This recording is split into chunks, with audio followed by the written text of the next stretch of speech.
I would like to start our first session. Can everybody hear me? Yes.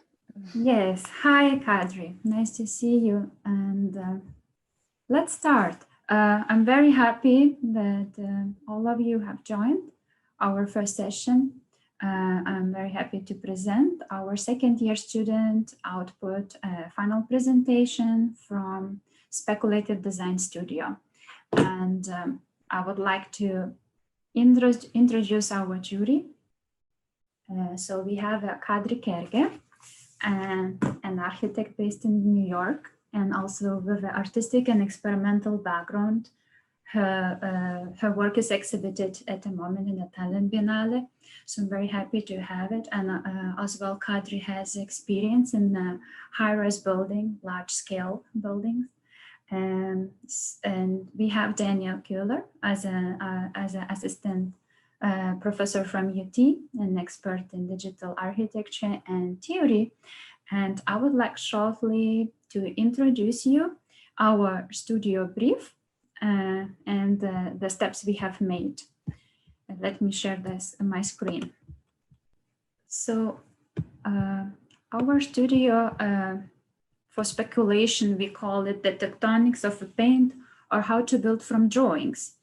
We took in consideration the point that the drawings and artistic experiments were very close relationship to find the design, the aesthetics, the language, formal aspects, compositional aspects, and we took these references, historical and also artistic ones, and students chose some images and start to compose a three-dimensional compositions.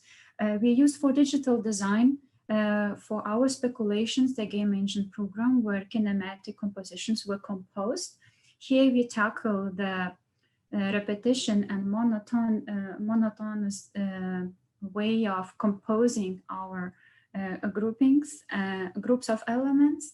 The relationships here for us is to reach the heterogeneity, various kinds, the outputs, to reverse this repetition to the opposite. And as we had as well the robotics, the research which we done with Eric von Galino, our research assistant, together. And here we try to continue that with an engraving of these ornaments in a three-dimensional interlocking systems, so that our figures and these movements would be continued through the aesthetics of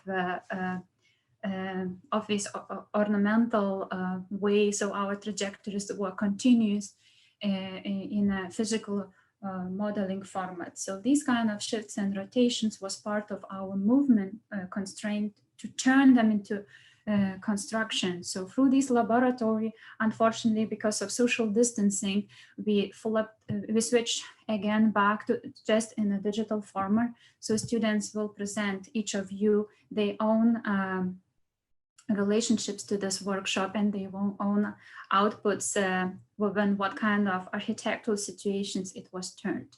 And the last step, we looked at the from tectonics toward the building. We as an experimentation towards the city and how it could look in the scale of architecture. The students proposed to reverse the parking garage or empty spaces in the city as parking plots for the future, in terms of rethinking this repetitive building and reversing it through the speculations to lovely habitat. And in our speculative design studio, we are not innovating through the program or through the structure, but through the architectural speculations only. I would like to ask the Ayar Kosa, our first student, to share the screen and present us the speculations, please. Ayar, we cannot hear you. Oh, can you enable screen sharing? Excuse me, yes. Can you try now?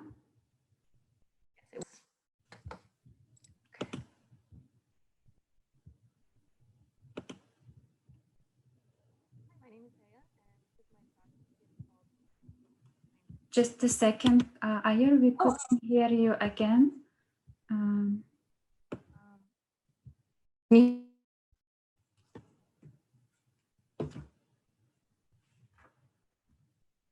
We cannot hear you, Ayer. Maybe you can take care a bit about your... About now? Yes, now it's Okay. better. Thank you. Project, it's called The Matrix. It's my interpretation of the studio. The first thing that we really did in this process of designing is taking pre-existing paintings and creating our interpretations of them through models. And these are the paintings that I picked. I started by creating my endless model. And in essence, it's a model that's able to flip and create a loop from any direction and feel like it's never completing. This is similar to the painting in that it explodes from one place.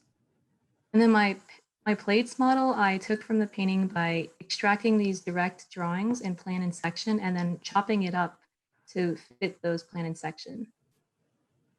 So to test things out, the first thing I did was literally just take a piece of my model and just make it 3D and throw it into the simulation, see how things go and how it all runs out. And what I got from this is that I really like the channelization here and like the pathways, but I realized maybe rotations were not a shift that I wanted integrated in my design, and maybe to create more room-like spaces so people can actually inhabit them. So to gain an understanding of architectural design and proportions a little more, I looked at the house by Sue Fujimoto and just looked at his design. And what it really struck me in his is his intentionality behind branching and how he would direct the building in certain areas for a very particular purpose. So in his case, it was to look at certain views of the ocean, and it was very beautiful. And so his command of sight was intentional and there was a purpose behind it. I then went on to basically use what I've learned and bring about more of a programmatic extraction of my plates model. So I created two versions this time. There's the navigation element that people would walk on. And then the second was my rooms element that people would basically inhabit and have more of a private area. I began to explore this in Unity. So first off, my element of the room had a shifting room on its own. I integrated my first shift, which was the diagonal shift, multiplied these units, and then integrated the vertical shift, bringing about my first cluster, which I then multiplied into what I like to call my final matrix generator. And this would basically generate the project. So taking that generator, I began to explore different pathways within my model and different outputs. I started to realize that there is like this main avenue that can run the whole course of the place. There's a central loop that people could go around, and there's these fragmented linear avenues off to the side. Another output that I explored were different types of courtyards. So there were three that came to mind. There was the loops, there were the U's, and there were the hybrids of the two that came. And it's important to note at this point, this is what the cloud looks like in ISO and in section. And I really wanted something that was more dense for a more tightly knit community. And so I brought about the next part of my model, which is the vertical core. And I basically use my endless model, excuse me. I use the endless model as a precedent, and I use the same plan as my elements 1 and 2. That's this loop system and this endless kind of feeling to densify, to create structural system, and basically a place to house infrastructure system or public gathering spaces within my system. And so again, I started these experiments. My first shift, the diagonal shift, and then the second shift, which is the vertical shift, multiplying units into a final cluster, and then multiplying the clusters into this matrix generator. And now you can see that it's a lot more dense and more packed and tightly knit. And I was able to keep the quality and plan that I loved so much from before.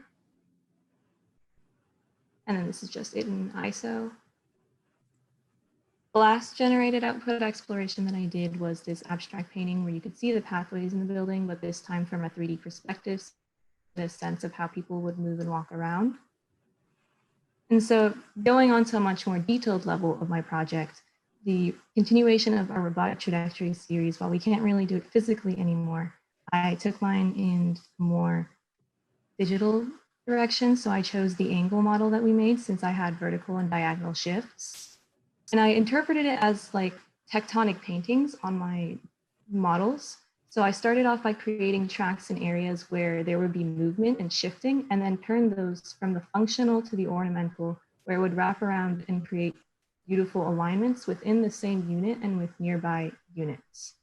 And so this is my core model. This is element 1 and element 2. And seeing it in motion, you can see over here, there's this extension of the lines as each other. This plate almost extends and becomes longer and shorter as it goes from off the main branch.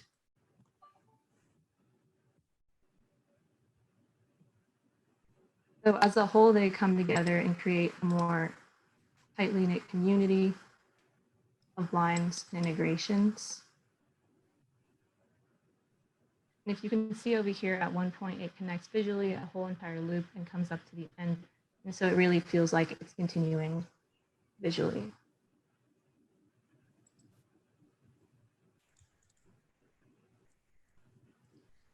I then went on to the architectural detail portion of the model, and these trajectories were transformed into something else for me. So over here, there's this green landscaping. In some cases, I just had it extruded as a beautiful facade. And then there were areas where it would visually complete into the framing of the windows. And then on the interior, I would change the material so that the occupant feels a sense of difference as they move from exterior to interior and they feel a new space. I made sure to add a lot of benches and planters as navigational areas, and they have a place to stop and rest in their journey inside the system. And so using all of these materials, I put them back into the generator to create what I called the final matrix generator, the one that would be creating my building. And from here, I'm taking you into the matrix. So this is the exterior facade that you'll be seeing as you approach the building from afar. This is a plan view, and here you can see all the loops I was talking about before, the courtyards, the double loops. And the great thing about the densification is you can see loops on loops. So these courtyards looking into other courtyards and this enriched depthness where you could see far below you inside. Here's a scene from where you would be looking over from your balcony onto other areas. This is a good example of public gathering spaces. So the great way of these balconies is that they're staggered. So no one's directly on top of each other, and you can always talk to your neighboring balconies and create a more sense of fostered community and just meet a lot of new people and connections. This is what it would look like to look outside of your unit. This is a good example of vertical circulations within the system. And then this brings me to the site itself. So I chose this site off of Trinity in Austin. It's filled with parking garages. It's very dense in parking garages. And the idea is that my building would utilize these empty regular zones as a place to grow and attach to host buildings. And so to elaborate on that, my building would basically act as a symbiont where it would connect with another building and create a beneficial relationship for the two of them. And using the matrix generator that I was talking about, you would basically create these branches that grow and attached to the nearby buildings. And there are different ways you can do that. It's through simulation, you're creating an internal bridge, you're creating an external bridge, and so on. So it could grow or be as little as you wanted it to be and take up this space that you had, creating a much more rich environment and almost like the same thing as House O, where it had intentionality behind branching, creating a much more diverse connected system and to this very regular site. And that is the end. Thank you for listening. Thank you, Ayer. Yeah, okay, I'm always starting. Hey, congrats, Aya. Like I had like, I don't know, maybe like 5 or 10 minutes ago, I thought like, wow, that's a nice project. And then you start again, like you continue with your research, or like you add another level and you add another level. So that was really great to see how you like very continuously, gradually build build up actually your design research. And of course, the final, or like what you present today as a final is not a final building, but it's very much imaginable that if you know, like a team of architects in office like continues in the time scale how usually a project has, that I can only imagine, or not really imagine, like what kind of additional complexity it would also get actually. So that's on both hands is nice that your project is really super rich when I look to the spatial conditions, and on the other hand also the kind of like continuous kind of design research, or like the working method also what you show is I think like really like the path to go when you also as well like work professional, I think, which is it's so different maybe like from a different generation where you were doing different sketches and were beginning to work on ideas and ideas and ideas. So that's very nice to see that this continuity of your research, how it really like plays out then in this like in your, what do you say, like the matrix, which is actually like more a cloud in a city. Yeah, so I can just say it feels like congrats to that project. It's really very, very great.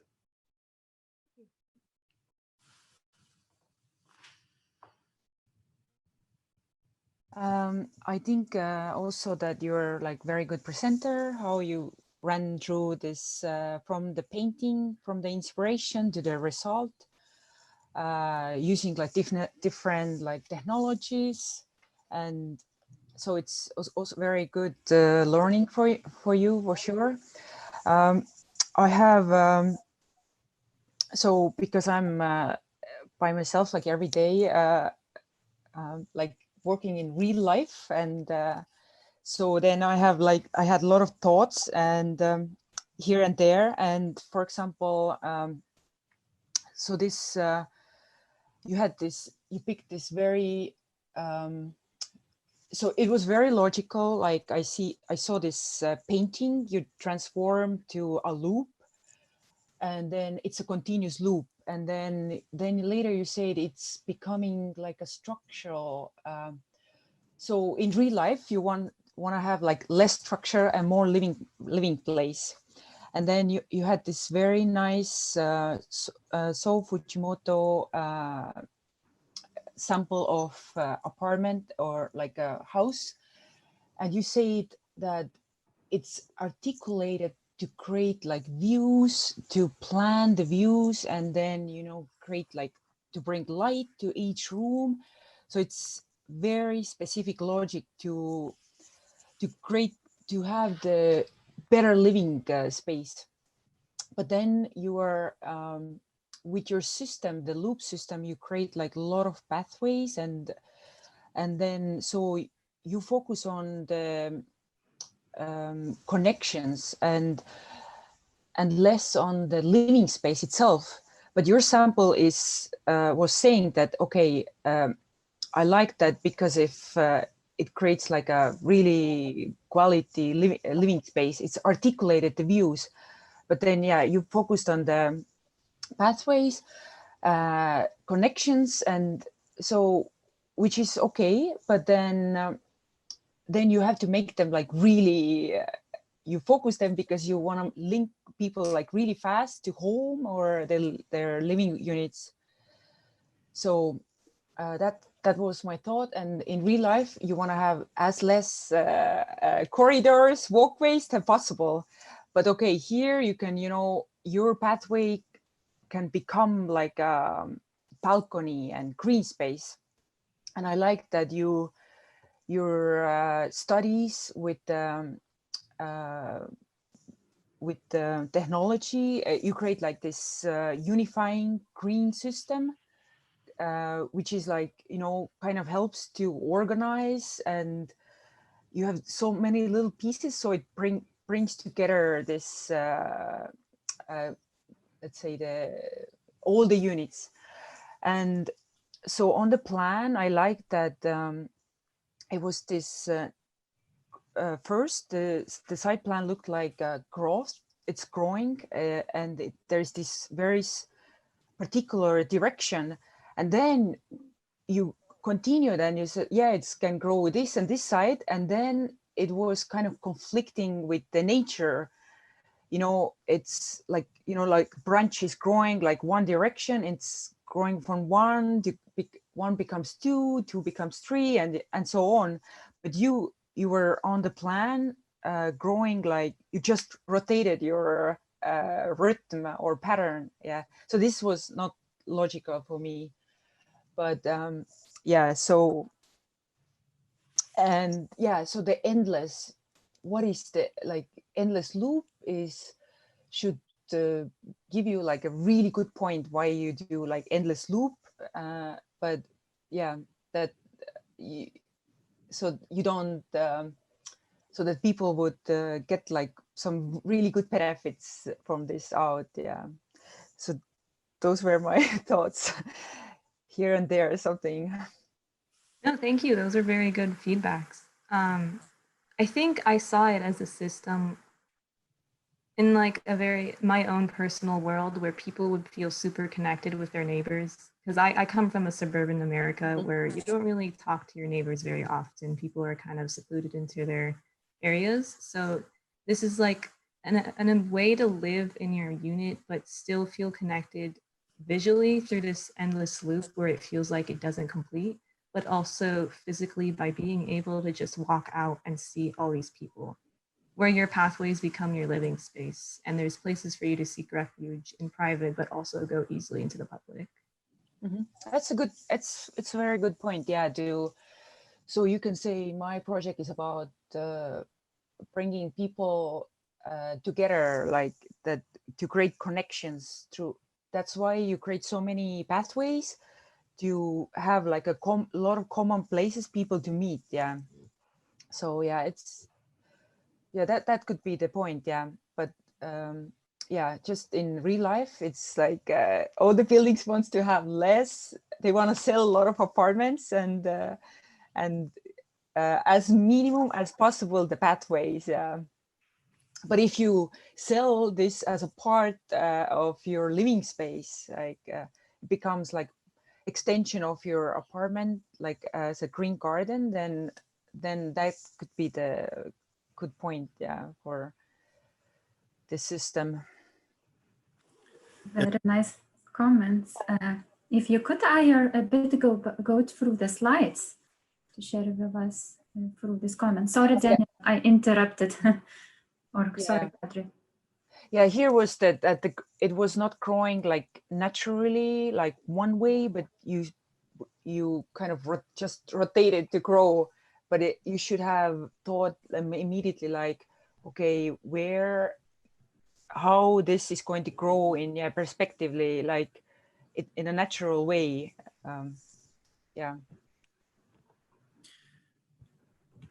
These are the ones that were generated by the system. So this is if you were to go inside. And then, is this what you're talking about where it goes a different way? Because this is where you use these different branches to connect on. Yeah, and now here so I would see by nature, you know, it goes like very now. So you are like kind of just rotating it, your system, which is like very linear. First, it's everything is like linear, and then you just break your rule to grow out. Yeah. That makes sense. I mean, yeah, it's nice, and when you have less or like when you go and they have these drawings. I mean, it's nice that you actually maybe the handrail is too strong or too appearing or too repetitive. So in a further iteration, of course, like it would be about that actually you would also in a perpendicular direction would in a way like connect this. Not what nice is actually that you break up the cells so that it's not anymore like it just looks into apartments as a repetition of in a way like like boxes or closed in a way entities. But actually now, like you're using a way like from the floor plan, the same kind of shapes, but you begin to break them up and then combine them. So what I think what then happens is this is not exclusively anymore a living or like purely like apartment. So I would also say that, of course, like when I have a three-dimensional living, yeah, what when you say like I have the suburban model, so what happens with my front porch? What happens with the cul-de-sac in a way? This kind of not public, not really private or private owned or like kind of shared entities. So also like, is that maybe opportunity to integrate something like office? Or, I mean, we all sit now in a home office. And the same is like, we know the latest when self-driving cars also comes, like the whole kind of idea of retail will fundamentally change. So so we know that anyhow, like the idea of a apartment, I think will have to be rethought now, or will be anyhow imagined. So and here, like it's nice to see that actually, yeah, this what you have at first like is a path could in a way open in a kind of like reinterpretation, like that it's actually not anymore like a path. So and this is of course like a longer process. Or when you see that now, for example, like some roofs, they're just purely roofs at the moment, but it's very easy to see already how they could be accessible as additional kind of terraces or whatever. No? You begin also like I like also the patterning, or how this trajectory has become actually a part of the design thinking of this not anymore combinatorial kind of not anymore assembly. And yeah, so I think like, yeah, it would be very interesting if that really goes like gets mangled through in another iteration. But exactly like what Katri says, like when I take now account that this what looks now like structure is actually not structure because it's not feasible. So in what I could turn that, no? Because of course these images are intriguing. Like I want directly, of course I want to live there, no? But how actually this this I can make feasible.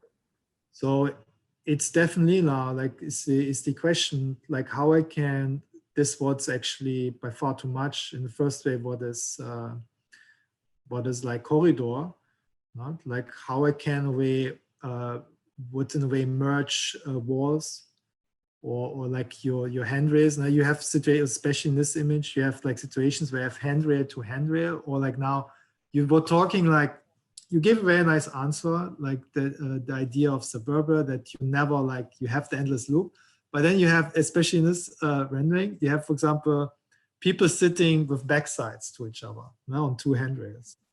And this, I think, would be exactly that moment that how I could then, when I'm conscious about that, no? Like, hey, I have this speculative approach, I get really nice results.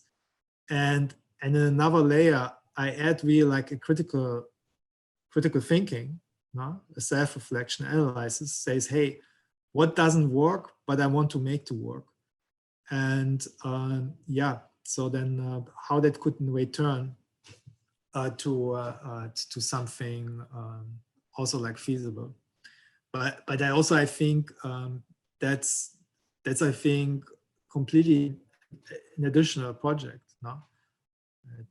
But it's like also like I think mostly like exactly like here like most architecture firms they start, or like, you know, when you're in practice, like just very little time you have always, no, for the design, and then it's a lot of like how you actually work on the feasibility and so on. Yeah. I would have loved to explore this project even more if I had the time. So. but it's also like, I think when I see your presentation, I think what fundamentally you take with you on the way that design or like architecture is a very long path to go, and that you reach really complex results, not just by having an idea overnight, but really like it needs a very long journey in a way also to make them really feasible. And that's definitely like, please, in one way, take us with you that you build on such skills, no? And of course, take on exactly that kind of critique as a constructive, like, hey, as a question for you, like a kind of like little research question. When you like your work or that the project, how in a way you could translate that in further steps, or where comes actually, yeah, like what kind of skills you're missing also, no? Or what would be the next to learn or to adapt with, no? Yeah.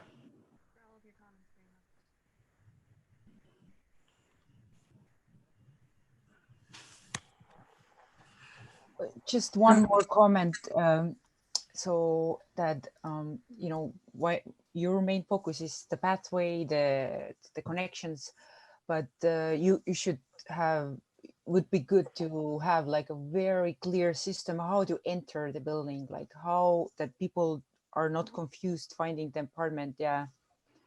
So maybe one loop, which is very clear how it goes, like through like clusters of groups of apartments that connect like all the apartments, and then also helps to people to find their unit. Yeah, maybe that thing also. Like when you take human body, then there is this backbone. Yeah, it's connecting like everything. Yeah, there's the or everything runs through the back, let's say the backbone. Yeah, so you're missing right now the backbone. Yeah, that's a very good point. I think that would maybe give some a more stable understanding of this project since it's so overwhelming. So yeah, thank you. Mm-hmm. Thank you very much for such a nice, interesting comments and pointing out and adding these layers of speculation and a bit more like a meanings towards architecture. Thank you for comments for a jury, and thank you very much, Ayer, for such a nice presentation. Amazing speculative outputs even. It's possible to give you a critique towards realistic approach. That's amazing what you have reached. And I would like to invite our second person, student, Cole. Cole, would you like to share our screen, our second speculation? Absolutely. All right. Hello, I'm Cole Von Felt, and I'm presenting my project, Habitat Roofscape, for the design for Speculative Studio.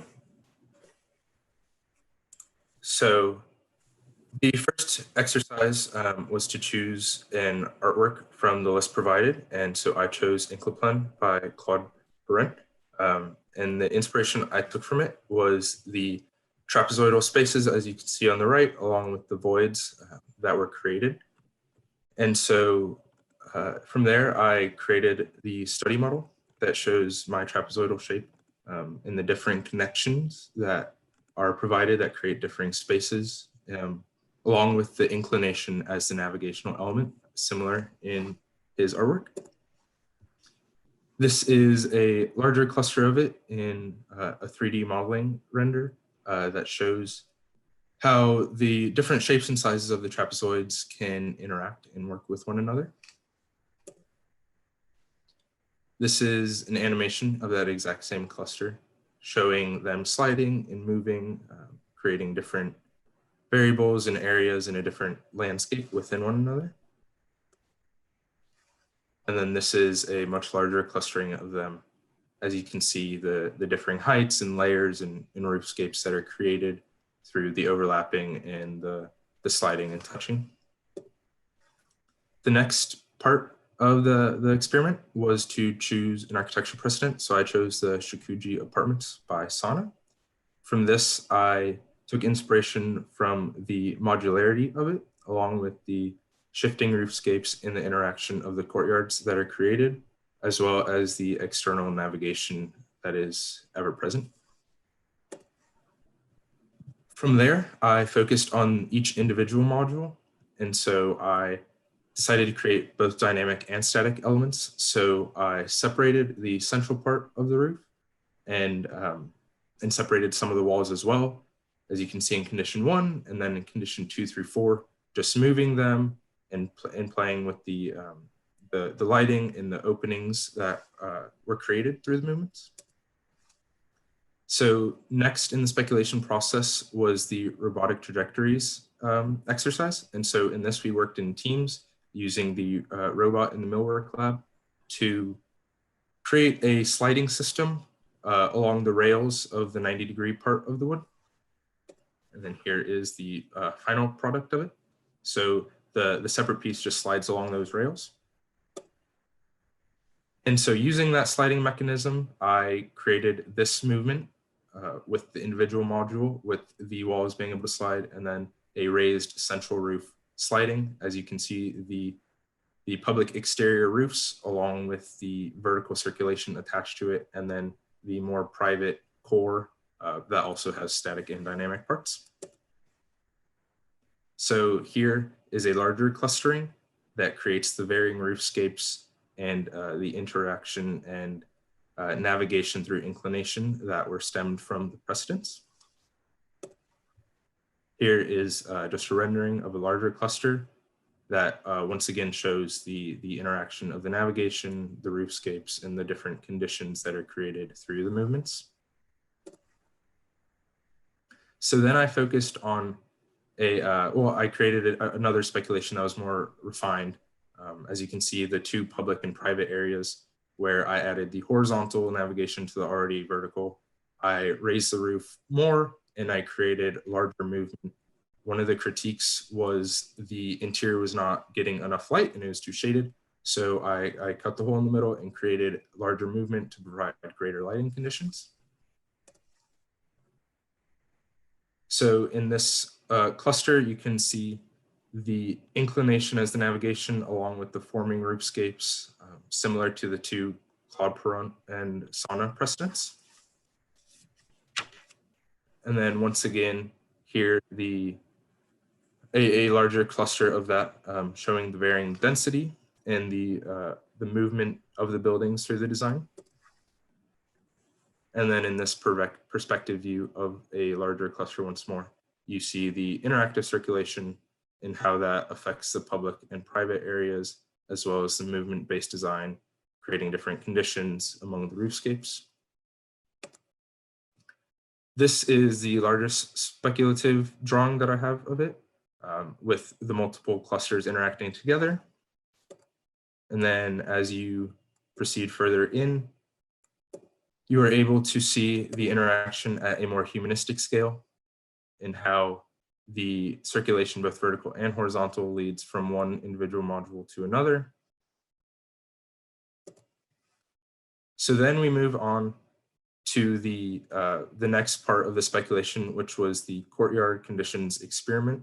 So here you can see the two different colored roofs, the central dynamic one, along with the static one on the sides of the individual module, while keeping the red circulation and the blue static core consistent. So the differing experiments here created diversity in lighting and public courtyard conditions. And then here added is the yellow interior courtyard elements that are obviously affected with the varying movement that the central courtyard provides. Another example here, this one a little bit more closed off. And then a third example here, that is the most open option of the three.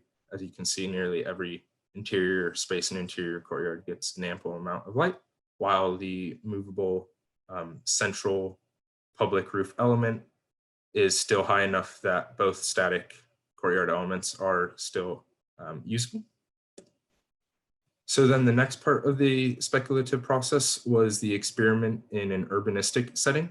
So I chose an area in downtown Houston that is filled with very large parking structures and very large skyscrapers, all with pretty similar straight structures. Those are the two sites I chose, large parking garages right adjacent to each other across the street. So then this is my site or my project proposal interaction with its site, kind of a differing landscape than the pretty paralleled idea of the downtown. And then this is the image of the subtracted elements of the parking garages that shows a cascading roofscape and a varying landscape, so to say, compared to the rest of its site. So then this is it in real time. And then here you go again, where this shows the movement-based design created the horizontal landscape and the larger cluster compared to its backdrop.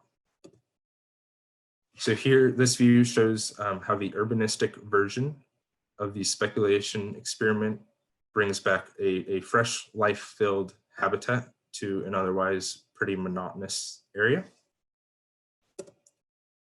This global roofscape idea with the large public areas next to or impacting the lighting of the more private areas, but still all accessible anywhere you go through the horizontal and vertical navigation, which is a reference to the inclination as the circulation. So the openings here and the gaps turn into the public areas that you move along and congregate in. Here you can see from this view that the clusters of the roofscapes from the geometries create interactive vertical and horizontal conditions, some that lead to other areas, some that end and are strictly for view and relaxation purposes. Here, the varying density of the appearance and the disappearance allows for diversity in the roofscapes, which is a nod to the terrace interaction of the sauna precedent, while the inclination as navigation idea is once again a nod to the Claude Parent artwork precedent. Here you can see a view from the interior looking outwards, once again just emphasizing the movement that is allowed here. Then once again, another view of the proposal in its site context. Here again. And then once more, just showing the final proposal of the speculation through movement-based design.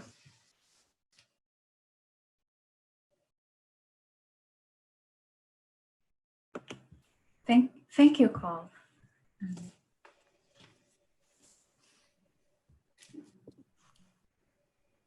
Yeah, thank you.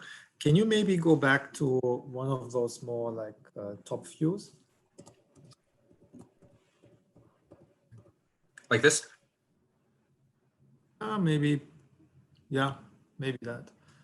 No, like also first, like congrats, like it's always nice to see like for how many steps you went from pure like at first like referencing abstraction and then kind of more to project.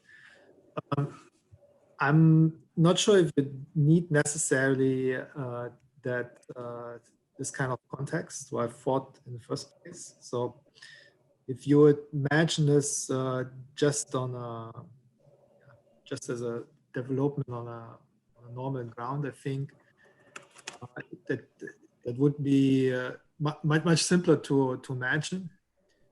On the other side, when you look to Asia, like you see also very classical development in, for example, Shanghai. There's where when you in a way demolish these hutongs or like more kind of like older kind of structures that then a lot of people begin to build on actually mid-rise buildings, even in a low dense way. When we know more familiar with developments where you put directly another high rise or like you double in a way the structure when you build on a building, So you see also like that it can be also done with much less putting on it. I liked a lot when you begin actually more or introduce the color as a way to work or identify in a way like meanings in your movement. That you not only use the color for, or like you're not looking just to the formal expression and say, I like this, I like that, but you use in a way the color to identify in a way meanings. But what you then actually, you do this before actually even the movement starts. Now you say that one roof plate is in a way public because it has a certain shape. I would have wished like, well, I think the potential is that actually through the movement, or on moments when they merge in different ways, this then has a different meaning. So, but I here think too, like that's, I can also imagine that this is very difficult to do, or like you need directly scripting, or like you need access to a completely different tool set, I think, or which is difficult to integrate. And so that would have helped you get already like, or some in your animations, more larger connected continuous areas, for example, which would help also. Like I thought that when it was more graphical, these plans, that such kind of merged areas would help you enormously for having then also integrating more different types of functions, for example. That it's not only different types of apartments, but maybe that has also different functions. But generally, like also when you zoom in, or like you can also, when we talk, like you have so many different renderings. Don't forget always to change a bit, or like that's not, you don't have to stop always with one drawing, I think. Yeah, like yeah. Okay, thank you. I like that you were very clear what you're doing, that you're dealing with rooftops, roof surface, and then you are like, I liked how you went from the beginning to the end with the roof. You continued like developing and developing. And so, but I have like couple like thoughts, like which are I'm like not so clear, or I want to ask. So, okay, your sample project was it was the you said you like, sorry. The Shikuji apartments by Yeah, yeah. Could you go back a bit through the reference? No, yeah, it's actually fine. So for me, I see like why this project is more about the air between, yeah. So it's not about the roof, but it's just like you have this air, you have this units, and then you have air between. And okay, I know you have also used your own modular system, which is good. And then you start to shift the roof, and then I'm like, I was wondering like, what for me you wanna, it's logical for me that you moved the roof to create more space, but then it looked for me that you're just shifting to go back and forth, like just for fun, let's say.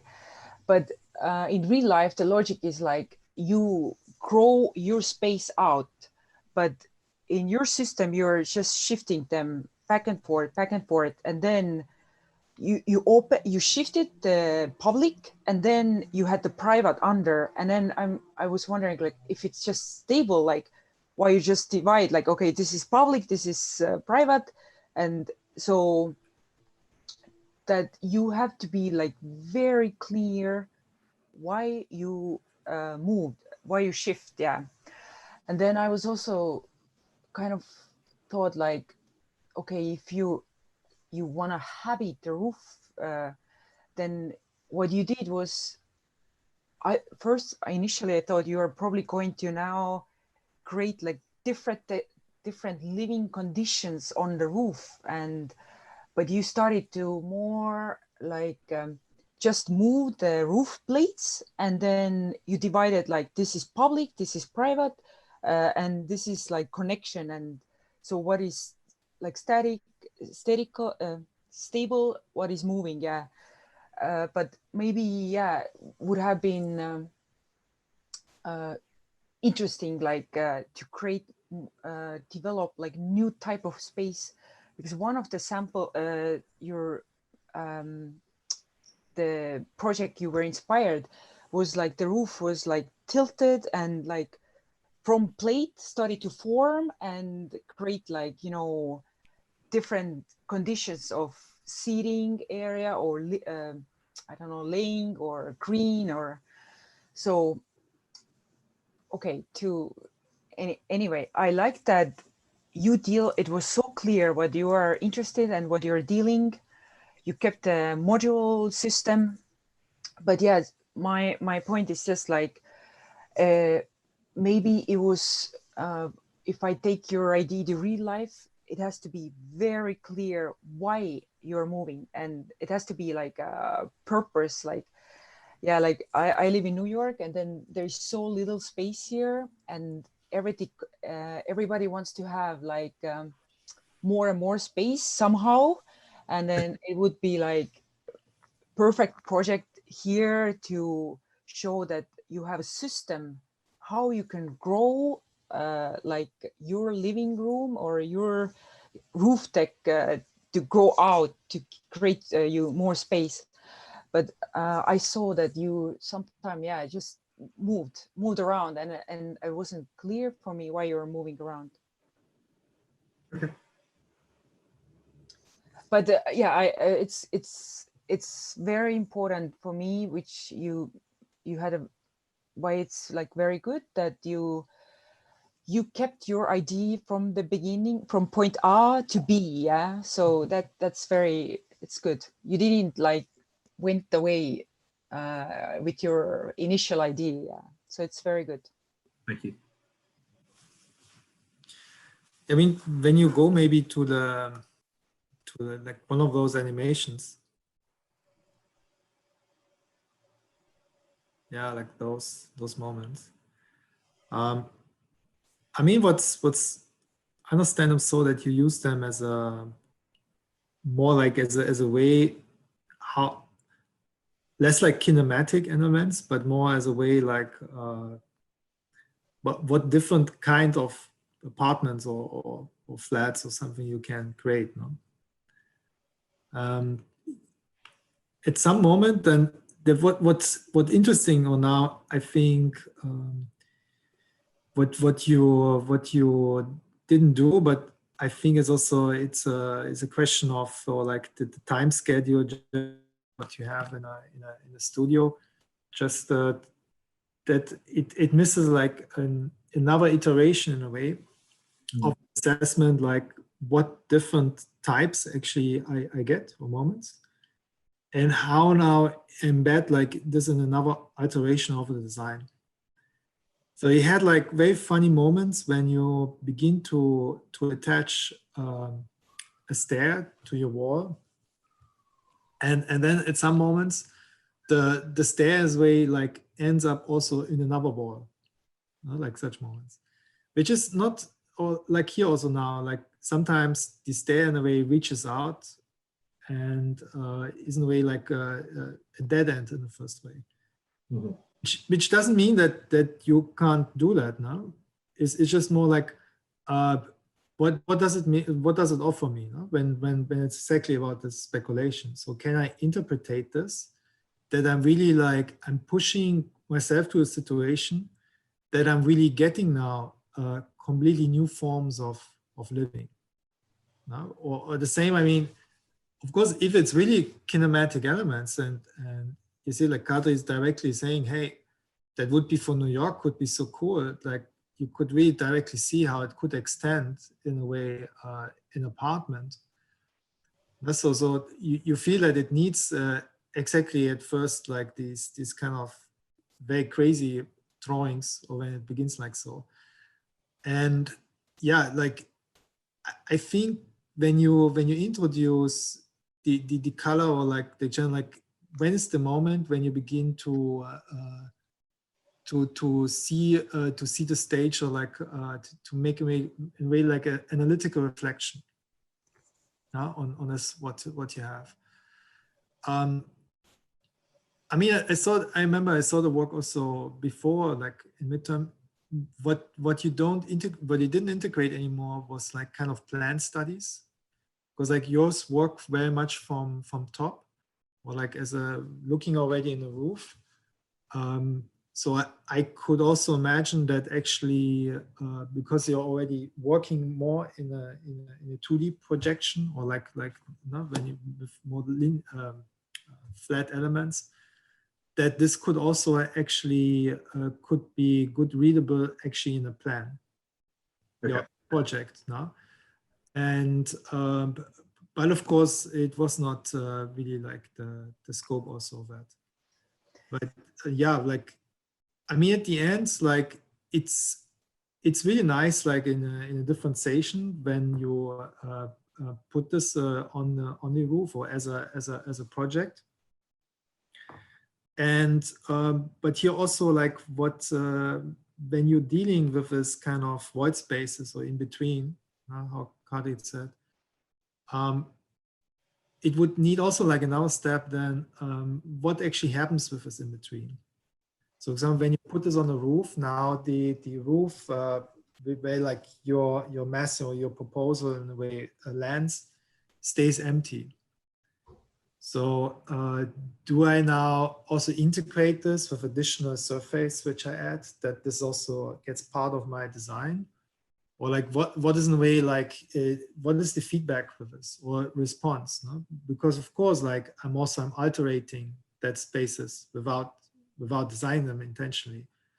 So and that would be then certainly also something where I would look in, like how I can actually begin to read that these kind of in-betweens. And where's the point now? Now it's interesting with this moving, actually, where's the point when they turn actually to be not void anymore? Or like when I'm talking about extending my flat, so at one point, this in a way also interferes with another, let's say, area of an apartment or so. Or when is the, so does it not, when does the meaning change through this kind of movement? So that's, and there's like the interpretation of that, I think gets very important. I have also an idea, actually. I have a thought about how you can explain your roof moving.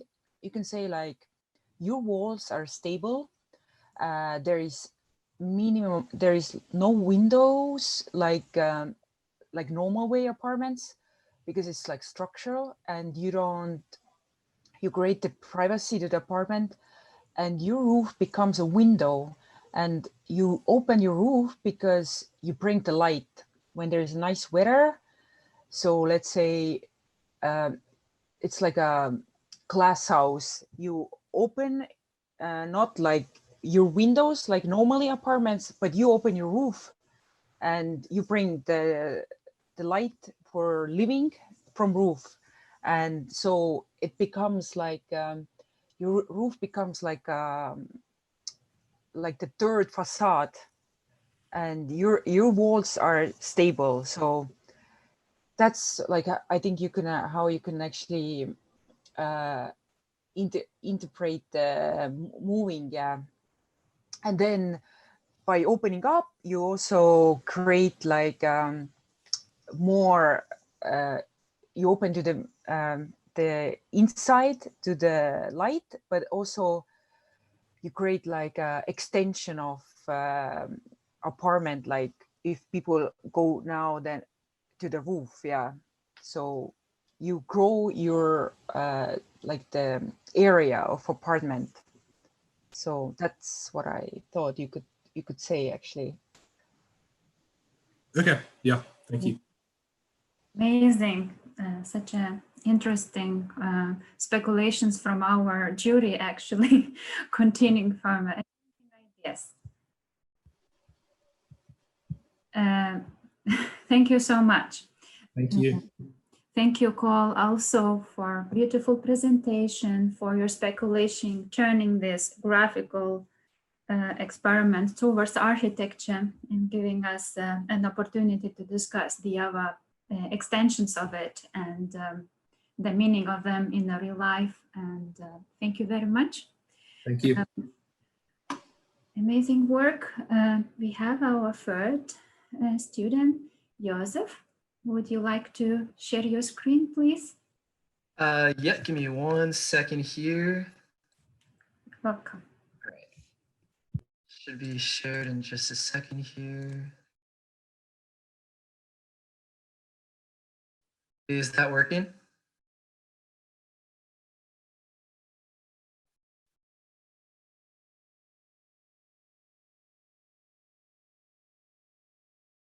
All right, so this is my project on speculative design. To start off, I use this architectural precedent, which is the Altersiedlung Helen Keller in Zurich, which was an apartment building. I was really intrigued with kind of the idea of the units kind of spiraling out of a core and the idea of kind of having a core element with things branching out of that. And that was something I wanted to explore throughout the project. So one of my first iterations kind of delving into these ideas were these two projects, which were kind of, they had a core with arms kind of reaching out of it that would rotate. And that was interesting, but it just kind of created these tower shapes that rotated, which I wanted to explore to see how they could react more horizontally versus vertically. So the horizontal aspect came in after these graphical experiments that involved 3 paintings. And what I liked about these paintings was kind of how they all have different elements, but the kind of idea of intersecting, interlocking, and solid and void was probably the most obvious and clear to me. So those are the two that I worked on the most throughout.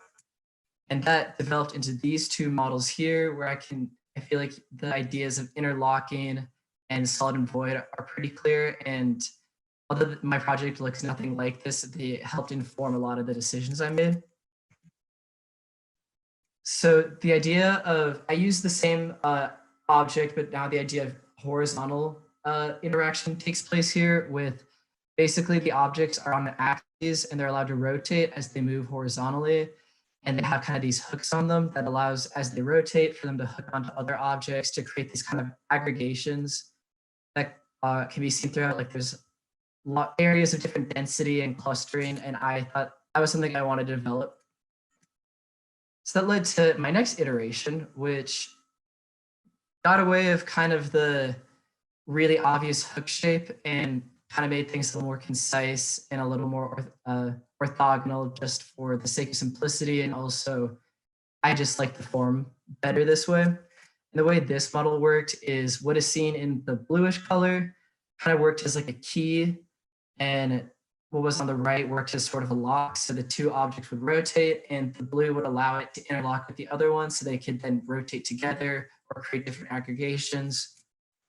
And then I developed that into one single object that kind of took those ideas but integrated it into the facade so that the objects themselves serve as both the lock and key, which allowed for a lot more variety. So there wasn't just this here only allowed for like 3 different options for it to interlock, whereas this had a lot of different opportunities, which created more variety and I think made the project a little more dynamic. But I also added this vertical circulation that you can see on the right here that also served as a second axis point for rotation and led to a lot of new developments in the new animations and all of that. So this is an animation that kind of shows how it works at the horizontal level. They basically bounce off, this is just 2 models, and they bounce off of each other and then they're able to rotate and then intersect in different ways. And then this animation shows that, but with the vertical circulation also as an element. You can see that the one on the left kind of rotates around the staircase, which is how that one aggregates as relative to the other one. And this is a large scale animation that shows how it works in the large scale. And you can kind of see little pathways being formed on the roof. Things like that could be possibly courtyards or openings in the middle. And those were two ideas that I took and developed further because I found them the most interesting, that developed from the aggregation. And that can be seen in these large scale aggregation renders. So this isn't the building, this is just like a hypothetical if it were to a massive scale. And those roof conditions that were created, I turned into rooftop gardens and circulation that you could take throughout the project. And they kind of serve a looping purpose to move like circulation around in that way.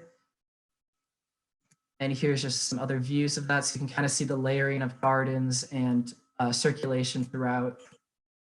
And then even here, they're kind of stacked on top of one another, which I thought was interesting. And then this is it in the actual site, which is the site in West Campus. And sorry, I forgot what I was going to say. Basically, it bridges over these several streets as well as interlocks with other buildings, which I thought was an interesting way to work with the aggregation. And you can see here how it connects to the building that this is flipped, so north is to the right of the screen, but this building to the west and these buildings to the north, the aggregation actually allows for it to circulate between and through these rooftop garden spaces on the top, which are in the lighter blue. And then we also have different spaces such as on the ground, we have circulation as well in a different condition. And then there's also private garden spaces that kind of show up that are cut off from the rest of the circulation. So it didn't really make sense for them to be a public space. And then this is just a render to see how that looks in real life. And here is the first floor plan. And to the left is just at full scale where you can see it, how it interacts with the site, and the right is just a zoomed in of a specific condition as to usually these two spaces would be separate that you can kind of see coming together. But because they're so close together, that was developed into a semi-private garden space between these two units. That could be an office space or maybe an expanded apartment building with an open air area in the middle. And then this is an example of the courtyards that you can kind of see that are made in this plan, what it looks like from below, and then again from what it looks like above with the rooftop gardens also coming into play. I believe this is the second floor plan where you can see everything in light blue is the public garden circulation space, and you can kind of see like a track or a flow that goes throughout on the top of all of these buildings, which was the idea.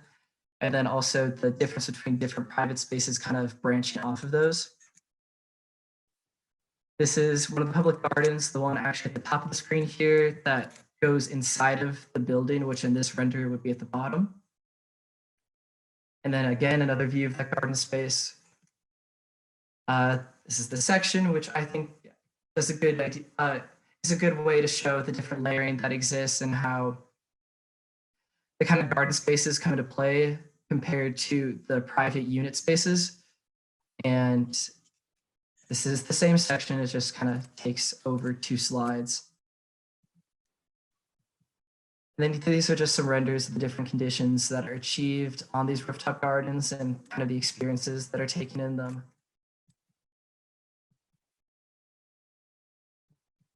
And I believe that is all that I have. Thank you, Joseph.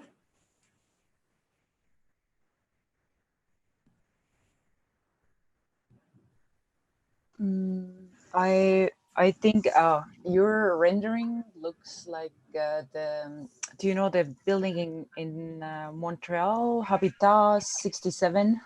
Yes, yeah. It looks like this. So one thing is you had first your sample project you looked in, it was in Switzerland, I think, yeah. You said it was why you like that was there was this center core circulation, like a vertical circulation, and then all the apartments were like growing from one, let's say one connection, yeah.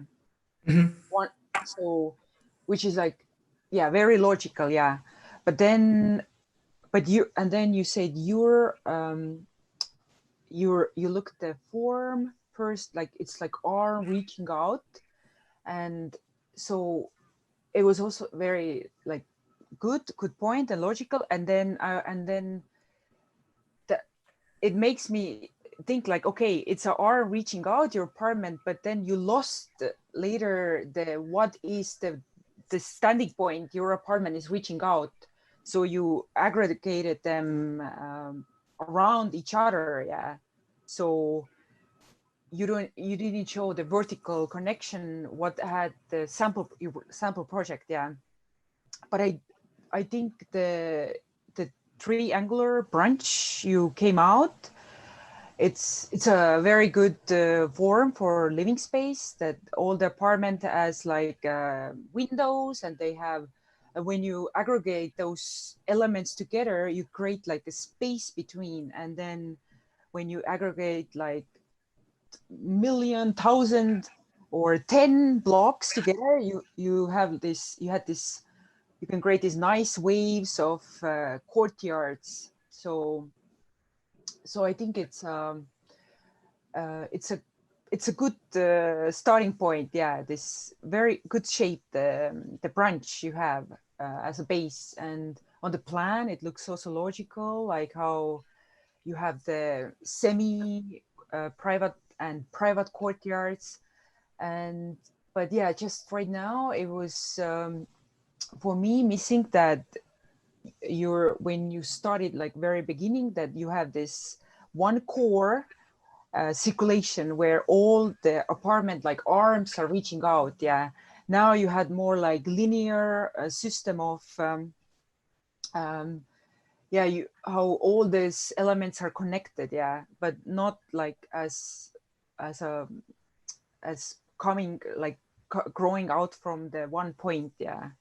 So that is right now, like I see that you didn't have it, but it's logical for me that you would have, you should have, yeah. And then you had the diagram where you divided like private and public garden, and it's also good you're thinking of working space, and then you had these little red dots of circulation, like vertical circulation, which is like too small, yeah.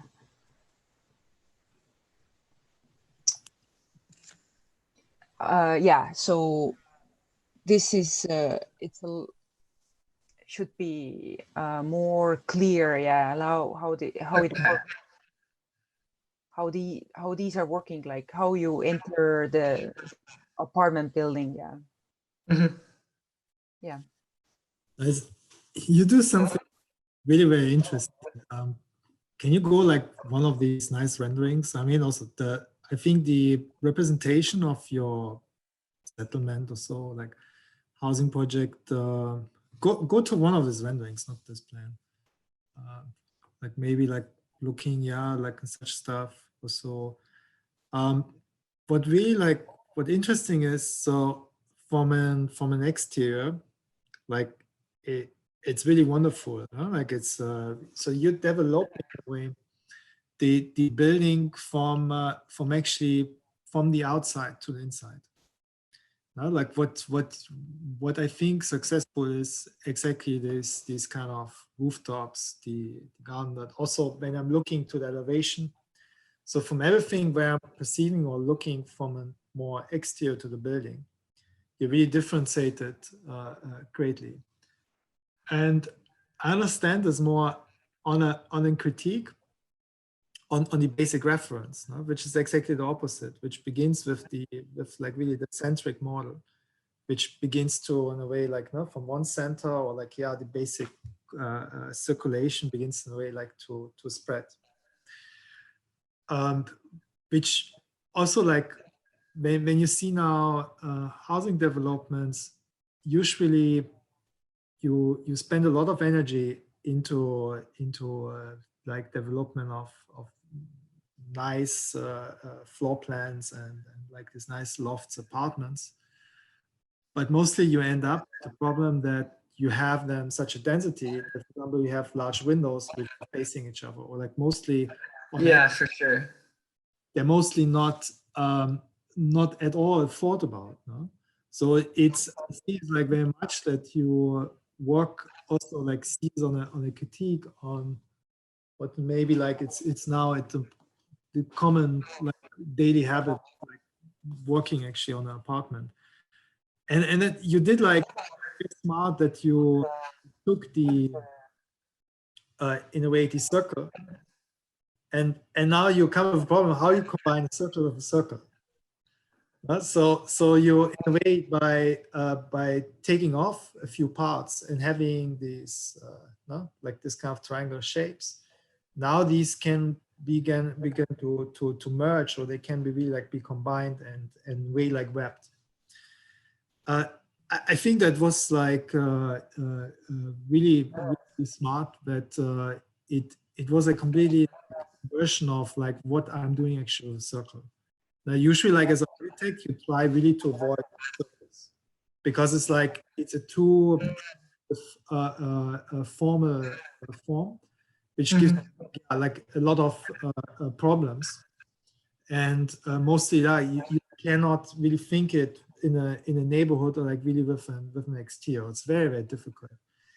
And now like it's just like I think when you work then on a plan, or like when they really then combine, or when you get this density that you're able actually to combine them, I think on a plan level you could have gone further, or like go one step further.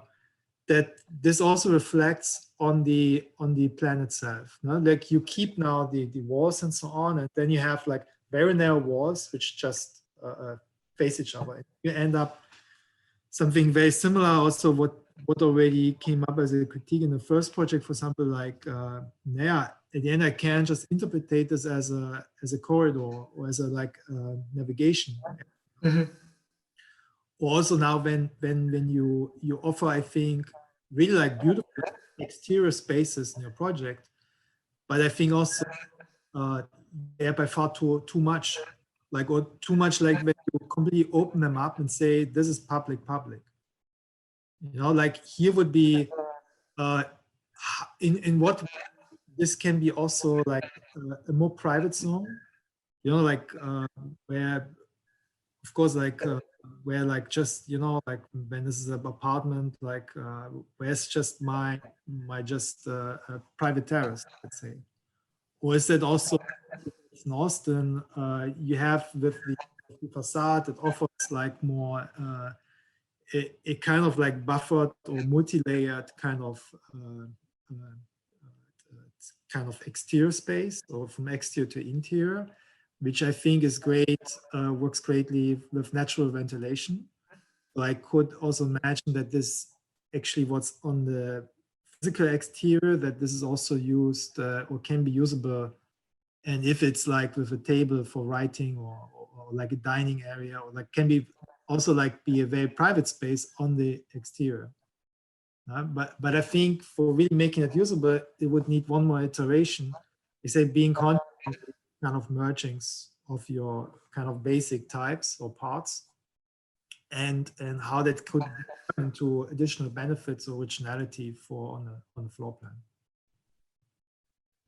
For sure, yeah.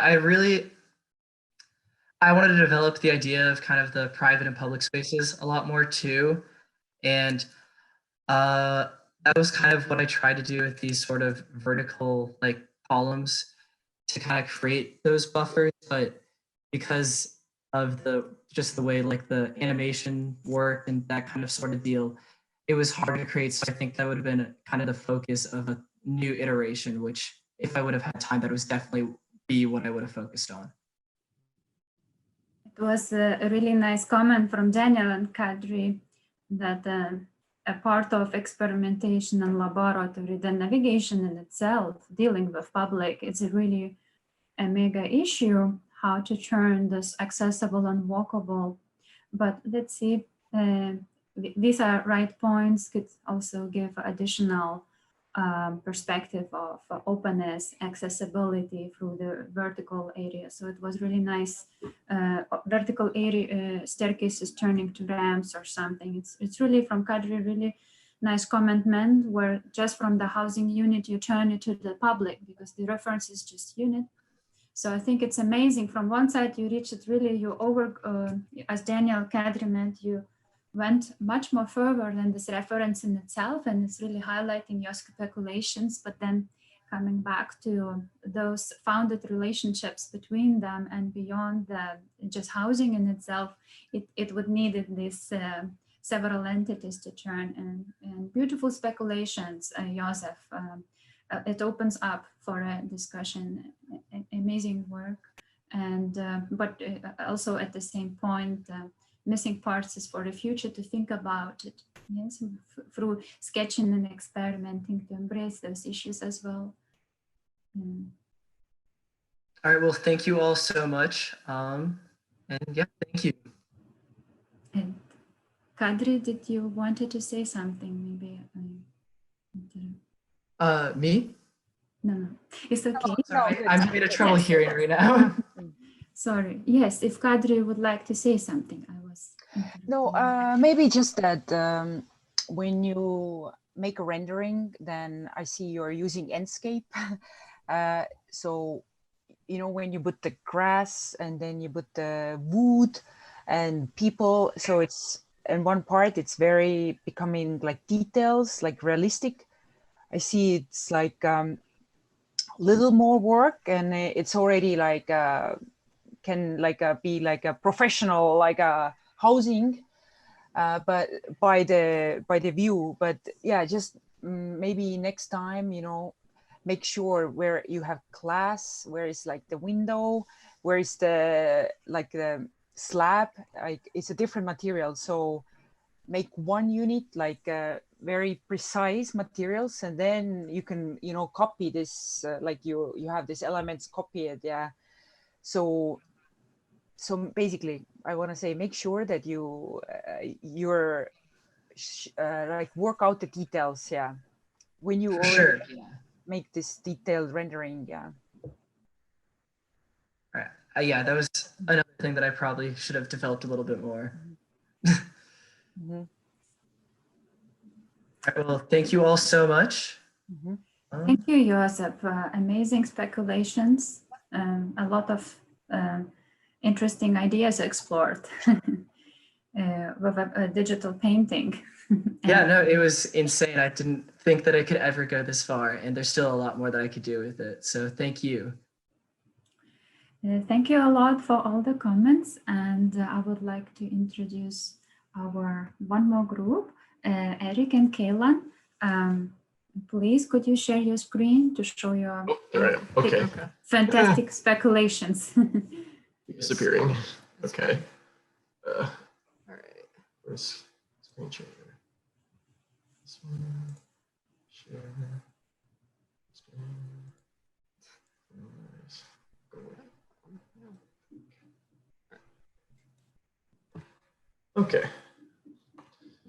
So our project focuses on creating diversity and density through sliding units. So because we are a group, we came into this with two separate ideas that we just wanted to combine for our project. So my painting that I had started with was Yellow Meander by Annie Albers.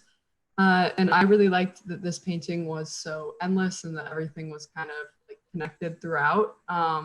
So I decided to translate my painting into a solid 3D object that connected in many different ways. And it also looked at like having a variable plan and elevation in terms of like the height of it. Yeah, for my precedent, I focused on Kathleen Guthrie's painting on the left. Mine was between the plates, and it focused on how interlocking parts could slide to create variation. And compared to Caitlin's model, mine was very 2D, so we wanted to try to incorporate both the 3D and the 2D elements of ours together. And then our building precedent was the Suzuki Apartments. We picked this because the units are separate, but they also share communal spaces and courtyards. While the units look similar, they're very diverse and interact in very different ways. So this was kind of our first look at how we could use the sliding mechanism in Unity. So we started off with these two plates that slid back and forth, and we were looking at the gaps that could be formed through this animation. And we found this very successful because of its like expansion and then the gaps that were formed between it. So we took this into another step of using the 4-plate sliding because we thought that it would like create more space for us, but it actually didn't work out how we wanted to because the plates really did not expand as much as we were hoping. So from there, we defined our unit that we would be using throughout. And we looked at combining the 2D and the 3D elements of our precedent. So this unit that we have here is 4 stories tall, which will allow for it to interlock with other units and then still create usable space in between them. So this was our first attempt at creating a regular arrangement. And for this one, we only had the top plates sliding, and it really didn't create the interaction that we wanted between the units. So from there, we started to build more of this tower-like shape, and then have both the top and the bottom have sliding. And as you can see from the drawings on the right, the red represents the spaces that we gained via the shift that we would not have had if they were just static units. So this kind of helped create a little bit more interaction and also space between them. And then from there, we started adding in the permanent walls to define more like set apartments in this. So we saw a lot of interaction and increase in space as shown on the right with the drawings. And this was very similar to the last slide as well. And then, so we also did the robotic trajectory that the rest of the class did. So ours focused on how lines and angles could create more interesting joints. So we looked at having the double-sided and the single-sided pieces as shown in these images to see what could be achieved through this variation. And then we did decide to incorporate this type of joint into our project. So as we took this further, we kind of decided that we needed more units, more ways for it to interact with one another. So we added the top and the bottom plate sliding as well. And this took us into, we used the same regular arrangement, but used the new joint with it. And as you can see from the drawings on the right, this created a lot more space for us to create units and then have interactions between them. So going from those experiments, we wanted to apply these to our site, which is located in downtown Austin. Our area, it's like a developing area with lots of high rises, and we wanted to match the surrounding area. We like the idea of like focusing on the tower. So that's where we took that. And so here you can see taking those experiments and applying units to the inside. So on the left, we have a regular condition that's not shifted. On the right, we have our shifted condition. You can see that there's a lot more diversity and opportunities, space and number of apartments on the right. So in this section, you can see the increased diversity and spaces. There's a lot more public and private exterior spaces. The facade of the building, you can see the diversity and how it like the shifting breaks it up and creates a more interesting look to the exterior of the building. So on the left, it shows the possible number of units that you can have from the overlaps in our building. So we can have 16 total apartments without the shift, but after the shift, we can have over 40 individual unique apartments, which is shown on the right. And so here we were just sort of looking at how the public and private spaces arise from those shifts. We use the translation of the units to define those spaces. Interesting situations arise because of the shifts, and also sort of creates opportunities for exterior green space. here is sort of like shows how the circulation of our project worked. We had one central core, which is our primary circulation. On the right, you can see the auxiliary circulation that takes you between units and allows you to access public spaces. So as we continued to develop our project a little bit more, we were looking at this being more of a speculative arrangement and thinking about if the whole city had like turned into this kind of structure. So here we arranged them in like a city grid, and then just kind of looking at how the design could interact on a larger scale. But as we were kind of like getting farther into our project, we realized that the density wasn't really where we wanted it to be. We wanted to like have more ability to have the variation and more interaction between them. So we rearranged our units and added many, many more. So the red drawings on the right again show the gain space through this, but we also, our circulation from our previous one was really messy and overall just very ineffective. So we added in central cores, which are the black elements you see here, to help define that better. So here you can see with our new arrangement, we have a lot more opportunities for public and private spaces. There's also sort of a pattern. The public sort of appears towards the top and private lies towards the middle, while the inaccessible spaces that are also used as parks are like sort of the outlier spaces. And we also wanted to incorporate like the garage as a public park. And this was a little like sort of break up the rectangular form of that garage. We pulled chunks away, also to incorporate with our building. Then here you can see that garage. We wanted to break up the rectangular form and create a more dynamic space, like taking away pieces. We also didn't want our building to harshly meet the ground either, so the design of the garage helped with that.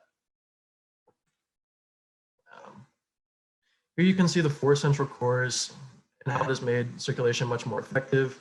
The auxiliary circulation takes you between floors and around the public spaces as well.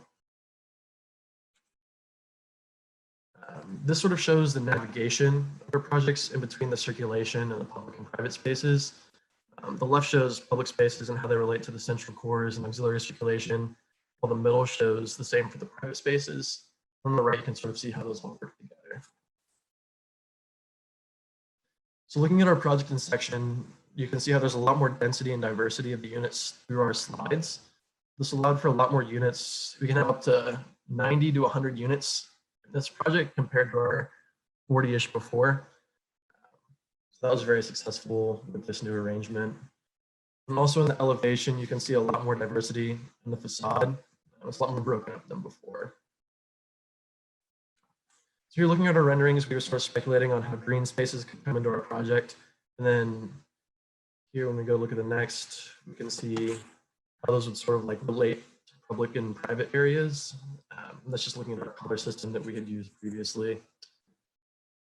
You can see a similar thing here where we were experimenting with the inaccessible spaces, how those might look, as well as individual yards and public areas, you can see here. And here's just more looking at this from a different angle. Another important part for us was the robotic trajectories. And so our goal with those was to be a decorative piece as well as sort of like an opportunity for lighting. So both on the top and bottom, we wanted to use those thin robotic trajectories, like illuminate the public parks as well as the interiors, and also add a decorative element to the building. And these are just more detailed views.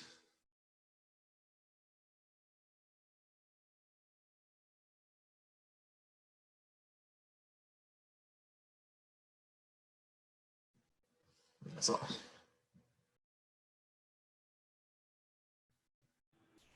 Thank you, Kaylan and Eric.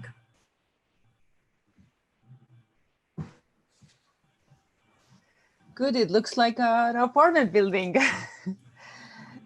I think you guys have like a very clear point that you wanna add more by playing like shifting, and you wanna create like more space, and you do. You're repeating a lot in your presentation over that that you want to create more interaction between units, and more different interactions. So so my question is, why you want to create interaction? Because or you have to show like, okay, you're showing, yeah, you create like in between, sort of like you mark down where you create like a public and semi-public, and but yeah, it's just like usually when you take an in real life apartment building, people don't want to interact with each other. You know, everybody wants to live like privately and then have their like garden, their own private garden. They don't want people to look at them. But if you wanna, you know, your point is like, okay, I want to make like a community housing, and then I want specifically that people have this common spaces they share. So maybe because you focus so much on the the unit interaction, so maybe become like very clear, like that's the typology. Here is this kind of space where there are this kind of meeting space. Either it's like a amenity space or connecting garden, or maybe swimming pool or something. So, and then I like that you guys thought about you had added like also the circulation, like for like a core for the apartment building.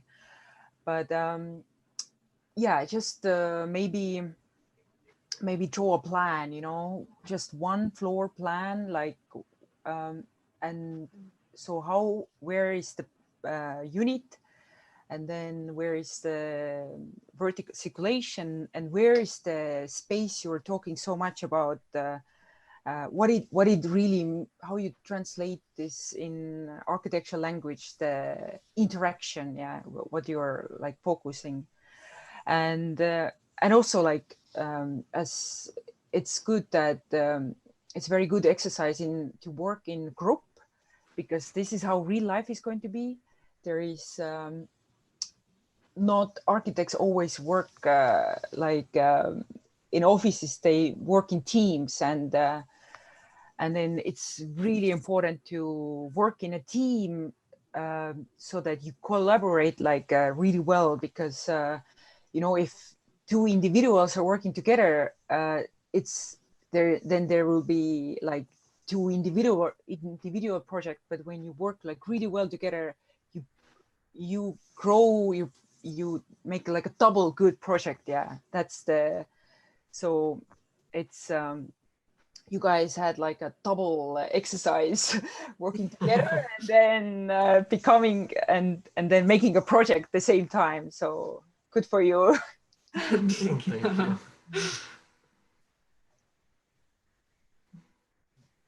Maybe Caitlin, while Kadri is talking, we have a new guest joining us, Okay. Roman. So could he haven't seen, you could just go through. I'm sorry, Daniel, to interrupt you, please. Should we just start from here? You just guide us through a bit, and Daniel will, sorry to interrupt you. Okay. Yeah, it's Ramon from Boston. Hi, Ramon. Hey, thanks for joining. So, yeah. you were glitchy, we couldn't hear what Yeah, she sorry. said. Okay, just jumping in. Yeah. It's very nice, like, or it's very constructive in a way, cohesive, how you go through your studies. I just nearly closely to the end, I just realized the scale of your project when you introduced like 4 cores. So which is typological, is interesting because you're not anymore designing one high-rise, but more something like really like a cluster, or like, I don't know, maybe 15 years ago, you would call it a bundle tower or something. Mm-hmm. You don't have, typically you would have 1 core, not 4. And I think also when you look now to your studies, you have based, so like you have this centric atrium mostly, which I think can be also maybe, I don't know if you had a rendering of that included. So I can imagine that it's like also as space, like can be very impressive. But it was everything in a way like it's based on this kind of centric movement. So, and then in the first place, in a way, you stretch out at first, let's say like a balcony. And there's, and of course, there's the question like, it's stretching, the balcony stretches out, and it stays a balcony. So like how much area actually this is feasible for that balcony and so on. But when I'm seeing now that you're working actually with 4 centers, or like just in terms of navigation, or where you would naturally like organize your apartments around, then actually this kind of movement is more also that you would, or I think if you would increase the number of elements, like what you do with that abstract kind of drawings, then it would have given you like the opportunity in a way that these terraces in a way combine, or again like also get programmable usable, that they're not just at the end or outreach or not of an apartment. And then maybe this would have turned into an additional program or something, or like, or reprogram in a way what started as an apartment, for in a way like getting then actually too much area for having 2 apartments merged, you know, then I have maybe that's an office then. Oh, like, like, I don't know, 200, 300 square meter, then it's like, even for luxurious flat, it gets, yeah, you know, like what you want. Then is as well like I like it a lot that you get like over, let's say 9-10 meters. So like these interior spaces are very impressive, you know, like kind of loft spaces. But then also here, maybe if you would have a different kind of resolution of that, or maybe like this kind of, sometimes you interlock them, that you get like split levels between like, and yeah, so when you go in the later studies that actually you do more often, no, more frequently, that you're more aware that actually this creates you additional floors and areas. So yeah, and yeah, and then I think the nice surprise on your project is then when you show the night rendering, that this what you developed as more like over this robotic tectonics, you then take into a motif in okay, at first lights, but that could be certainly something what you can easily extend on as like for on more like going on another scale of thinking facade and so on. Yeah. Okay.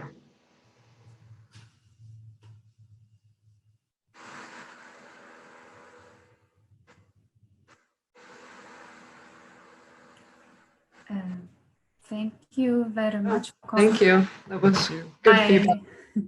I did not introduce Raman. Raman is a researcher and expert in digital design and robotics. Thank you very much, Raman, for joining us.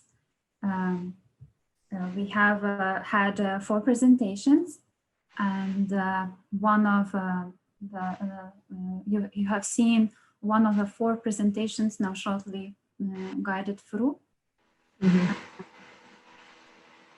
Just as a little overview for you, which parts was developed. So we had experimentations interpreting 2-dimensional drawings to 3-dimensional design experiments. We use game agents Unity, like a kinematic, composing kinematic groupings from the elements and turning this into using this as a digital painting experimentation.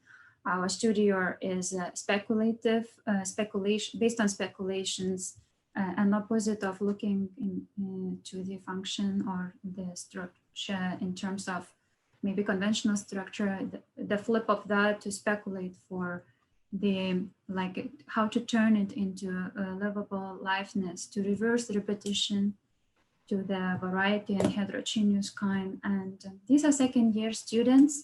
So for the last step, we speculate within the city and trying to gather the parking garage or empty spaces in the city and trying to measure our experiments, how it could be, could turn into the content in a measure of scale, also learning the scale issues. And our robotic trajectories was slightly interrupted in the midterm stage because of social distance.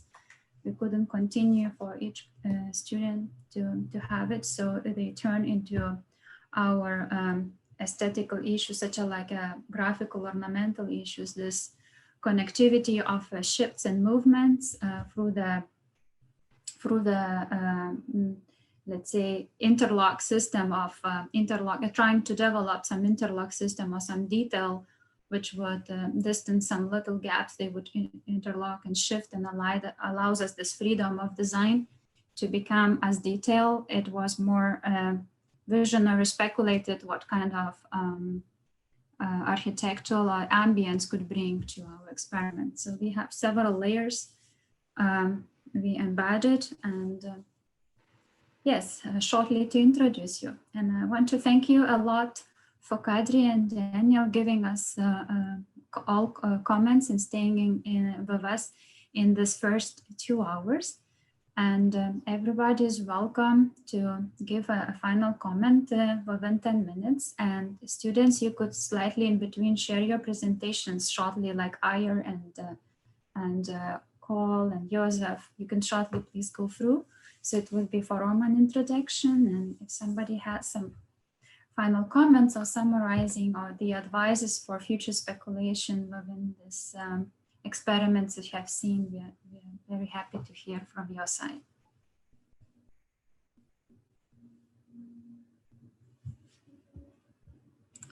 Do you want us to represent for Rasa, I think you're muted. Please call in the background, each of you share a bit to introduce your outputs, and we have 10 minutes and you could just go through your slides. So Cole, you can start, and Ayer, if you could continue, or Joseph as well. Yes, thank you very much. Absolutely, yes.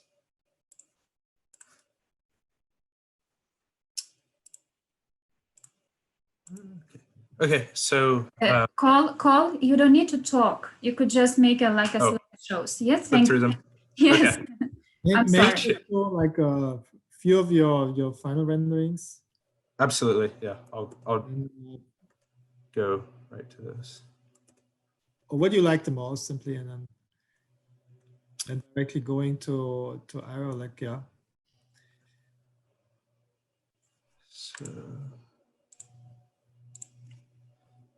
So I think this one personally was my favorite one to show the density in it, in its background and its context.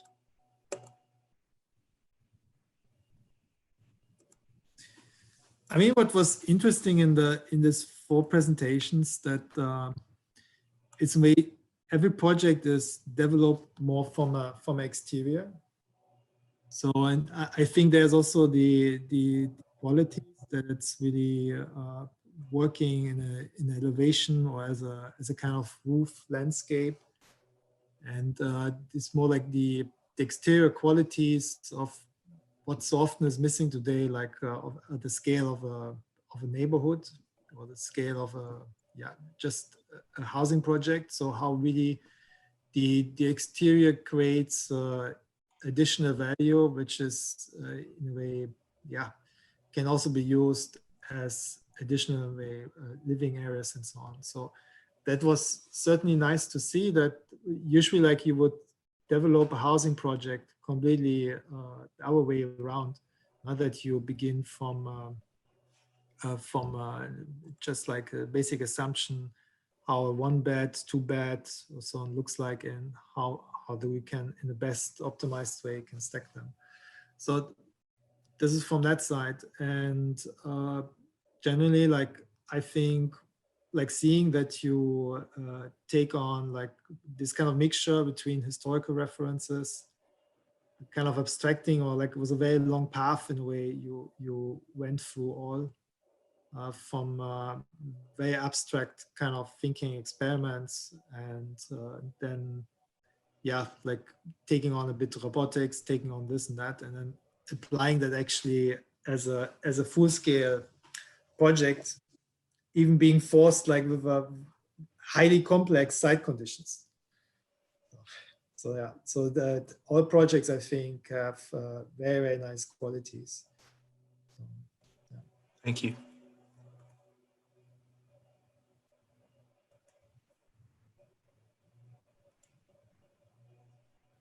Yeah, I think it's good. You have like very clear idea what you're doing. You're exploring the rooftops, roofscapes, and how you habit those, and then just maybe it so that your rooftop becomes like the third facade. Yeah, so it's clear. And then on the end, you started with the module. The inspiration was a module system, and then you create your own module, and then you show how it's like how it works, and then later you adapt the materiality, and then it becomes like more, yeah, like realistic. So it's good. Thank you.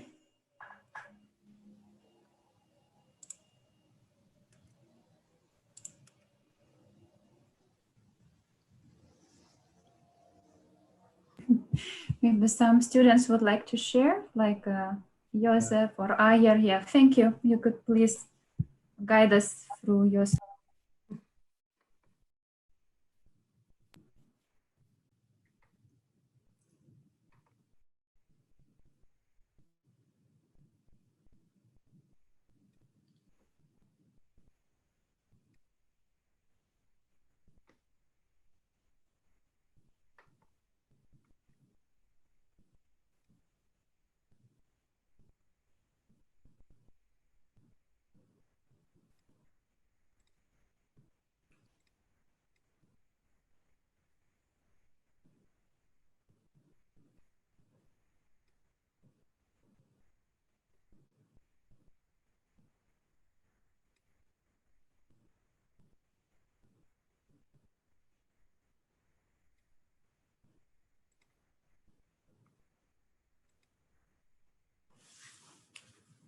I mean, here in this project was quite nice that you're talking about a matrix, and usually like in math, I would understand the matrix as a gridded space, no? Like where you just put in numbers and so on.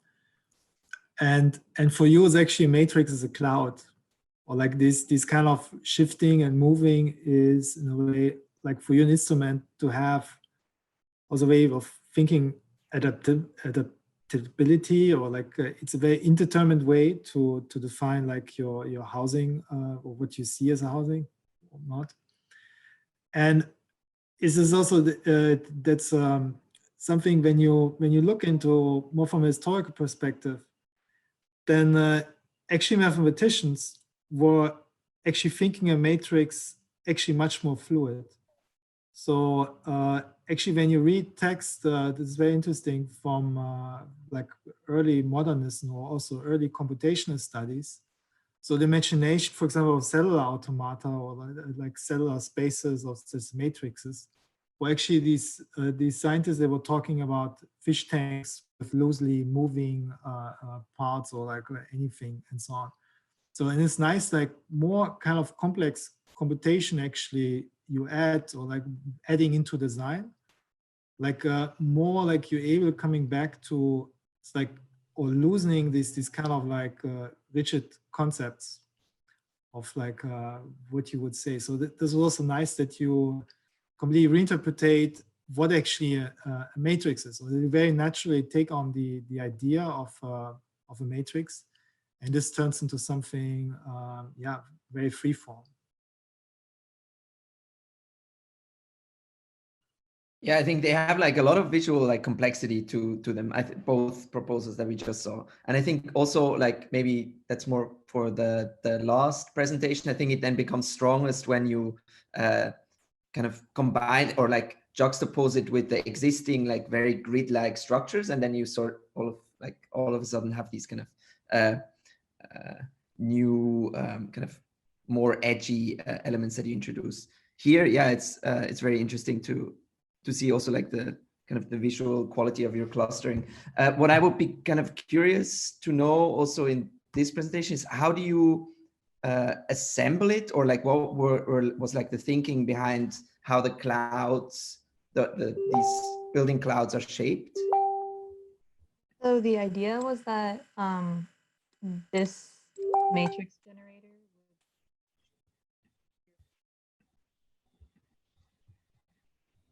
Sorry. Can you hear me? No. Yes. Now. Yes. Oh, okay. I'm so sorry. So the idea is that my building basically acted as a symbiont that attached to other buildings and created a beneficial relationship for everyone. And the way it does it is it uses that matrix generator that I just showed you, and to create these branches that then reaches out to these buildings and connects with them through different ways. And so that you basically digitally would use a simulator to produce it, and then you would build it in real life. But so then the apartments, I guess it's apartments, right? That are inside the modules. Yeah, kind of like a living, like a public space that then connects these different buildings. Yes. It's like a society within a building. Okay. Yeah. Yes, you could go to the first slides. I think that Roman asked you as well about the progress of designing it or constraining or evaluating your gotten results as well. Okay, so if you see here, I started off with these two units, one which was for navigation purposes and the other one which was the room purposes. And then, through a series of shifts of diagonal and vertical shifts, I came up with the first cluster, but I didn't like that it wasn't dense enough when you look at it in section. But if you look at it in plan, the generated outputs, there's like different pathways that occur, like a loop or a main avenue or fragmented avenues. And then there are different courtyards that occur within, such as these. But yes, so it didn't have a very good density that I wanted. And that's why I brought this structural core that would basically densify it, hold things together, provide structure or public gathering spaces and infrastructure. And that led to the second iteration, which was this, and it was a lot more dense and was able to work better. And then I applied the more detailed things such as robotic trajectories and architectural details. So that is a very quick way of describing it. Yeah, no, it's nice to see. I think also like the images show kind of this like detailed like hierarchy that kind of goes through all the stages.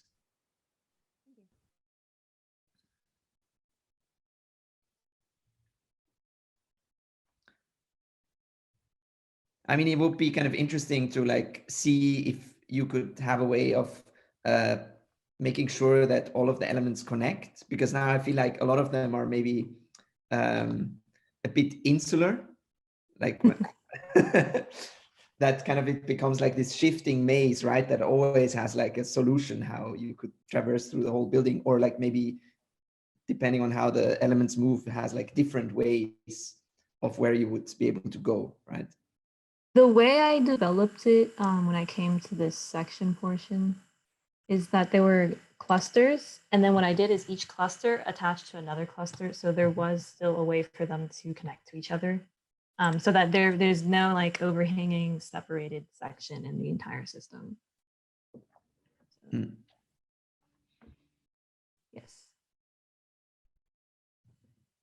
I would have liked to explore more if I had the time, maybe a very like solid entry point, as earlier she told me, to maybe explore a way for you to enter from one specific section and then see a specific pathway. But the idea is that you could access any point. Mm.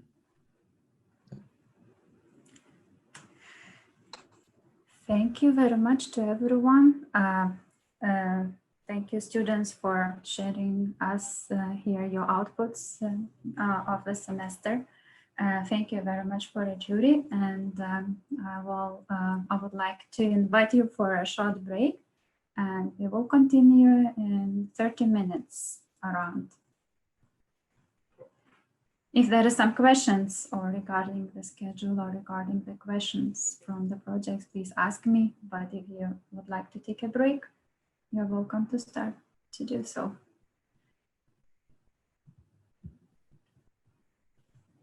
So see you soon.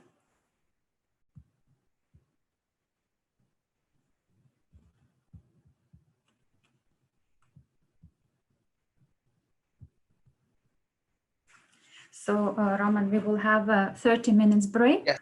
If you can hear me, and we will continue. You will start from saying everything from beginning of my, I will give a short introduction about you and about the other guests. And thank you very much for joining us earlier. And perfect. I'm sure you need a break now. Thank you. Yeah, it's good. Thanks. See you in a bit. See you. So our experimentation and speculation studio is a bit an opposite to the starting from planning or structure or design of based on function. Here we try to speculate, and for speculation we took the tectonics of a paint or how to build from drawings. This is our like a studio focus. How the architects experimented within the drawing and the graphical exercises in the different backgrounds of architecture and the arts of times. We were interested in this historical and artistic trajectories. Taking those aspects, students had experimentation from two-dimensional drawing or the painting to translate to three-dimensional kinematic compositions. For digital design, we took a speculation by monotonous, repetitive, like similar to BIM systems, but attaching the point that today we would like to, an opposite of that, to experiment with compositions. And these dynamic processes would give us variable, heterogeneous kind results from graphical to geometrical, and then shifting this to robot tools of design thinking. We have our robotic trajectories workshop. We have had this and planned that, and here the Eric Veron Galindo was helping us, a research assistant at the UT, where we developed strategies of continuing these trajectories to within three-dimensional engraving, which allowed us this shifting and rotation through the interlock to develop the system of that freedom of a design turning into some, let's say, more speculative detail, and we were planning to produce a larger scale models.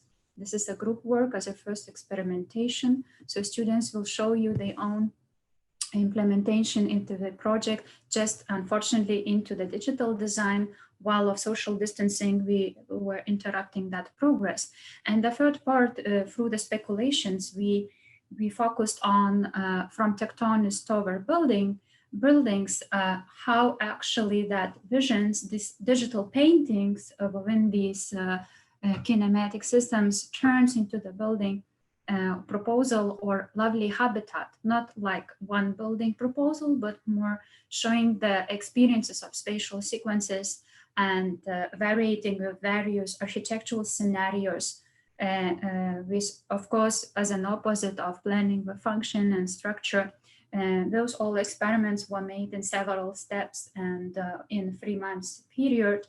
So you will see in different ways explored all the tasks, all the elements, reaching this from two-dimensional to three-dimensional graphics and tectonics, and ending up with renderings and proposal to the regular repetitive systems in the city, like a parking garage. We wanted to reverse the repetition for a future perspective to change this into lovely habitat.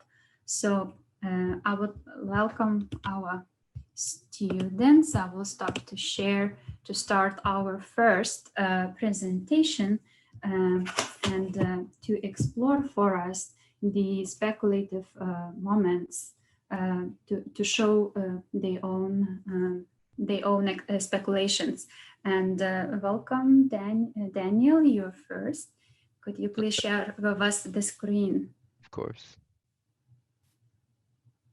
Oh, excuse me, I completely forgot. I interrupt myself. I'm so sorry. We have two more guests, very important ones. Excuse me for being too fast and trying to save our time. We have as well Suhan Fatal, amazing and expert in digital design, and our lecturer from UT University. Thank you so much, Suhan, for joining us. We are very happy to have your input because you have also experience a bit in speculative design studios, what you teach at the university, and very happy to have you. And as well, Daniel Kuller, an assistant professor from UT. Thank you very much. And now I will, for joining us. We are very happy to have such a diverse external visitors to look to our speculations. Please, Daniel, start your presentation. Right. My name is Daniel Better, and I'll be presenting you my speculative design project.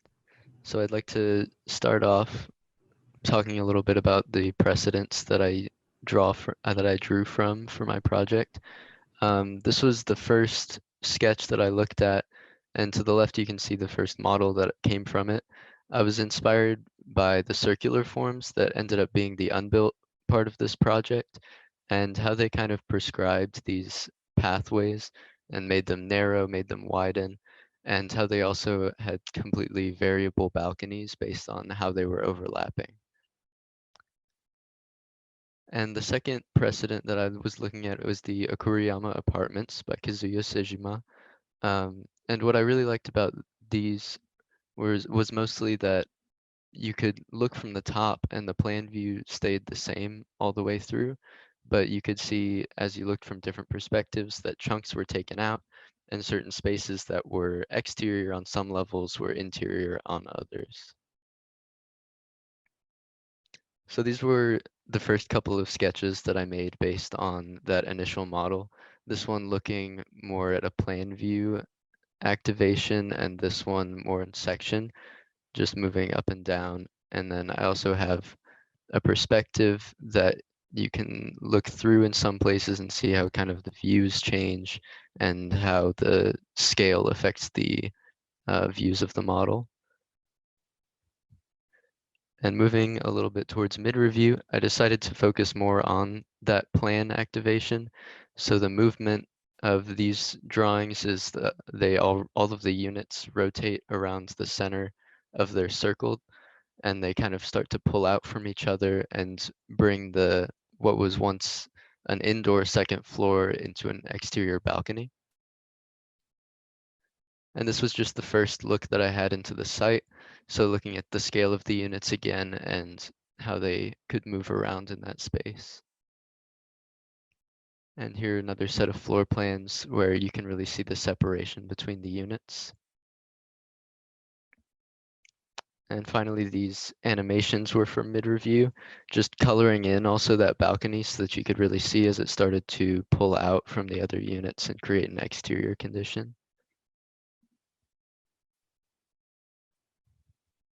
But after mid-review, I started another set of experiments, kind of trying to combine the section and the plan idea with the initial unit that I looked at. So I colored these in based on the outermost layer, which was colored in white, and then the second layer colored in red, and the innermost in black.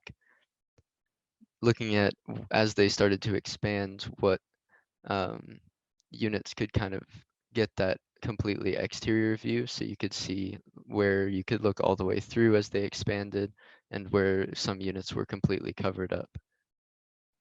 But this started to inform that maybe it needed a bit more prescribed type of movement to gain meaningful relationships between the units. So I used the robotic trajectory to create or to choose that kind of movement and let the units, which I combined into circular segments, slide across the top of each other. And did a couple arrangements of that, looking at how they could intersect each other, how one unit could gain a balcony from the other. And then refined the unit a little bit more with a vertical piece that allowed for better circulation and better access to the roofs.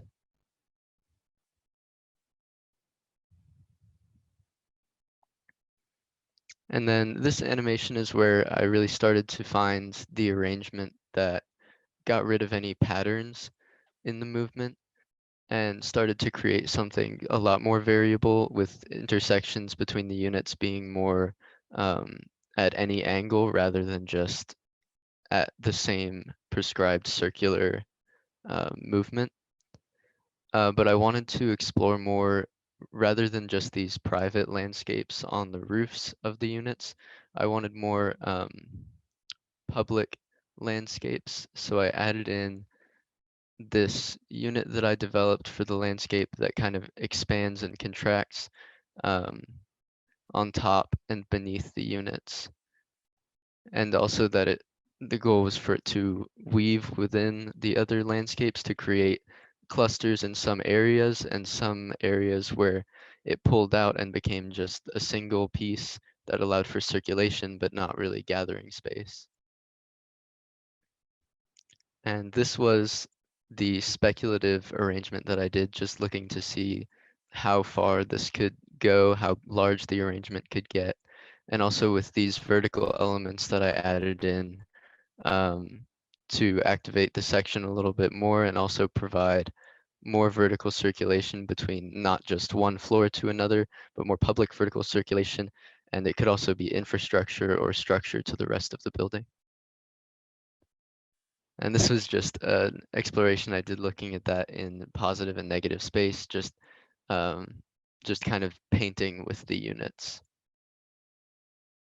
But toning that back a little bit, this became my final animation within the site, just letting this expand and letting the units move around, intersect each other, and the landscape as well slip into other landscape units. There's the orthographic view of the final building. And then these floor plans, I think, really showed the variability.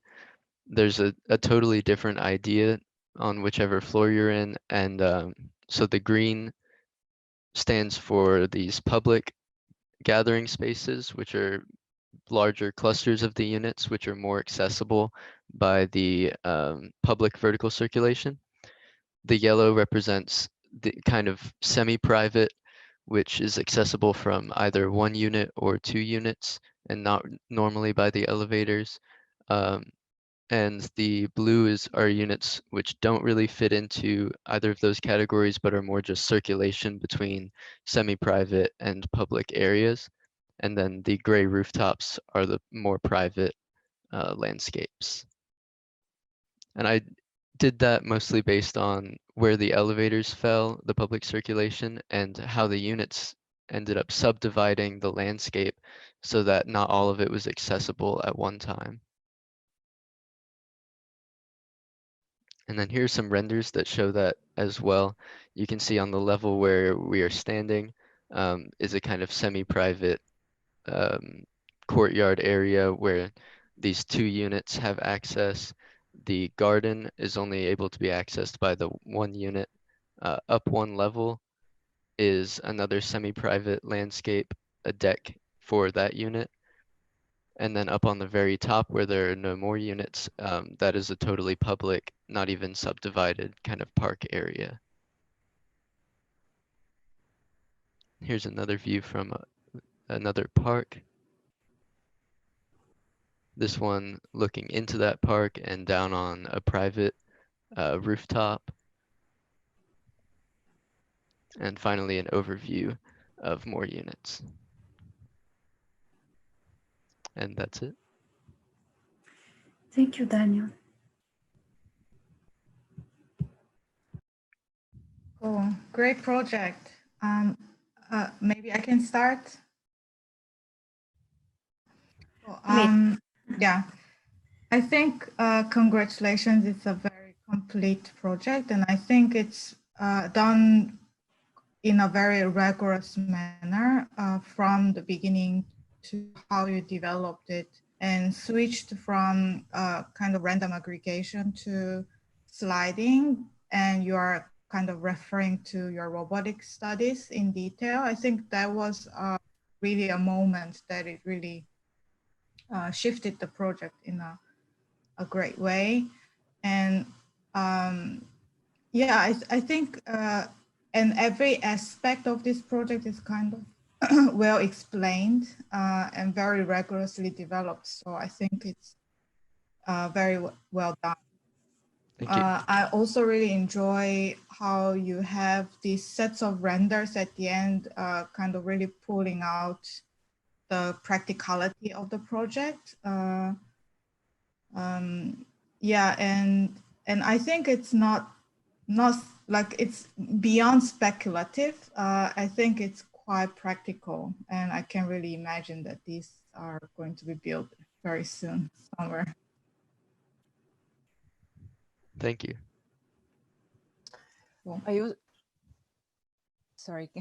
I also very much enjoyed how you guide us through the development of your initial idea, and then how you started with the idea of balconies, and how you carve out the messing using technology to understand what the and using the technology to go deeper with the understanding of the round shape, and then carving out the balconies and what it does. And the result is very also like, it makes sense, like that how your system works. And just the only thing is, like, now when I look at your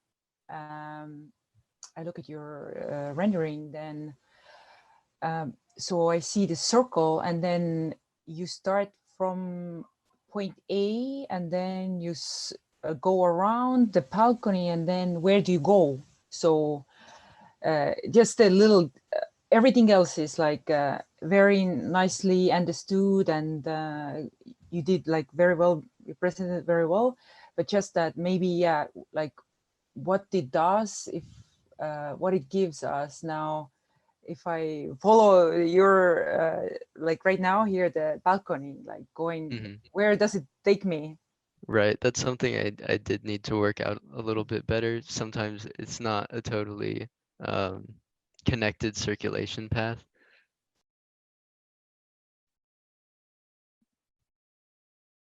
And yeah, also maybe like what is the central circulation? Like, how do you get to the fifth level? Yeah, maybe that one also. But the exploration of your form and the function, it's good. Yeah, just Thank you. a couple minor things. Yeah.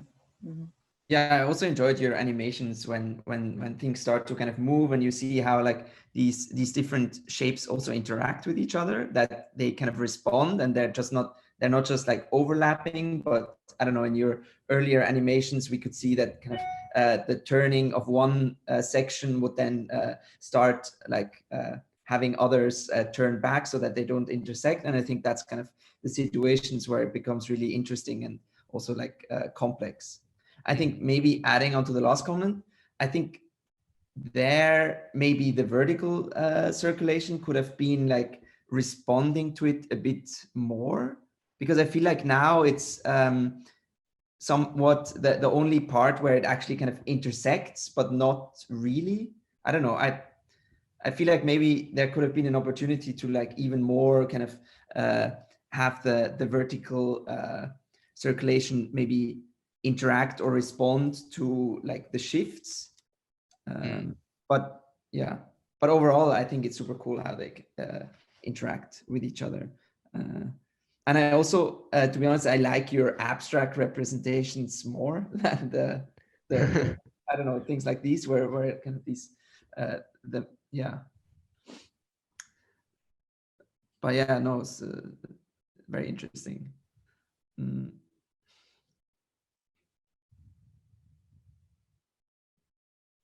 Maybe my turn. Yeah, so thank you very much for exciting presentation. It's first for me today, so I try to be sharp. Of course, thank you for having me here. I am super impressed by your plans, I must say, and I think that the beauty and the lightness that you could encode in your slide, this one, is actually the key success of the project. In a way that it's brought to the clarity of articulating like a single component and having the kind of the arrangement which is extremely rich and pushed to the extreme, sort of, in a way, but yet not exhausted. And I think that this is like very, very beautiful what you show here. I, however, think that the translation into the last steps, it's always the trickiest part, of course. You know, when you start to work with the materials and with the surfaces and adding another scale. So I really congratulate you with the result. But I think that here you have a potential to really draw back to these differentiations that you draw, that you have in a plan, rather graphically, and start to even more profoundly read them when translating into, let's say, the real materials. So that the systematicity and the playfulness that you have between these colors and with the punctuation of the vertical pieces versus the slow slide of the sort of radial pieces would not, I feel like they blur too much, you know, in the final result. So I wish that to even stay stronger. But that doesn't mean that, you know, that the results are not sort of successful. It's just that, I guess, you know, like to translate those things and not to lose those things which you achieved in your own project is extremely difficult task for any architect. So of course, congratulations with the work, but I think that what I see in the interim studies, or rather abstract presentations that were also addressed by other jurors as extremely successful, is that there is a graphical precision and control of point versus stroke, right? And you guys are working on this sort of speculative brief, which is inviting to choreograph, you know, what is the slow motion, what is the punctual motion, what is the sort of long stroke, what is the punctual stroke. And I think that you grasp it perfectly well with the high level of control in your three-dimensional movements. And so this could, to my opinion, yet be reinforced in your final renderings. And otherwise, I think it's very beautiful project. So thank you for the presentation. Yeah, maybe we could almost imagine this being like an architecture machine where the parts actually also in real life move and or maybe don't have to be materialized in wood and plaster, right, and concrete, but maybe they're more of they actually kind of, you can, or maybe there's a way how you could find this motion blur that we kind of see here on the plan to also be transformed into real life and give like the building kind of a new way of articulating itself. I think so too. The strongest drawing is certainly like here the plan studies, because also like how you like draw out from actually just simple elements like quite diverse range of shapes. For me, like, is also to follow up the critique, it's clear like your project is massing study was more like on an urban scale. It stays and it's good so. It's also good so that it's more like a 2.5 dimensional project. That's in a way like dealing with extrusions. That's typical for urban design. And I think that also like that's a nice point. Like when Indo and Rama like point to the idea of drawing or like the idea of an architectural machine, that you can understand it also in itself like as a way to similar to city morphology, or like a typical like you would hatch or differentiate masses voids in the first before you even like begin to design like literally buildings. Then in a way first like have a kind of a zoning in a way in another scale. And so I see that project also more in a way that helps you to differentiate in a way or distribute certain massings on the site. And it could certainly like when you go to the final renderings, it's nice that you project like trees or something, but of course like what the tree has on the top has also below the ground. So that by signifying like these areas, what they should turn into, I think that would need certainly the project additional steps where you then in a way reflect on like which mass I actually extrude and so on. And I think like in a graphical, like I think the instruments are there and yeah, it's just like the another iteration. But here too, I could also see like if I would add here some glass and a few columns, is like also how Samin taught, like that's very feasible actually to imagine this as a building. Yeah, I'll echo on that, Daniel. I think I saw your midterm review, and Yes. the way you shifted completely is how you sliced that. I think that was the biggest move. You basically understood what's the right slicing to do, because before you're just moving around the whole unit. I think this slicing of creating openings is successful at the scale it is. But your abstract drawings are a lot more stronger. Like I know it's a common thing, like, okay, let's put materials and then we all think of wood and then, we put a tree and it's like, but it's a little bit distracting to see renderings that are in that direction. Like the abstract drawings that you have are way better. Your plans are reading way better.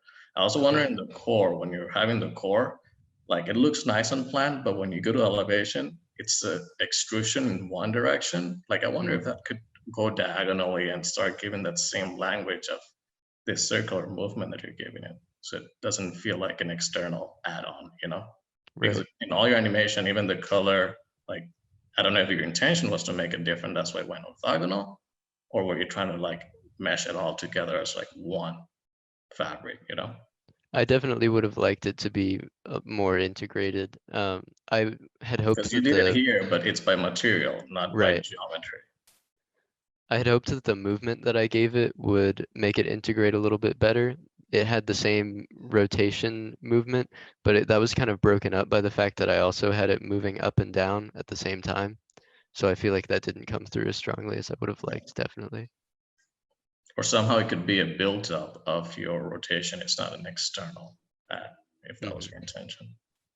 But yeah, I agree with the jury. I think your abstract drawings, go back a couple on your plans and like this is what your project should look like, in this quality of graphic, in my opinion.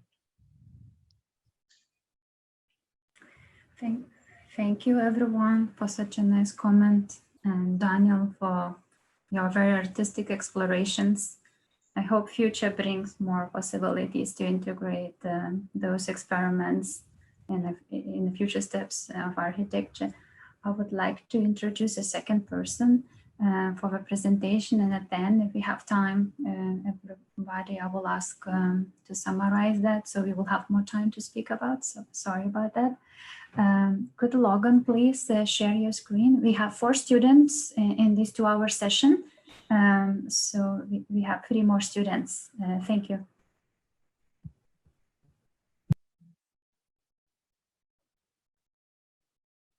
All right. Hello, I'm Logan, and this is my project, Corner Living. To start with the graphical experiments, I started looking at this Perron drawing and I liked how he treated the floor plates.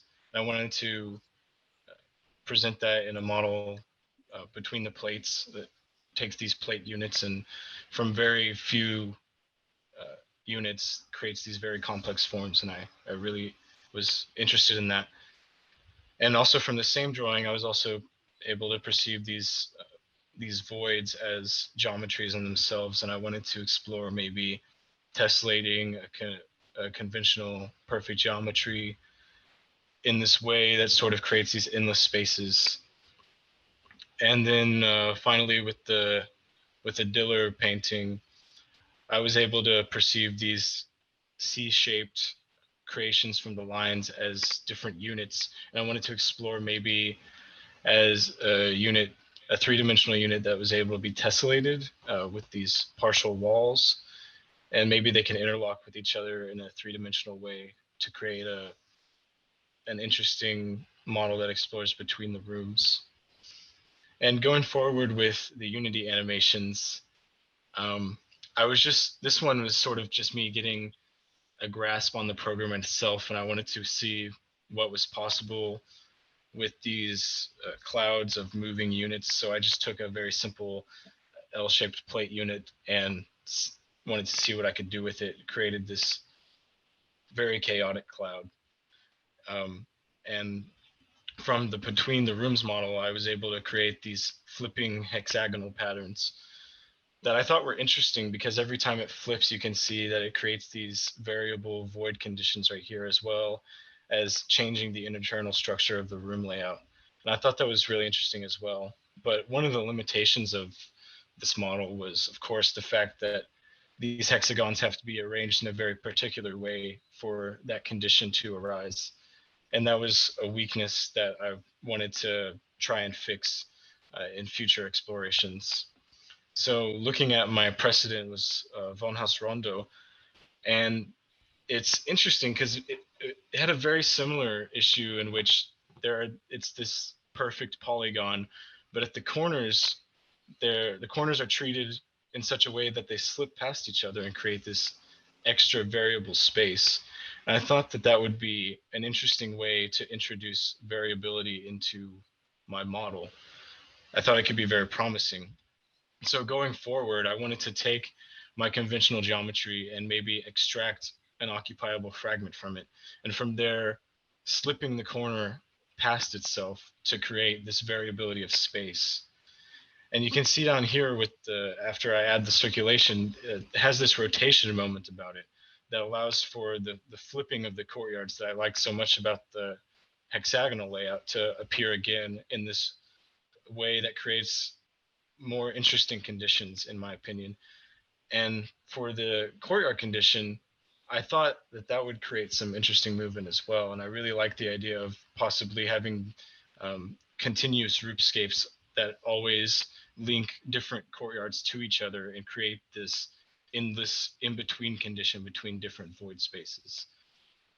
So looking at the Unity animations, this is a unit by itself, and you can see the rotation moment happening where the staircase controls the movement of the unit and sort of slides around with it.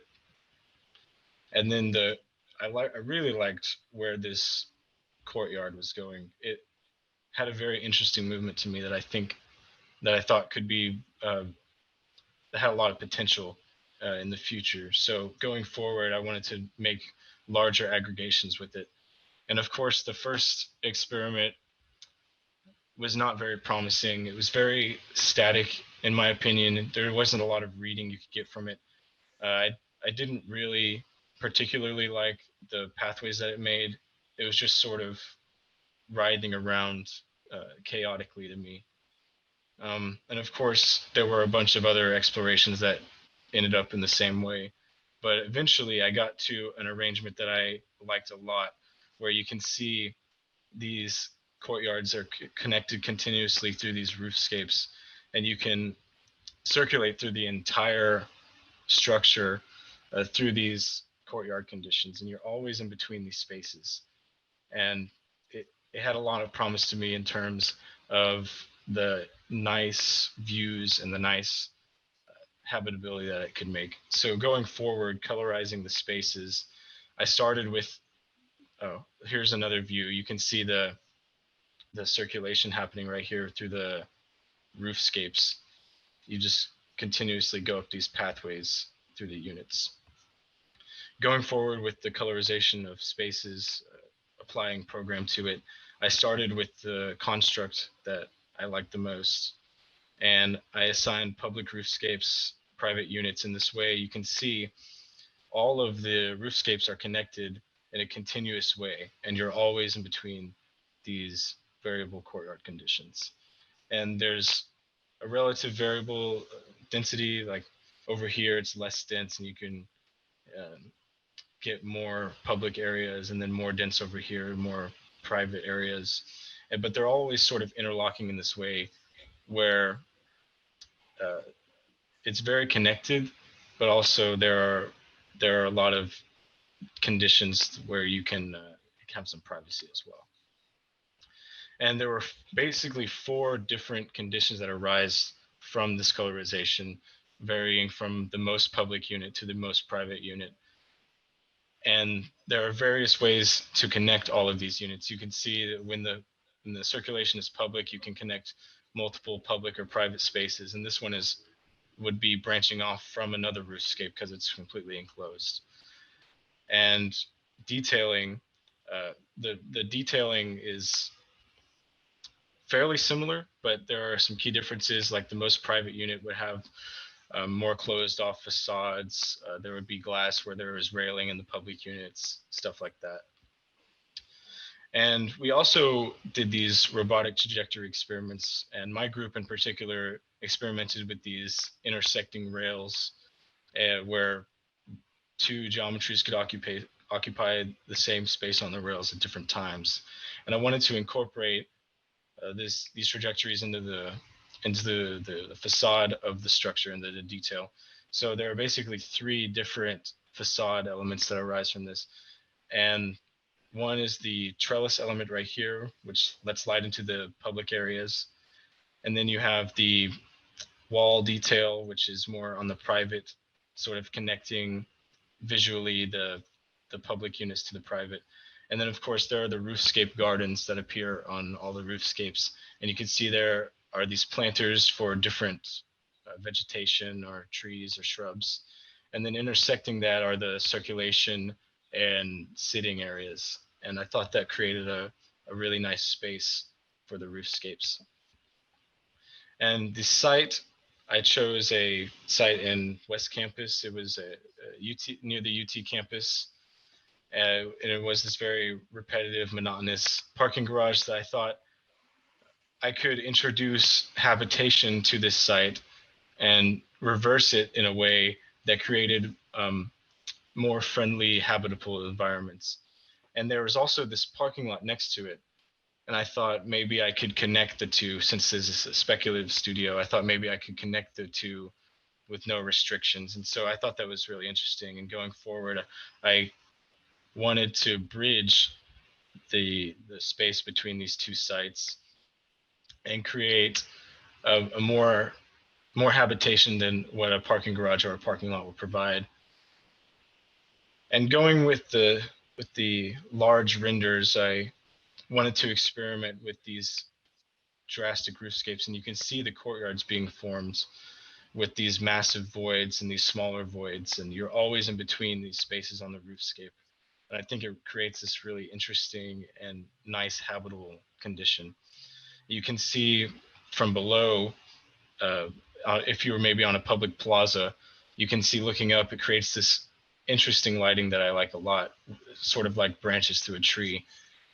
And I really like the conditions that arise. You can see the courtyards forming over here, and there are always the connections between them. And again, you can see that the courtyards are 3-dimensional. They're at every level and at every space. They sort of just give this nice, airy feeling to the structure that I really enjoy. And this is a different density where the units become less dense and opens up a little bit in the middle. And you can see that the light reaches everywhere in the project. Part of the part of my light experiments in these renderings was to make sure that light was able to reach straight to the ground and create this nice atmosphere everywhere. And of course, there are some impossible conditions that arise from these large aggregations. But overall, I think the roofscapes are very habitable. And I think they create these very beautiful conditions between the courtyards. And I really like, in particular, the way that it's fully circulable and you feel like you're always in this courtyard wherever you go. I think it's really nice. And again, you can see that they're right on the edge of these endless voids all the time. And overall, I think these experiments were very successful in this way. And of course, there is always more to be explored. And I think this studio in particular opened my eyes to a lot of questions that I want to try to answer in the future.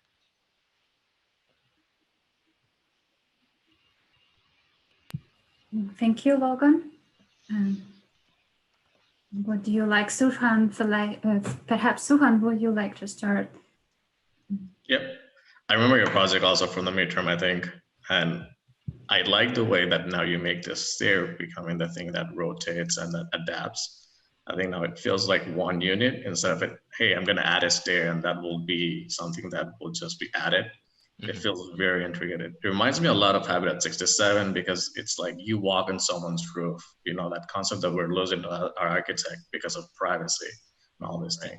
So I think it's successful. I think it's very successful. And you get that in these renderings where you're like, oh yeah, look, there's connection between neighbors. It's not like my house, your house. You get to walk on others people's roof without a problem. I really enjoy your presentation. I like the way you moved from midterm as well. I think it's good. Thank you. Your suggestions at midterm actually really inspired me to explore more the variability of this unit. Thank you. Thank you for the great work. It's absolutely beautiful, and I really love your design and your renders and the animation. It's all great. I do think there are just two main comments. I think like the project is really aesthetically beautiful project and very well developed in terms of detailing and kind of like rendering and stuff. But probably you are probably in the beginning stuck a little bit in the development of the behavior, because the hinging kind of the developer of your unit, your choice of unit and the hinge kind of behavior was really interesting. And I think you kind of trapped in just having a quite repetitive way of just aggregating the same thing over and over. And probably afterwards, you were kind of posing it at one point and just analyzing and colorizing it and just applying different conditions and material, which is totally fine, which I thought you probably could have experimented a little bit more with the hinging kind of movement. So you're kind of the hinge is kind of coming from one unit, but maybe crosses 2 units, crosses 3 units, or vice versa. But I think there's nothing to be like, nothing what you are doing is wrong. It's just like the behavioral studies probably have been a little bit over repetitive in a certain level, but that's totally fine. I think as second year project, I think you did a great job. Another thing I think really I want to suggest you when you're presenting, try not to oversell yourself. You said a lot of words that like, this is beautiful, this is amazing. It is amazing and beautiful. We can tell that. I think you as a presenter, you don't have to really oversell that and leave that kind of assessment to the juries or to the audiences. But otherwise, I think it's really beautiful project. Well done. Okay, thank you. And we can tell that you really like your own project, which is usually a good thing. Yeah, I think following up on that, I think it's a really nice results. I think what I'm struggling a bit is with your early development of the single module. There, even though you through the movement, I feel you don't have that much variance actually, or like there is not that much differentiation that comes out of the hinge. And I feel when we see the modules aggregated, the intelligence starts when you have different kind of sets of these star-shaped modules interact with each other, you know, rather than the star shape undulating a bit doesn't actually change that much spatially inside. And so I feel like similar to Somin, like maybe rather than the recoloring and just assigning of private and public space, you could maybe articulate that more spatially. So like, how would you actually, maybe the stair doesn't go there if it's private, right? Or maybe you add a different stair if it's a public stair or if it's a private stair, or maybe you could change a wall that makes it more public or less public, right? So that we would see this spatial differentiation inside of your module that would then be the public and private uses, right? Right. Because now it seems like all the modules are more or less the same, and you kind of assign like maybe randomly, I don't know, like how you then say where you want to have the different use. The use I mainly decided based on connectivity. I wanted to make sure that all the roofscapes were connected in a logical way to me, and I wanted to make sure that there were always multiple points, multiple pathways through it. So it does seem random, but I think there was some degree of logic to it. I do wish more that the unit was more variable. That's definitely something that I feel like I could have improved on a lot. Yeah, I think, I mean, maybe, yeah. To quickly interrupt on that, I think one we looked at is, how about if your stair, right now I see the tread being 12 inches, is that becomes a variable. So you have this rapid stairs or these slow stairs. That way you don't have to move the stairs. The stairs what's fixed down. The unit is the one that becomes the hinge. Like that will give you, like I was expecting a little bit of that layer to happen. Like, because when we're looking at your animations, you realize that there's not enough movement, it's not dynamic enough. So you're like, now I need to look at the stair. I need to find the variable that will make it dynamic. Like that was the missing thing. That was a layer that could change a lot. Yeah, but I really like the way how you use these hinges that go inside of each other. I think that's very nice. And also how we go from the robotic experiment to then the architectural scale. And I mean, similar to the Unité, right? You can use these kind of these interlocking to also create maybe more variability, like while using the same parts, right? Right. I also have the same comment about how you define the tectonical form you create. Like you said, that there is a public unit, there is private unit, there is like a connecting or semi-public. So what is actually in architecturally a public unit?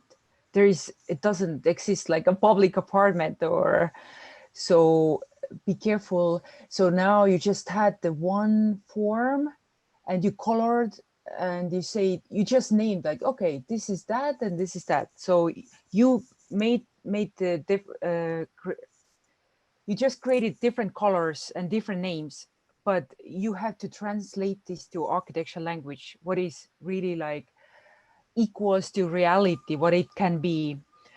But the idea of how you had like a first like a cluster, like a chaotic shapes, and then you start to kind of carve out, and then you made this courtyard, and you said endless in between condition, which you translated to, it became like an endless connecting roofscapes. So it's good. So you translated just the diagram to reality, yeah.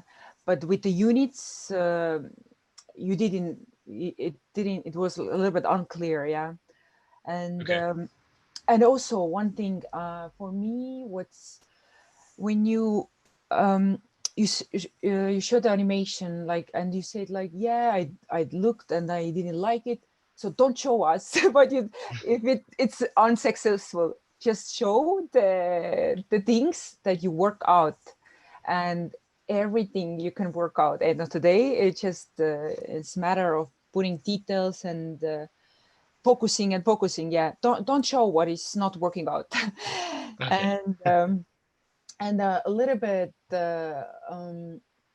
it's because I work so much on the real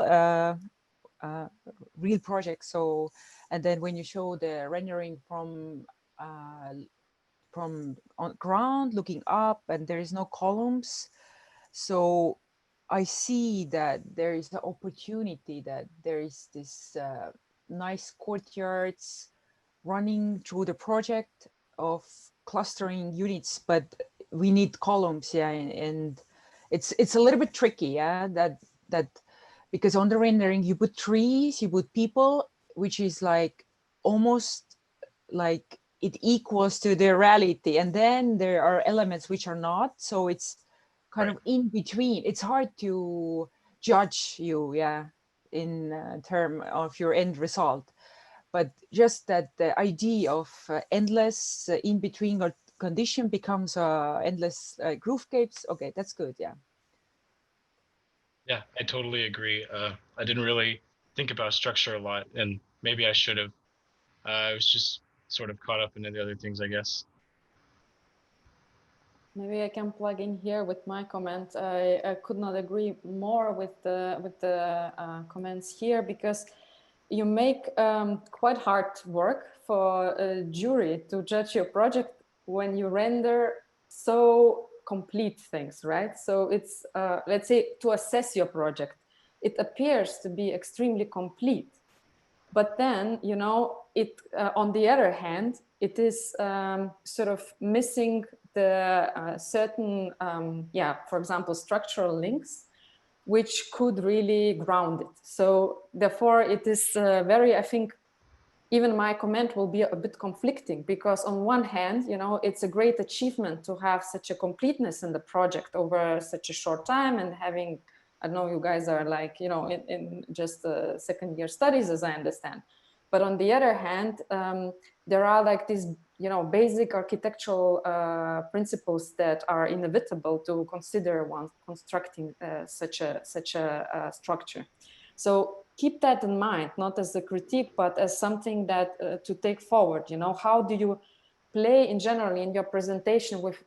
We can never, you know, present projects which are completely done in a way. We all have to somehow, you know, show something and show something not to show something. So be smart about these things, and I think you got advice about it well. What my feeling is that I wished that you pushed a bit more to the extreme and more serious the precedent study of Claude Parent, the function of oblique.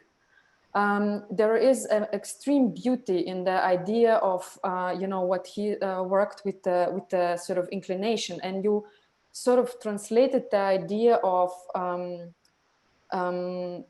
oblique into the intersection between private and public, as I understand, but it's not yet taken to this its own spatial potential. So, for example, this element of the stairs, which was already addressed, you know, is a perfect component to really look what the obliqueness could do for transitioning from the more private to, let's say, more public. And the point is with the Claude Parent example, that you have here a great opportunity not to work with dichotomies, you know, which is private versus public, but to play with the inclination, which allows like gradient transitions, because it relates to the speed people move. It relates to our body posture, right? How we perceive the relationship to the ground, how we move, and how the gravity affects us. And I think this is a very beautiful part of your project, which could yet be strengthened and implemented. So one thing is to play with the hinging, I think, into push and more extreme. I really like the overall scheme, the airiness of your proposal, and that you were daring to leave the limitations of the bounding box of the site, you know, like to really look it open. I really appreciate these things. But I think you were not yet daring enough to take this starting point to its seriousness, to its extreme, and to play out like into really where it starts to touch human body, you know, to touch its habitation. So that would be my observation. Thank you very much for presentation. Thank you. Thank you to everyone. It's very helpful comments to all of us.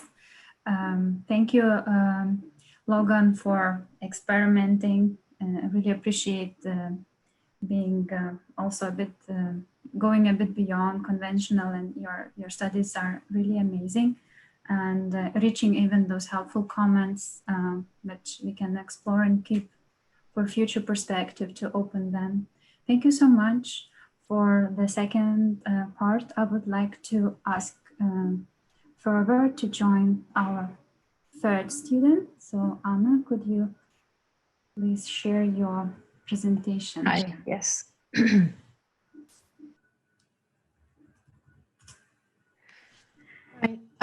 Hi, I'm Ana de Salida, and this is my speculative design project, Community in the Clouds.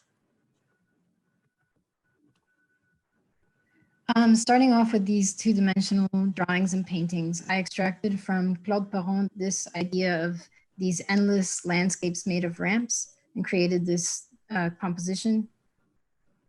From then this painting by Jean-Hans Arp, I extracted kind of this idea that these geometries could be more planar and create kind of these roofscapes between each other. And then moving on to this main model, I extracted those geometries as kind of implying a rotational path in between and creating these these rooms that went into each other. And as an architectural precedent, I analyzed the VM houses by Big and JDS, where I learned a little bit about this proportion. And what I liked about this was the idea of kind of multi-level living apartment units and these harsh angles coming together, as well as the idea of a lot of light coming into all of the apartments as an exterior situation.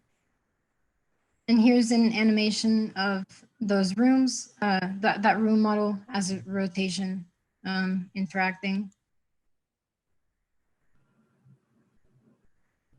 And then moving on from that, since those kind of room models were rotating, but they weren't really creating any more space than just a hallway between those rooms, I created this element which merged all of those components from the precedents, kind of the angles and the multi-level idea. But I also added this hooking element, which could be a navigational element, but it was just more for the movement in order to get more variability.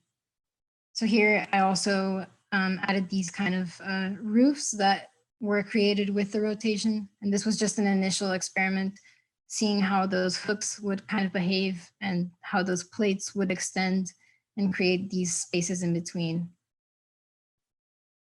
And this is the arrangement before the movement. And this is the main kind of hook experiment. Here is one of those vertical chain groups. And as they rotate, these plates extend and the hooks interact with other ones.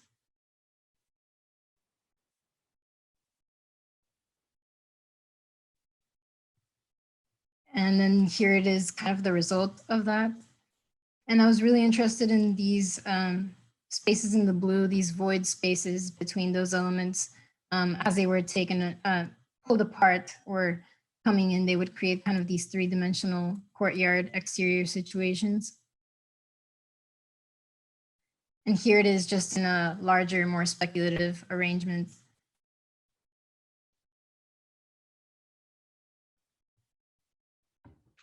And here just highlighting that idea of the rotation and extension of these plates as the potential for like terrace areas or shareable free time zones. And as an initial experiment with our parking garage site, I took the idea of those voids and subtracted some elements from the parking garage, just initially just seeing how it would fit into the site.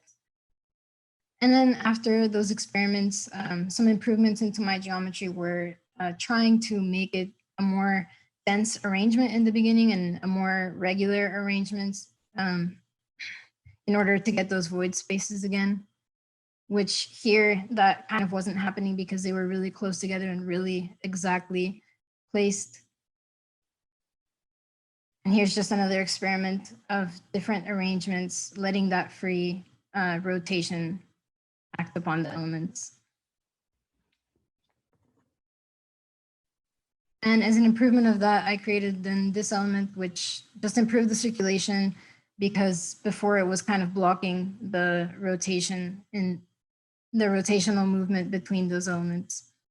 And here is the final arrangement I decided to go with, which is made up of these elements in a vertical chain created by those, connected by those plates. And I realized that if kind of a gap was left between those chains, there would be more freedom for them to interact. Like, as you can see here in this animation,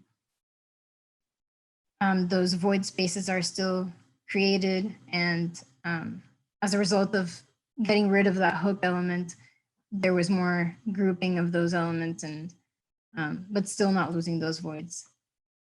Here, just to show the two different elements, which is really the same one, but one is flipped, that doesn't have this exterior access, and seeing those kind of multi-level roofscapes that could be walkable.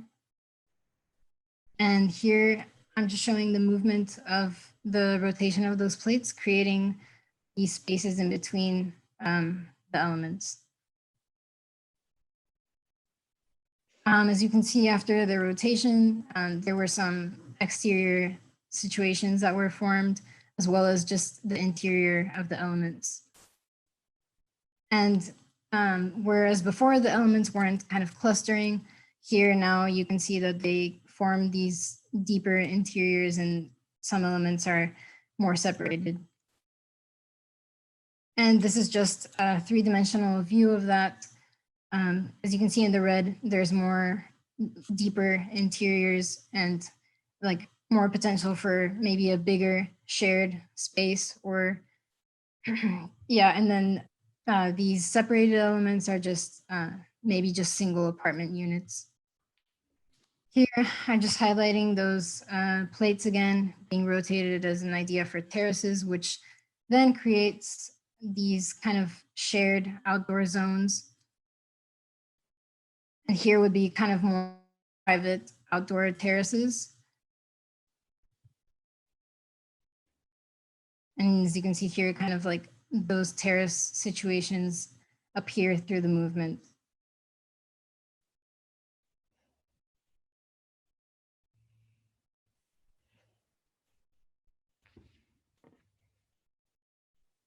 And this is just an interior view showing that rotation and kind of like that bumping into each other of the elements. And moving on to robotics, I was in this group with the curves, and we decided to make this composition of two elements that would interlock with each other and follow this path of the curved trajectory. And here's just a quick little animation showing kind of that piece rotating. And I wanted to incorporate that into my project as kind of more ornamental piece because of my rotation and because of the freedom of my movement. This rotation wouldn't constrain my movement in order to get the same situations that I had achieved before. So I decided to make those robotic trajectories kind of green walkable areas in those terraces. And here's just another view of that.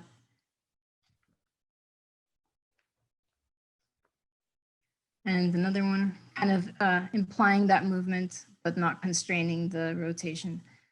And here's just an overall view of the resulting project. And here we're just kind of going into those sequences of terraces and shared zones. And here's what kind of one of those shared zones would look like between 3 apartments where those roofscapes could be walkable.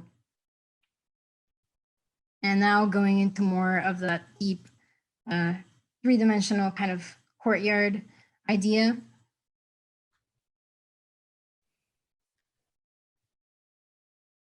And just a view from down of the like hanging terraces.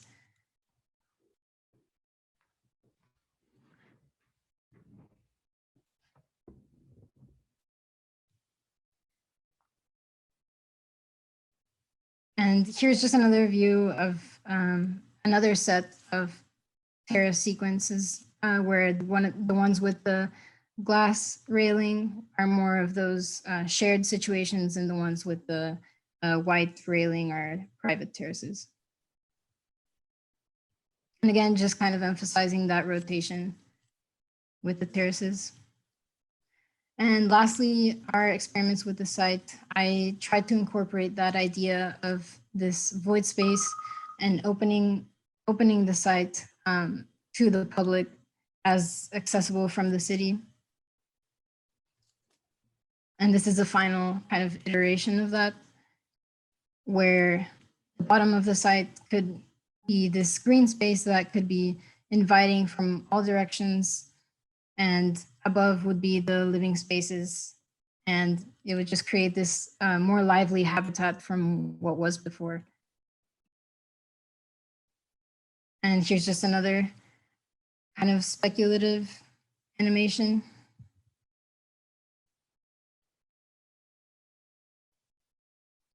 And that is all. Thank you. Thank you, Anna. Thank you. Yeah, it's really great to see super cool experiments. Do you know Fold It? Have you heard about that? It's like sorry? so it's basically it like the way how your structure moves reminds me a lot of this protein folding. So like there has been this I don't know, I think it's a few years old, but that this community effort of using kind of citizen scientists to help with unfolding of proteins. And the way how proteins are built up and fold into each other is very similar to like your early kind of experiments where they kind of have to be like as compact as possible, but they kind of touch each other. And when certain strands of proteins touch each other, it's kind of like it gives a certain benefit and so on. And so it becomes this interplay of like, oh, I need a lot of space so I can actually move free. And then on the other hand, like maybe it's better to be like compact. And yeah, you should look, there's these like kind of open source software around it. But I think it's cool of how kind of you not only have one module that moves, but the whole string of module that moves. And then it becomes this more complex motion that kind of goes through the whole structure. And I think your animations where like everything is kind of moving in like a wave are very, very successful. Thank you.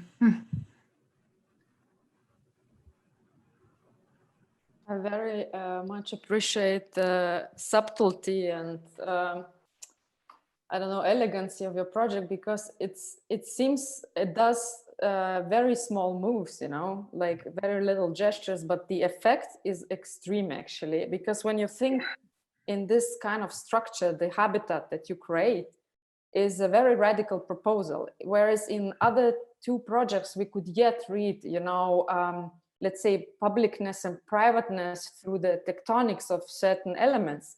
Here these boundaries are so narrowed, you know, and so so strongly put together that actually it would be, yeah, I think one of the most radical living conditions to be considered in real. And this is what I really like. So it's not really doing much tectonically many moves, you know, but it's with a very powerful move.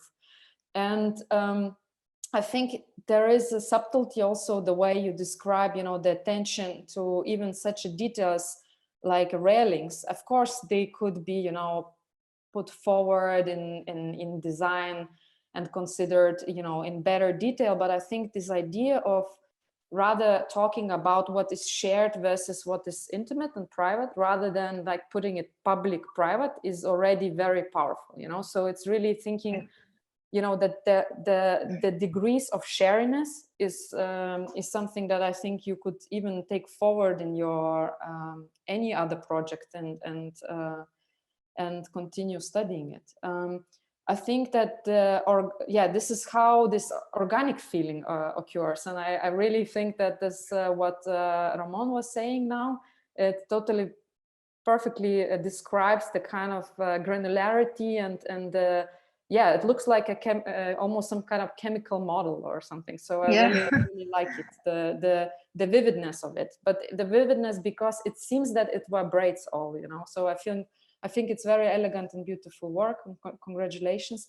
And it creates a lot of cinematic kind of experiences in there, which I would not expect, you know, from such a sort of, almost very simple system. What I think what you could yet play with a bit stronger is this layer of the robotic projections when you start like adding the layer of engraving. Because I think here you could be, again, more aware of the scalar relationships to where they place and how they're, put like in their locale, so to say. Because now they seem a bit like mechanic response, you know, so they're ornamentic, but the ornament is not yet played in the sensibility that you have in your overall structure. So I think here you have yet, so to say, space to improve. But yeah, yes. Yeah, thank you. Just very quick comments. I like that you say the beginning that you want to create. You were inspired by the big apartment building, and then you want to create multi-level living. And you actually do. You create the multi-level living, and then even the moves you're actually very much showing in between, from the beginning to the end. Yeah, to the end you show the result, but you show a lot of like elements moving a little bit, and then it looks very chaotic because you're talking about creating. And actually on the end, how you, when you translate this, you put details, you put the materials and some garden, it actually becomes very nice. It reminds me like Mediterranean living, like Greek housing on the rock or on the mountain. So it looks, it just because you ended up like very elegant. It looks very elegant. So that's your success. Yeah, it's still like very chaotic, but that's the beauty of your project, being like looking very chaotic, but just because the same materials and same rhythm and three-dimensional multi-level living. So you create this beautiful mess. So good. Yeah, I think that was what I struggled with the most, just kind of the chaos of it, to find an order. But yeah. Yeah, you can say like that's your, actually you wanted to have a mess end of the day. So yeah, exactly. Yeah, good. Yeah, thank you. And thank you very much for the work. It's absolutely beautiful. Congratulations. And I can see a lot of production over the course of your study. So very well done. One thing I will agree with the comments. I absolutely love the way you developed your movement and the units, and it's really, really simple, but chaos, of course. But when I was watching, I think your renders are very successful, but when I see your diagrams and models, they appear, even if they are very simple setup, but they appear very, very complex and chaotic. And Okay. it's not something bad, but I think I would love to see some kind of maybe gradual changes over the whole tower, or even as an experimental chunk that shows a degree of change of the fold and unfold, to really check or test what it means in order to the degree of unfolding your units or your fans. What does it mean as a cluster of geometries or buildings? So I think those experiments were kind of not really done very rigorously though. Although you have a lot of experimentation and videos, but they are all like entire animation work entirely simultaneous and homogeneously chaotic everywhere. Yeah, so I don't know if you could have scaled that down a little bit, or kind of have a different degree of chaoticness in certain experiments, then would have been much more clear to me. Although probably your end result will be this chaotic anyways. But I'm still kind of curious about what it means when it's kind of everything is packed, for example, like complete 100% packed to 100% chaotic, and what is in between, for example. And does it maybe happen within the same kind of building chunks, or maybe can be applied in different degrees within your proposal? I think that's all kind of something that you can answer after those experiments. Yeah, I think that's well done. Beautiful project. Thank you. Yeah, I think maybe that touches on something nice. I think especially when we look at how you put it into the site, like maybe these different degrees could have been something that you start from a more regular structure when it attaches to the parking structure, and then it like unfolds and kind of starts to become this chaotic, more complex interior, right? So that you have this, maybe you could introduce some like a gradient of and design a bit more for where you want this complexity to happen, and where maybe it can be more regular, right? Yeah, those are all good points. I think I'm just gonna echo everybody has said, and it's like there's chaos, but it's nice. Like it's a nice chaos. Somehow it's organized internally, even though from outside it looks like chaos. So that's nice. I like the way you also like accent the track. We usually try to hide all this track stuff, and it's not in a cliche way. You just like lightly, there's something happening, you know, so we can see some of the tracks and the rotation that happen between the units. I think your idea of going high density was also successful. Like I think that's what elevated the project, to be able to elevate that chaos, you know. Right. I think it's in good shape. But I agree, somehow like the way it interacts with the parking, it was a little bit different, more related to your project, like it adapted a little bit better to a park instead of just taking a chunk out and just I can build whatever. Like if it started a structure and started to adapt to the structure, like I see it in a different scenario. I see it like in a cliff, you know, where it starts like to rotate and try to attach to the cliff uneven topography. But the same thing you can apply for a parking garage. You know, how do you take the boring parking garage squareness away without like just taking the whole bite out? Yeah, I think that could have been way more developed and explored.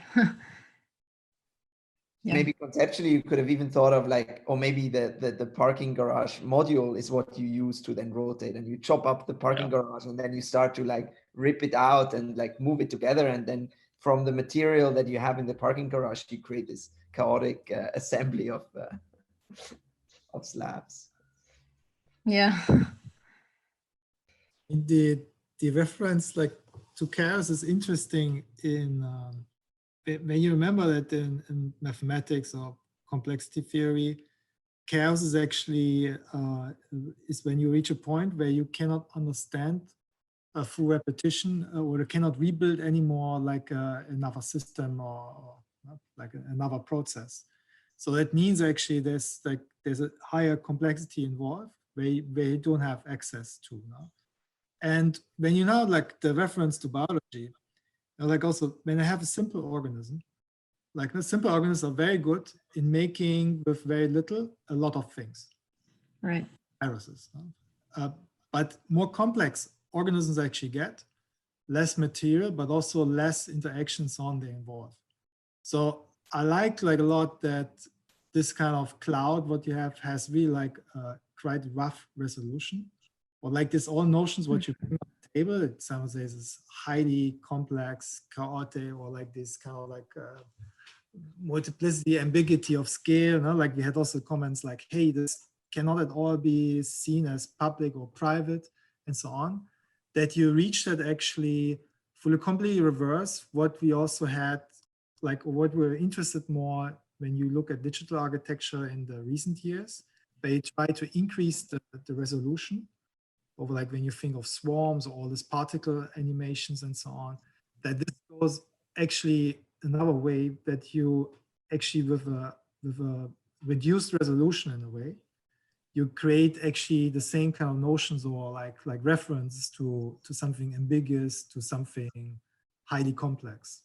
So, and I think that this also takes much more work, and I think also much more in a way like design intelligence to reach actually such moments. So that's it's a wonderful project. So congrats on that. Thank you.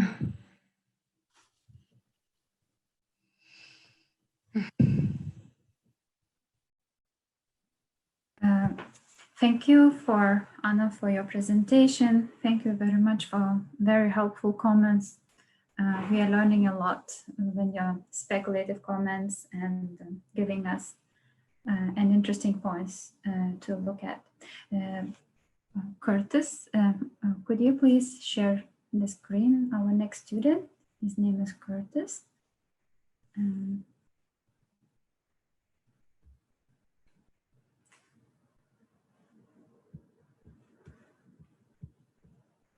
Audio, okay. Yes, and this top tab, if you can hide, thank you. This one up here?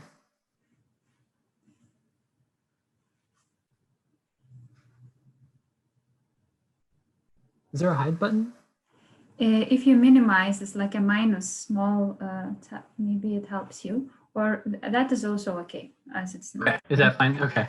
Yes, thank you. Thank you, Curtis. Okay. Yes. Okay, so hi, my name is Curtis, and this is my project called Into the Parts Park, and this is the process I went through this semester. So we started with an analysis of 3 paintings. This first one, I extracted this module, which was based on this core, and it had a few elements attached to that core. I looked at this painting, and I liked these kind of shifting plates moments, and I created this module. And from that module, I created this arrangement. But I particularly liked this painting because it led me to create a module that had some very interesting conditions depending on the orientation of that module. So these more vertical moments I saw as being transportation, and I saw these kind of horizontal moments serving as an opportunity to create room conditions.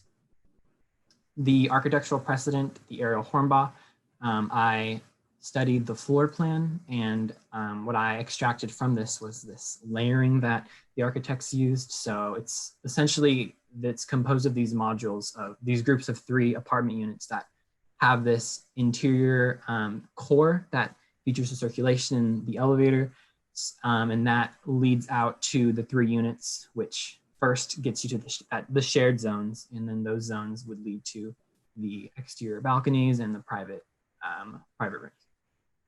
So starting with the module creation, I knew I wanted something that would create very different conditions depending on how this module was oriented, and it could still function in any orientation in regards to the circulation and how you navigate through this module. I continued on the previous one, just trying to deepen these interior conditions, make these staircases more regular, allow spaces to open up to walk through. And this module is the first module that I started to play with animations with. So with this module, I made this animation, which has this kind of interesting quality of very linear elements, which I extracted the good and the bad from. Something in particular was that it did feel a little bit limiting in the fact that it could only be linked to the ends. So I explored with different ways of connecting those, like along the sides, which led to this animation. So this is just a reminder of the problem that I was having previously. But with this new model, I could connect and slide these pieces along the sides, which created kind of more interesting conditions than just that linear condition I was getting. And then this is my very first exploration with this module on a repetitive structure. What I really liked about this was these void spaces that we're creating. It didn't necessarily replace all of the structure, but I thought it had a close relationship with it, kind of being this shell almost. So continuing the development, I made a module that could express these sliding connections, but more than just on one side, but actually on both sides, leading to this animation here, which again, I knew had a lot more potential than what I had been doing previously. And also speculating with rotation as well to get some more interaction between distinct elements depending on how these parts are rotating into themselves. So from there, we did experimentation with robotic trajectories. My group focused on curving forms and how pieces could slide in and out of these rails. I chose to focus on more of a linear approach with this project. So those stripes became the path that these modules were essentially utilizing to slide past one another. And I used those tracks to incorporate vegetation and plant space to grow inside of, and also utilize them on the walls as a system to allow for those to open and close. This is a diagram showing just the potential of two modules sliding past each other, how different these situations are. So before shifting, all essentially platforms are connected on each level. And then a shift will basically disconnect certain elements. So during this shift, you get kind of this disconnection with these bottom two elements as compared to this. And then shifting all the way creates a connection only at this central element. And actually each platform is its own unique isolated room.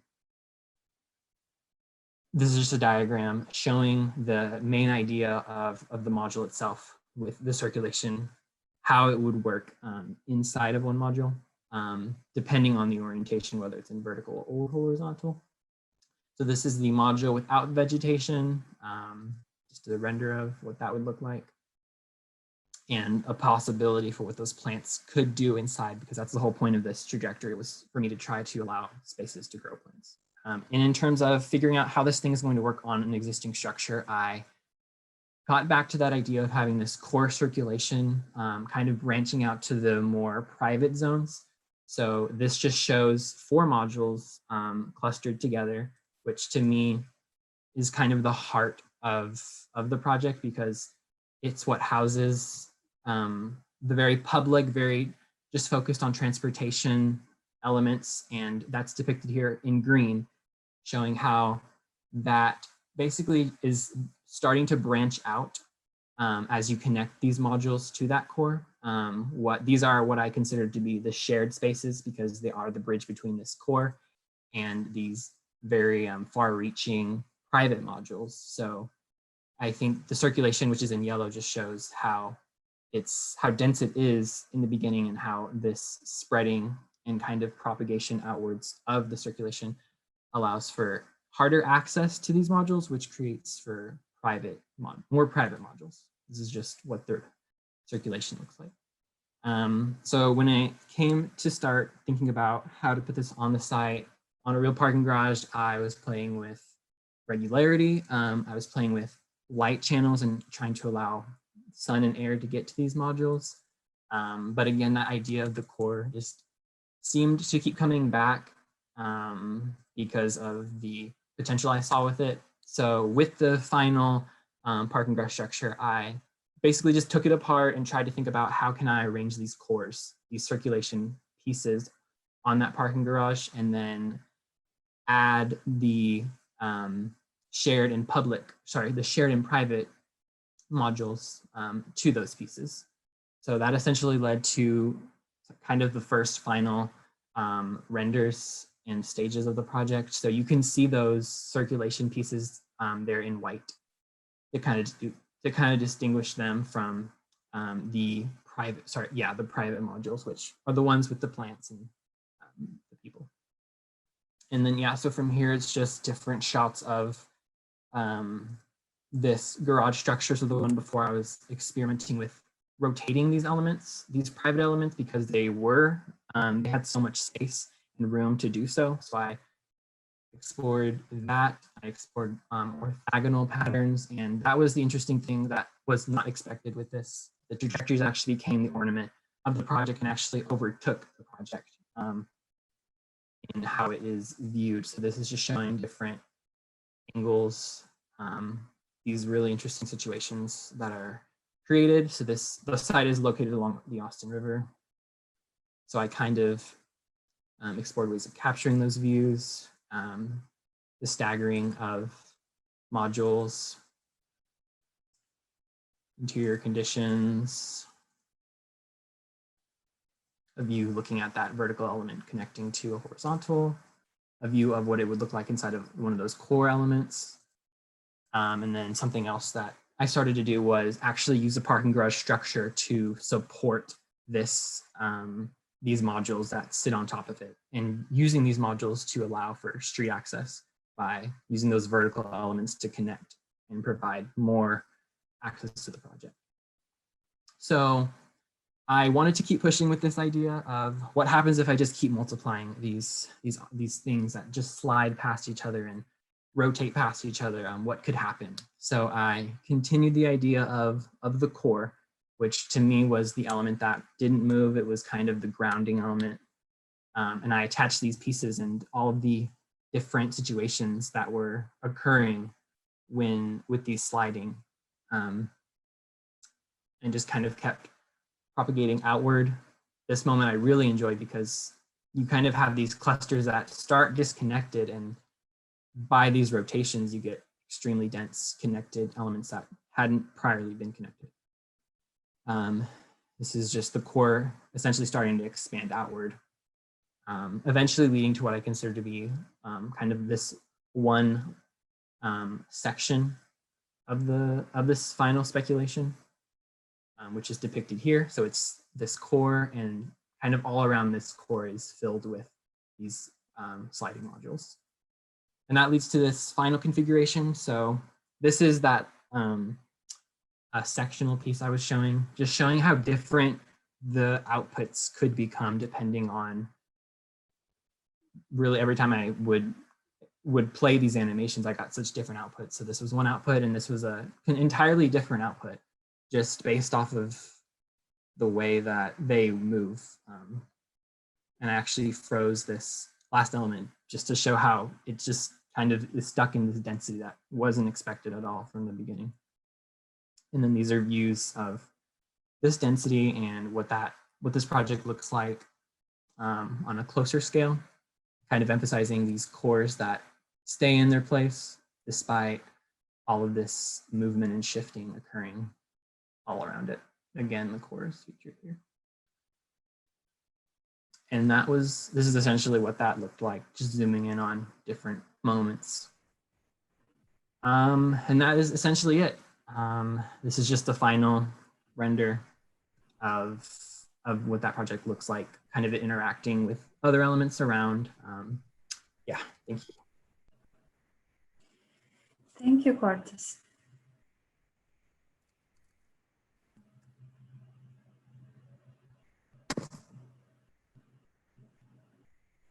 Yeah, thanks so much. That was really cool. I like how I think it's one of the first project that actually also addresses like the verticality with the module, which I really enjoy. It's interesting how you then kind of use it throughout the whole building, and it creates like a more rich variety through it. I think, yeah, that you generate a lot of a cool momentum. What I would be curious to know, like if you say that they appeared, these kind of moments, how did you do these simulations of the movements? What was it, like a random exploration, or what's? Yeah, so essentially when I was in the foundational stages, it was kind of just, I knew how they connected to one another, and I didn't really have a rule for how I was connecting them. But they essentially, as long as they connect on the tracks and slide past each other, that's the main connection. And I was just exploring different ways of how that could happen on this core. So yeah, and then there were some moments, I tried to limit the rotation because that really changes what's happening if you have too much of the rotation. But essentially, yeah, that is it. And then these cores start to become repeated because there's already enough variety. It doesn't take much to get these conditions. So, but essentially, it's animation software that we use to create this.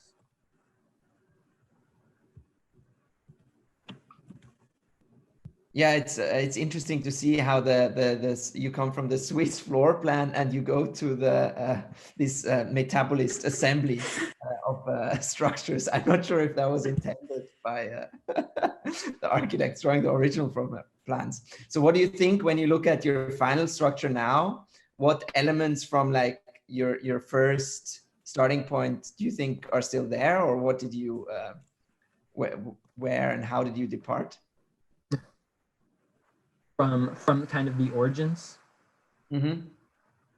Yeah, I would say, I mean, a lot did change, but I think it's interesting how that idea of making a module that could be oriented in different ways and still have a clear function. I think that was something that carried all the way through, which I am happy that I was able to continue pushing that idea. But I think what I didn't expect was kind of this complete change that occurs when you start adding these details, because I actually had a problem with earlier modules that the walls essentially weren't there, and because on their own, these elements were not really creating those privacy conditions that I was needing, because there's no walls, nothing dividing it. So I think when I started to add those walls, how much the module started to change really surprised me.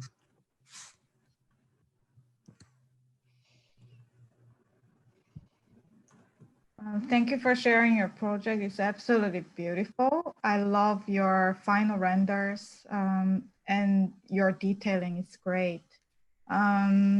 Maybe my criticism, don't take it wrong, but I think your unit is overly detailed from the beginning. And there are not much of in a aggregation logic that is quite experimented.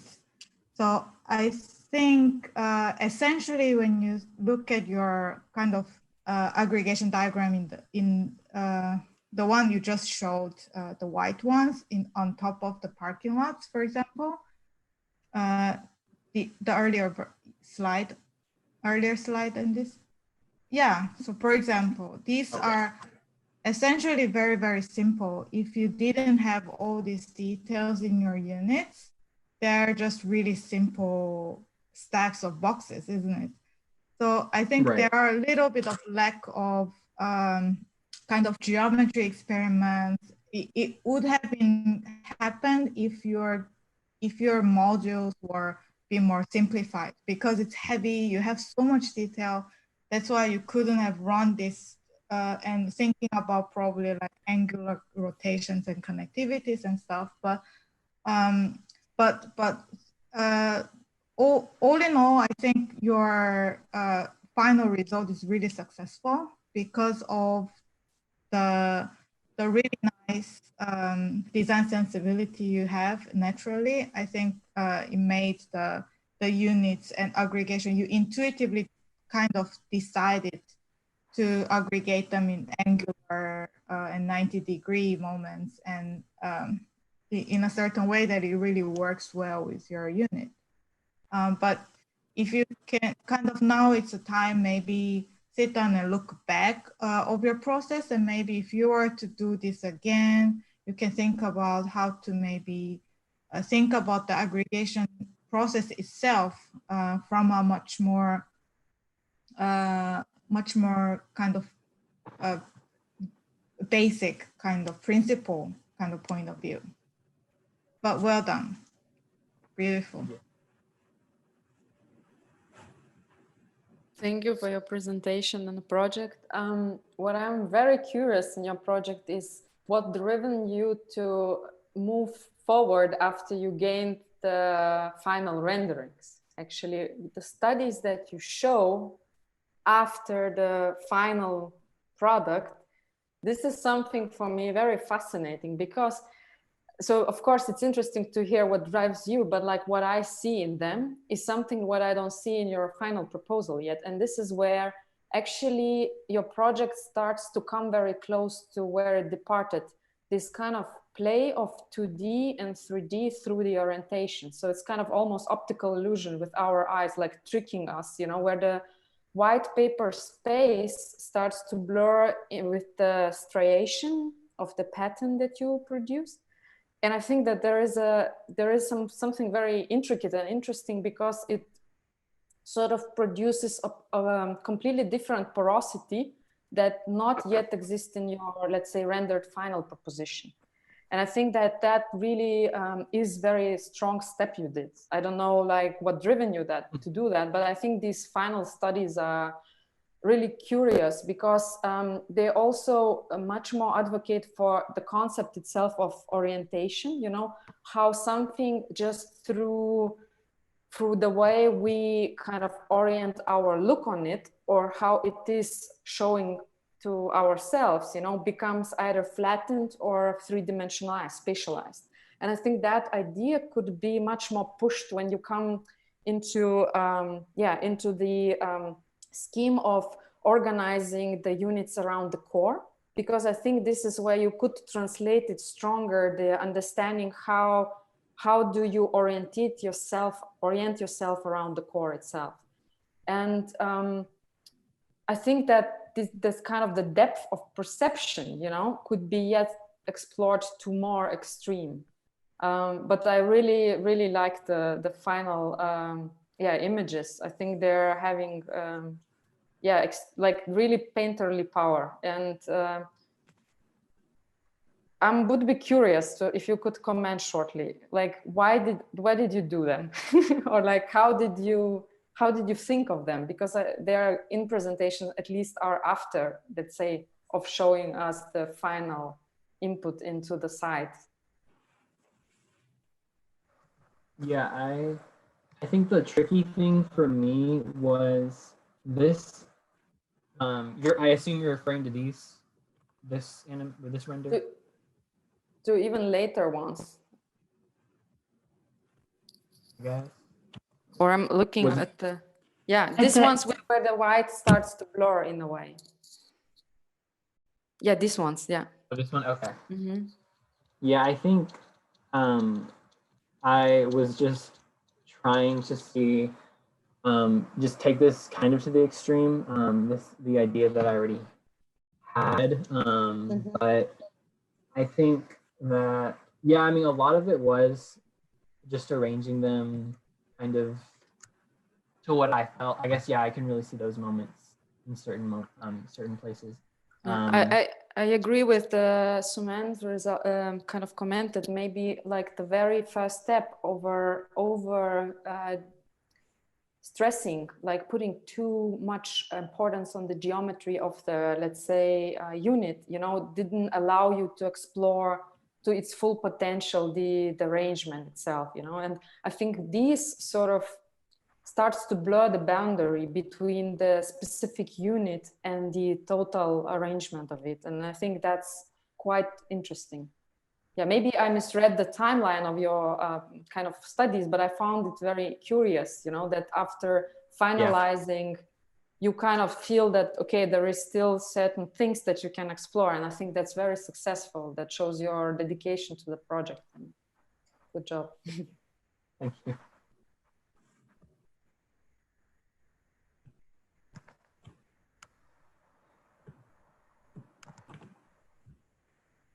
I think what's interesting, it's like the sequence of how we're seeing this presentation, and I think it was the same one we saw on the midterm. So the first presentation was sliding, the second presentation was a rotation operation, and now you're combining all three, and you get something a lot simpler. Like rotation gave us chaos, which was an interesting chaos, and this one gave us like linear stuff, orthogonal, you know, which is interesting how like different operation outputs differently.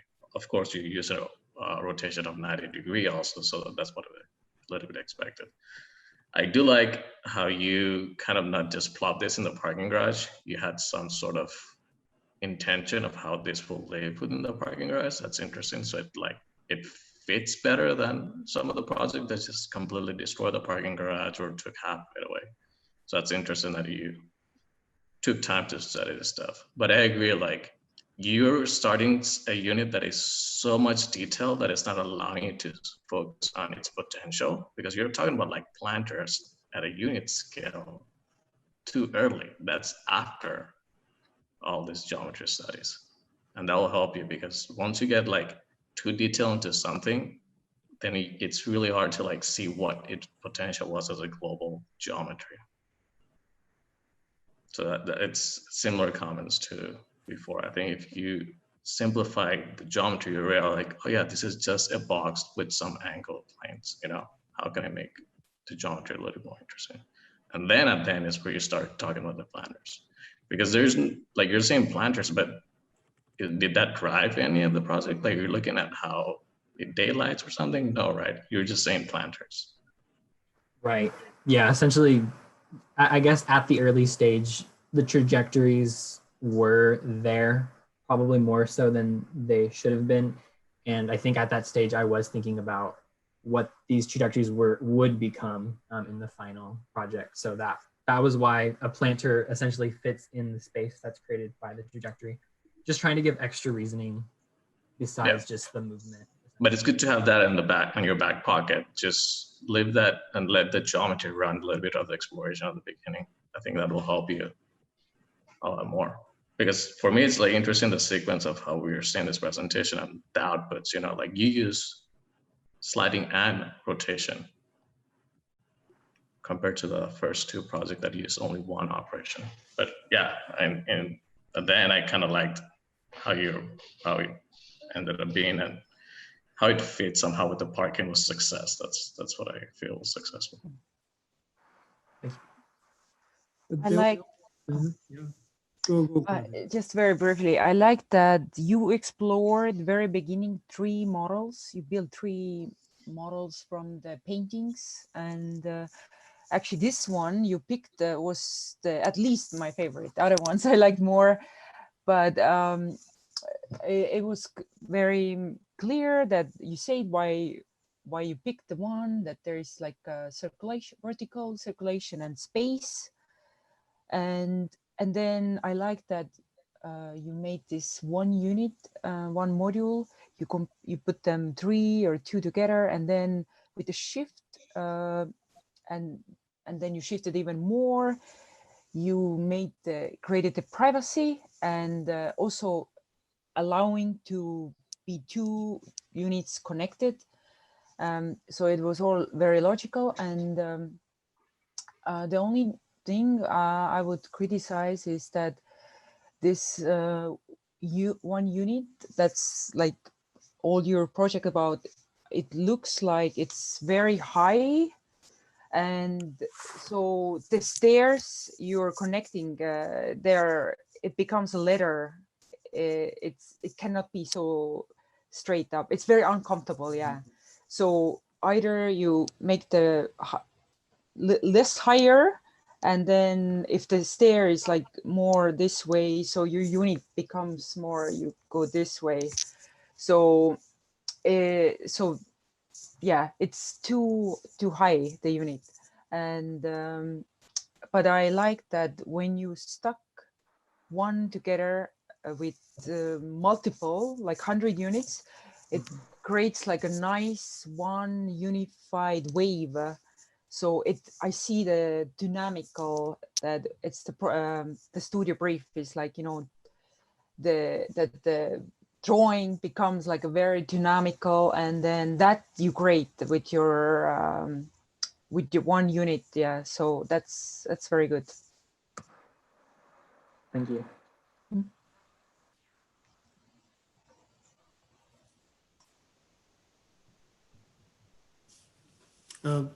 Rasa, maybe like we have just like 5 or 6 minutes left. Yes. Maybe we should more like talk over, or like generally, like. Okay, so we can do a short overview through these presented works. Thank you very much, Curtis, for amazing efforts and a really amazing end rotation and shift. And as Kadri meant, you really refer to your artistic drawing and you turn this into the architecture, even proposal within parking garage. It fits, and the freedom and the dynamic is there as well. And I want to welcome shortly the Michelle, a dean of our university. We are so happy that you found this gap in your very, very busy time. It's amazing. I've been trying to lurk in the background of other reviews and not be too noticed, but this is one that I just sort of felt compelled to say something about. And I'll preface it by saying I just got off reviews at Princeton, and this work is a lot better. There's a lot better, and the jury is a lot better. So yes, and I will share that with Alejandro there. But you know, one of the things I got to see the final review in the fall in the part 1 of you know, the series of exercises, and you know, the work was incredibly compelling. But I think the issue that came up in many of the reviews was, you know, when you're dealing with a set of contingent operations, you know, so it's dealing with, you know, relational moments within it, it's hard to resolve, you know, so it works extremely well. Conceptually, it works actually interestingly well at a large spatial scale or at a detail level. Doesn't seem to work so well if you think about the bounds of property, you know, and the quotidian demands of property. So what I was actually kind of really taken with, and the only project I saw was Curtis's, and I'm going to have to move off and move to my next meeting in just a few minutes. But it seemed like the metabolists and the Dutch structuralists married and had a baby. You know, it resolved the boundary conditions on that. And it was to get that moment of understanding the sort of what we would consider to be the constituent confines and demands of property, with the desire for those constituent, you know, interrelations. That's not an easy task, you know. So I felt like this was operating at both of those kinds of levels, and I have to really applaud that. and also say that I'm really excited about seeing how these studios have been going this year. You know, seeing what happened in the fall, and you know, now seeing just a fragment but exciting fragment of what has happened in the spring. So pretty impressive. And now I'm going to go lurk someplace else in the background quietly. But take care, everyone. Thank you, Michelle, for your time. Thank you for comments.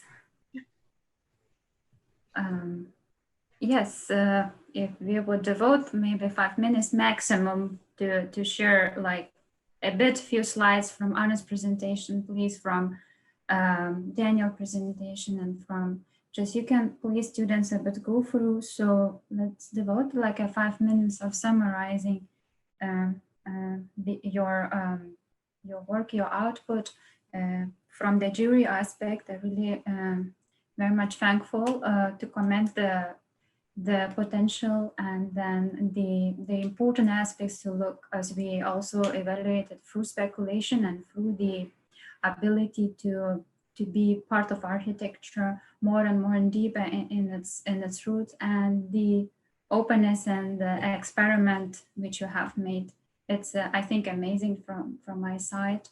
I know that taking not conventional geometry, it gave you all very large struggles in terms of reaching the scale level, like a second year students having this parking garage. I didn't took it that serious, but at least experimenting and in comparison how the city could learn us a little bit, or the content learned. So we took so much resolution of existing details, and I totally understand that sometimes in detailing level, maybe we reached some stage where we didn't look too much. I'm really thankful for every effort to integrate this robotic in kind of way of rethinking. So as a green element, or as a light element, or as a landscape element. So those gaps of engraving or could be divided in structure, or something slightly touching these aspects we couldn't embrace too much. So that the resolution of for like a digital design, it's an amazing actually opportunity for us, that students are so freely explores every detail in a max. So we are learning extremely a lot. So the comments was really, I'm very thankful for every comment and mentioning. So to learn each of us, and it's really great. Thank you. Maybe something that I think now looking back at the studio brief of the Tectonics of paint, or how to build from drawings. I think what since you're all like now trying out these new digital tools with like Unity and so on, I think it's also important to like have a certain maybe ownership, or develop your own kind of aesthetic with it. So I don't know, like looking at all the presentations, I always found the drawings, or the way how you represent things, were always the most successful when you went into making your own drawings with like the motion blurish ideas, or now also the abstract in Curtis' presentation with the abstract ones, where it becomes more like an op art kind of image. And like maybe now that we kind of appropriate these kind of game design tools as architects, how can we kind of also put in our own aesthetics? I mean, I guess it's like, it's kind of pre-made to draw from this kind of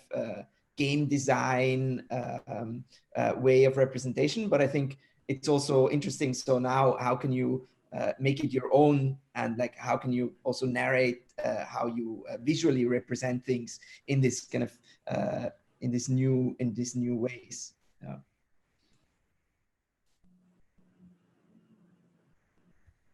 Yeah, I'm also teaching second year this semester, and I was quite amazed by how you guys could like walk through us your presentation, your projects, and every single person I saw today really managed to explain thoroughly from step by step, and I think it's a tremendous thing from an education point of view. Yeah, so congratulations And I think the brief is definitely really clear and very kind of educational for also for this level of students. And I think Rasa, you managed to pull it out very well. Congratulations. Thank you. Thank you so much. I don't know, I'll let you to speak and just let me know when you need a break. Suhan. Do we have still a minute? Or Indre, yes. Yes. We have a minute from my A side. minute. I'm sorry to interrupt. I will not. No worries.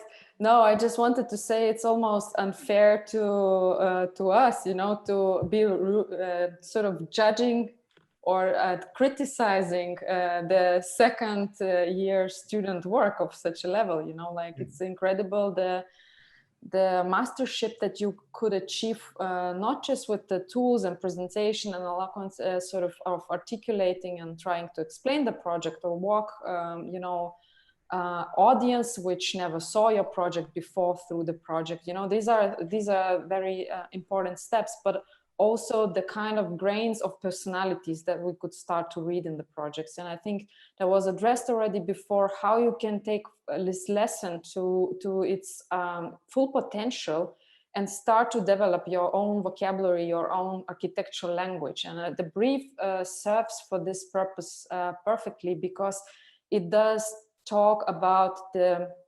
exploration of languages, you know, in various forms. So it doesn't really just talk about, you know, how we can create something functional or something that fits, let's say, a framework, or something that, you know, can be fitted in somewhere. So, you know, we as an architect constantly work with the context, and Dean very well put it in with the constraints, with the realities. But also, how can we find the freedom in these old constraints as an architect? And I think that for the continuation of your studies, I think you can learn a lot from this, from these exercises and from these studies that you did now. You know, how can you find your own freedom in the restrictions that you are given? And I think that this is very beautiful results that you did today. I was very happy to see it.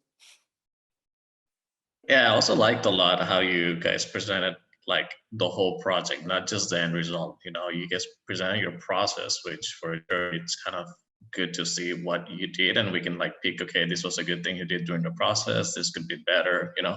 So it's really enjoyed to see the presentation as a full thing, not just like, hey, this is my project critique, you know.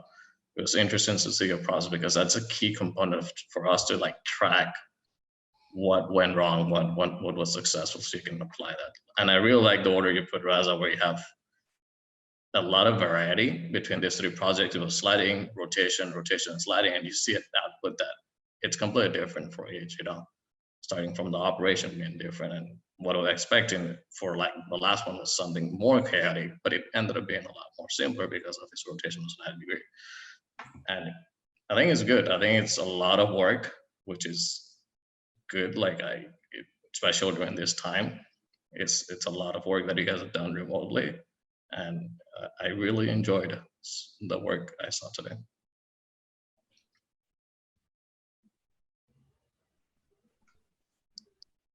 Yeah, I was also impressed. Everybody presents so well, like very fluid and mature way. And it's very important that you have an idea in the beginning, and then you continue through different tools. You learn animation, you build model, you use 3D, so like everything, and then also robotics, like it's amazing. And then on the end, you come like you carry your idea through different technology, which helps you to analyze, look around, play around, and then you result with a like a quite feasible, like a apartment building project or like a living project. And all of them were actually very dynamic, which is also the purpose of the studio brief. Yeah. And also like each project became from a drawing from 2D to a 3D, like so very well done.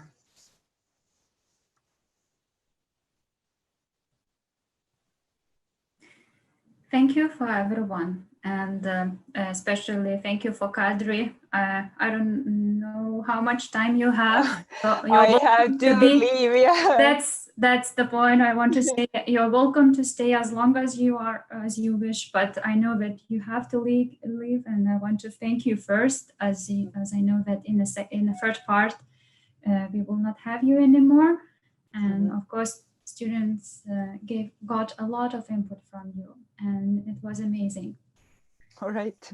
So I wish you like very nice evening, and thank you for your time. And I know that was a lot of great experience from your comments or your speculations, the beauty of a realistic point of view in architecture and the points of exploring into more, and this is where we learn a lot. Thank you, Kadri, and thank you for everyone for all this time and for being ambitious to even 9 minutes to take away from you. And then I will and Suhan as well. I know that you have to leave, but as I say, if you wish, you can stay there, but if you have to leave, and I want to thank you a lot for your comments and your time as well. Thank you so much. If you have time, please join us as you wish, and how much time you have, I don't know. So I would like to give 20 minutes now, 21 minutes a break, and we will continue for our last session. There will be several projects more. Thank you for everyone. Have a break to relax. And thank you. Bye. Bye. Bye. Bye. Hello. Hello, everyone. We will start our third session. And as in previous session, I would like to introduce our new guest joining the third session. I'm very happy to introduce Emanuela Chapone-Piroux from Paris. Amazing opportunity to have such a person, as she has really interesting backgrounds, trajectories from being architect, being historian, and having digital design and scientific and artistic, all these layers interwoven, being a curator and participating in a lot of art scenes. And as well, Kevin Sullivan joining us from UT University, as well teaching speculative design studio, so also expert in digital design. I'm really glad and happy that you join us. We have as well Eric Vernon. It's a research, where is Eric? I thought he's here. I can see him. I wanted to introduce Eric. He's an assistant, research assistant at UT for robotics, and he was helping us first part in developing a lot, and he made amazing work because the robots was untouched since I started to teach this, and he came as new one and made amazing work by programming robots and being able from completely silence to do some things with it, and we enjoy really a lot. Eric, thank you a lot. I would like for Emanuela, I would like to shortly introduce the other guests, and for Kevin, I'm sorry for that. So Indre Umbrasete is from Vienna Applied Art University, also the expert in architecture as a practitioner, but as well a lot of experience through artistic field and architecture biennale in Venice, participating, organizing, and being very creative. A lot of compliments, and very happy to have you here and other art scenes in international content. and I'm really happy to have in a speculative design studio such backgrounds in a different areas. Very happy, Indra, that you find time, and I want just to say that you have really late time. It's nearly 11 or 12, something like that. I appreciate your efforts to join so late. We have as well Roman Elias from Boston, and expert in robotics, and a researcher working at MIT, starting from Archimangles and being now perhaps soon independent researcher with its own explorations, expert in digital robotics, in discrete robotics, can I say like that? Amazing work. Thank you for agreeing us to join. I hope I introduced everyone who is here. We have several student sessions tonight, in this evening, and shortly I will introduce for the new ones our brief, which I made it at the beginning of each session. So I will share my screen with you.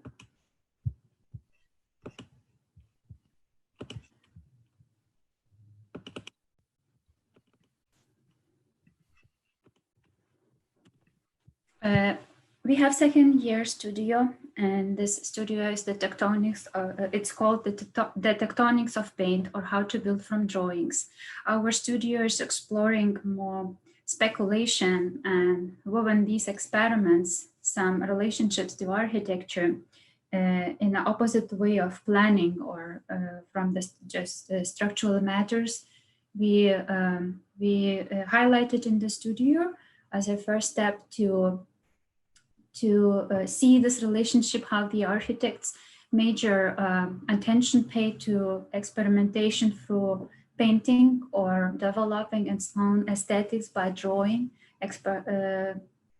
Those layers we took us in consideration as two-dimensional inspiration, which turn in three-dimensional inspiration. And for digital part, we use game engines in Unity and construct woven repetitive matter, such like a monotonous repeating moments, such comments to the BIM system. But in the opposites, we would like to bring the heterogeneity dynamics using kinematic compositions to explore that digital speculation as a painting back to architecture, and see it through these experiments, going to the robotic tools of design thinking. Together with Eric Veron, we developed a series of engraving as a further speculation on two-dimensional plates, but within the angle, so that we could constrain the details, which would allow us shift and slide and be dynamic in its own positions. So several groups of students explored this engraving as a let's say construction of an interlock of a detail, continuing that trajectories. The only sad part that from starting social distancing, we didn't have the opportunity to continue that work with using the machines at the university. Every student will present its own digital idea, how it explored further in architectural scenarios. So through this experimentation, the last step we did, we chose the existing content, a repetitive building such as parking garage, the underground, or empty space in the city. So to map and to learn the scales and to see the potentials, how we can reverse the repetitive structure into lovely habitat. And our studio is not explored through the program or like through the found building, but much more like in speculation only. And I would like to invite students to show these speculations. Caroline, you would be the first one. Would you like to share screen of your screen, please? Yes, I'll share my screen.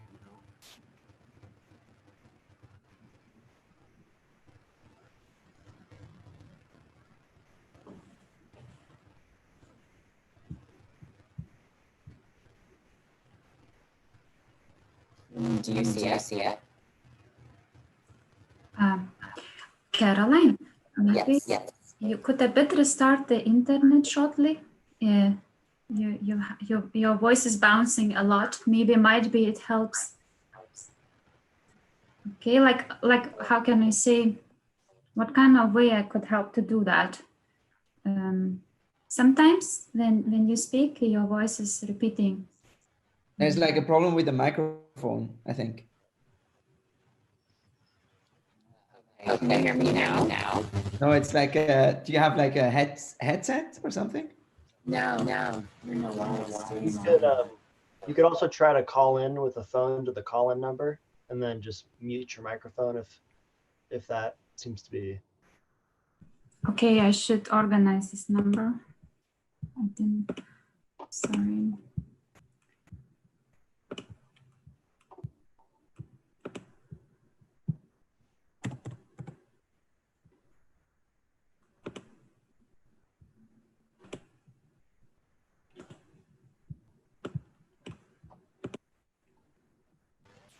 Is it better now? No. It is really very difficult. Caroline, have you got the link from me? Which link? To join the Zoom? Yeah, I'm in the Zoom. Could you please look to the number which you can use to call? Very sci-fi. What it sounds. It is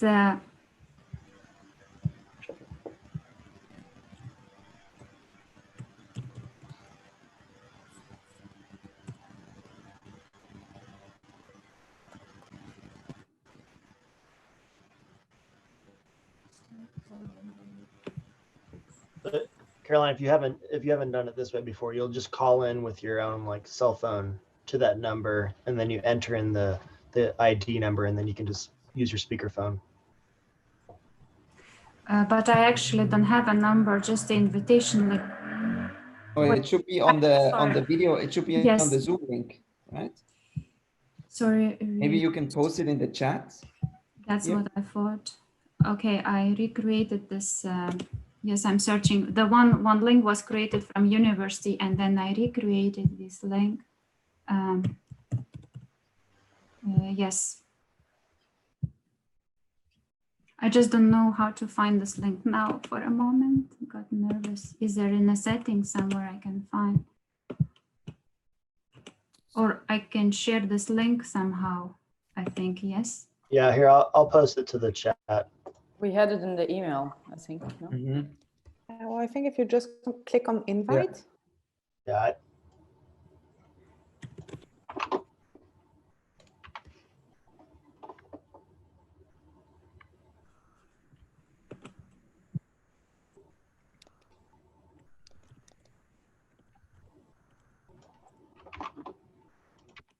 think we lost Caroline at all. Maybe she's trying to rejoin.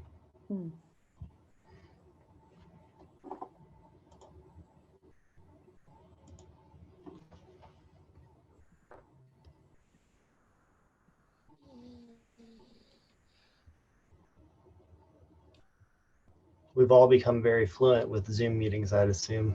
I spend about 6 hours a day in a Zoom meeting.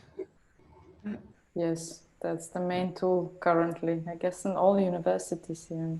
Mm-hmm. Yep. Okay, I have found this ID and the telephones by location. Here's dial by location. I found the US number. So I think she's already trying. Thank you. Thank you. Or maybe we could. Or can you just call her on WhatsApp and put it on the speaker? For example, might create the echo as well, you know, because it's kind of. Oh, okay. So some issues of.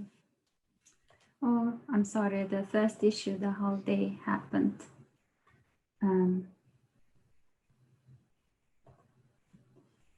So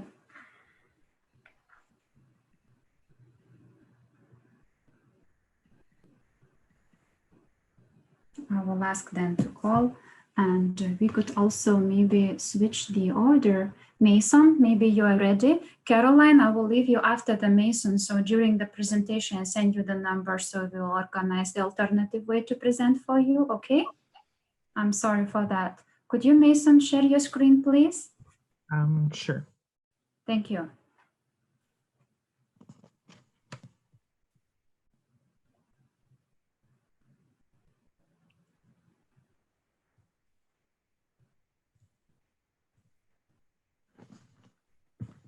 Okay.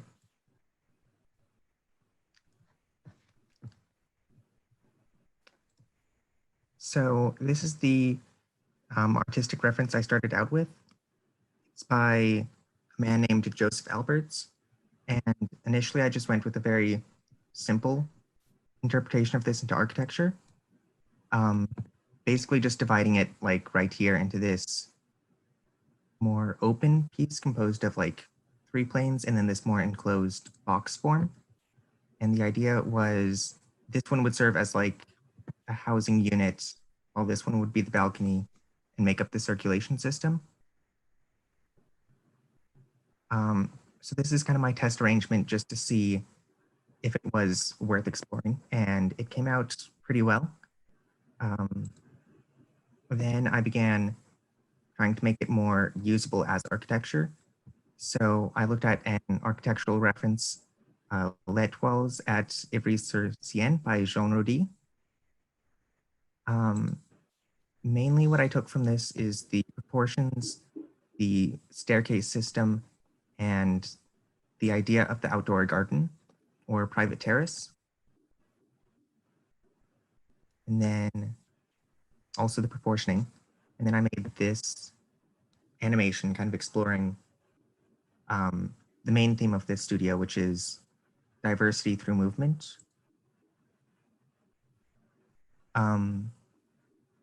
So here you can see the initial arrangement and then how the movement kind of transformed it. And I wasn't really happy with the amount of transformation. You can see here and in the floor plan that a lot more light is getting down to the bottom level, but that's really the most dramatic change. And since all the motions are linear, it's really something that could have all been done in Rhino. And I wanted to explore the possibilities of using Unity more directly. Another problem was the very enclosed box-like form, which didn't really fit with the idea of the outdoor space. So I decided to go for something more open and kind of like a perforated wall. So I decided to include the arch form. And I chose this kind of as a reference for it because it just kind of epitomizes that repetitive form. This is also around the time we started working with the railing systems.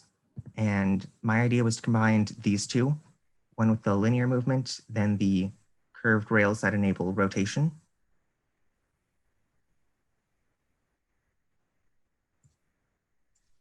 Here you can see how it works in action. And this is the final unit I came up with.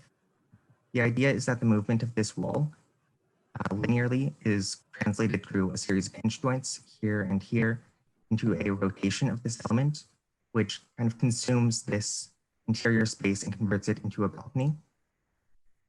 And then the rotation can be reversed to either create a contracting or an expanding room. And then here you can see just the gradual process of how it transforms the space, also creating these more dynamic angles and overlaps between the segments of the facade.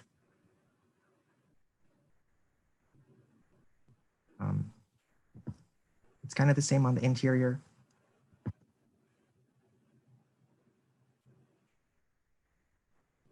And what I really liked about this system is the variety it generated in the housing units.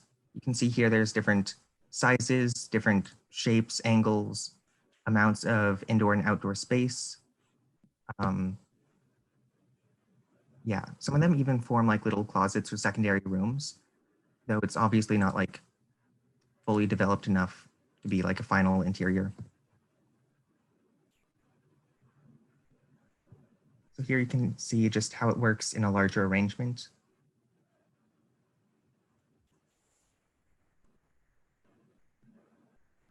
And then this is the final arrangement I came up with.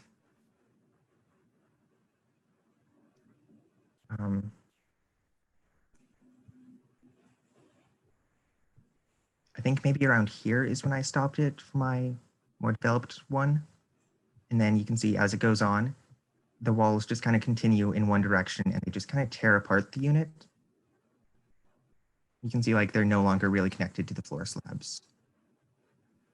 And then moving towards architecture, first I chose a site. So this is kind of like the default site for the studio, which a lot of other people used. It's right on the edge of this residential student housing district and the UT campus. And it's right next to this commercial spot with a little empty parking lot here. This is the garage it's replacing. So when I put the unit into the site, I found two spaces. There was this one kind of enclosed courtyard condition, and then this exterior one kind of connected to the sidewalk. And then I decided, or I started to isolate different exterior spaces. So the ones highlighted in pink here are public, or they have to be public because they're kind of essential in how you move between the different floors. And this is the staircase system I came up with. And then the white ones are not really needed. They connect only to one or two apartments, so those became private balconies. Then I started detailing the units. So this is kind of the default one.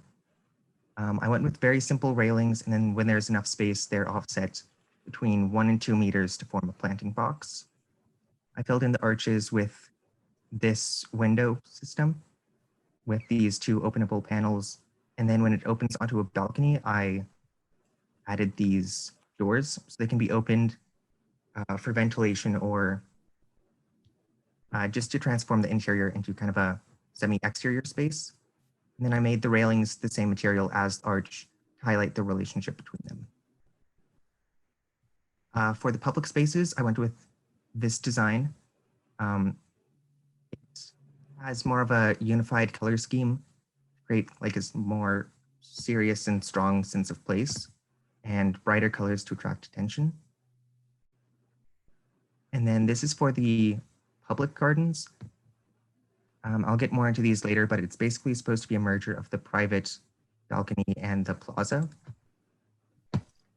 For the floor plans here, I just filled in all those gaps that were in the initial ones and added the railings. So these are the finalized unit floor plans. So here I just have a series of renders showing the different conditions created. In some cases, like multiple sets of railings where the arches overlap and they form interesting patterns. Here you can see kind of a very dynamic facade area. This balcony is shared by 2 units. I think that's the maximum number of apartments sharing any balcony area. Then this is the ground, I think the back of the building. Here are little tunnels created on the first floor. And then this is kind of like the main plaza area. So if you enter through that courtyard, you go up here and it has like 2 levels. Then there's another one on the back, which you use to access the higher stories.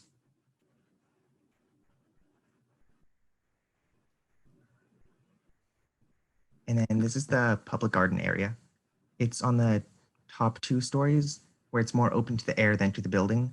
So I decided this was ideal for kind of it's very large and open, so it's kind of public, but I wanted it to be kind of a bit more relaxing than the plaza and kind of more maybe community oriented rather than open to the entire public. Here's some overall views of the, here's the interior. It's pretty basic. And then units open to the plaza have like these pink walls.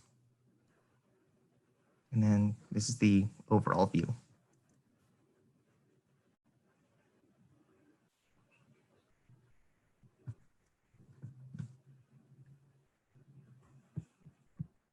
Thank you.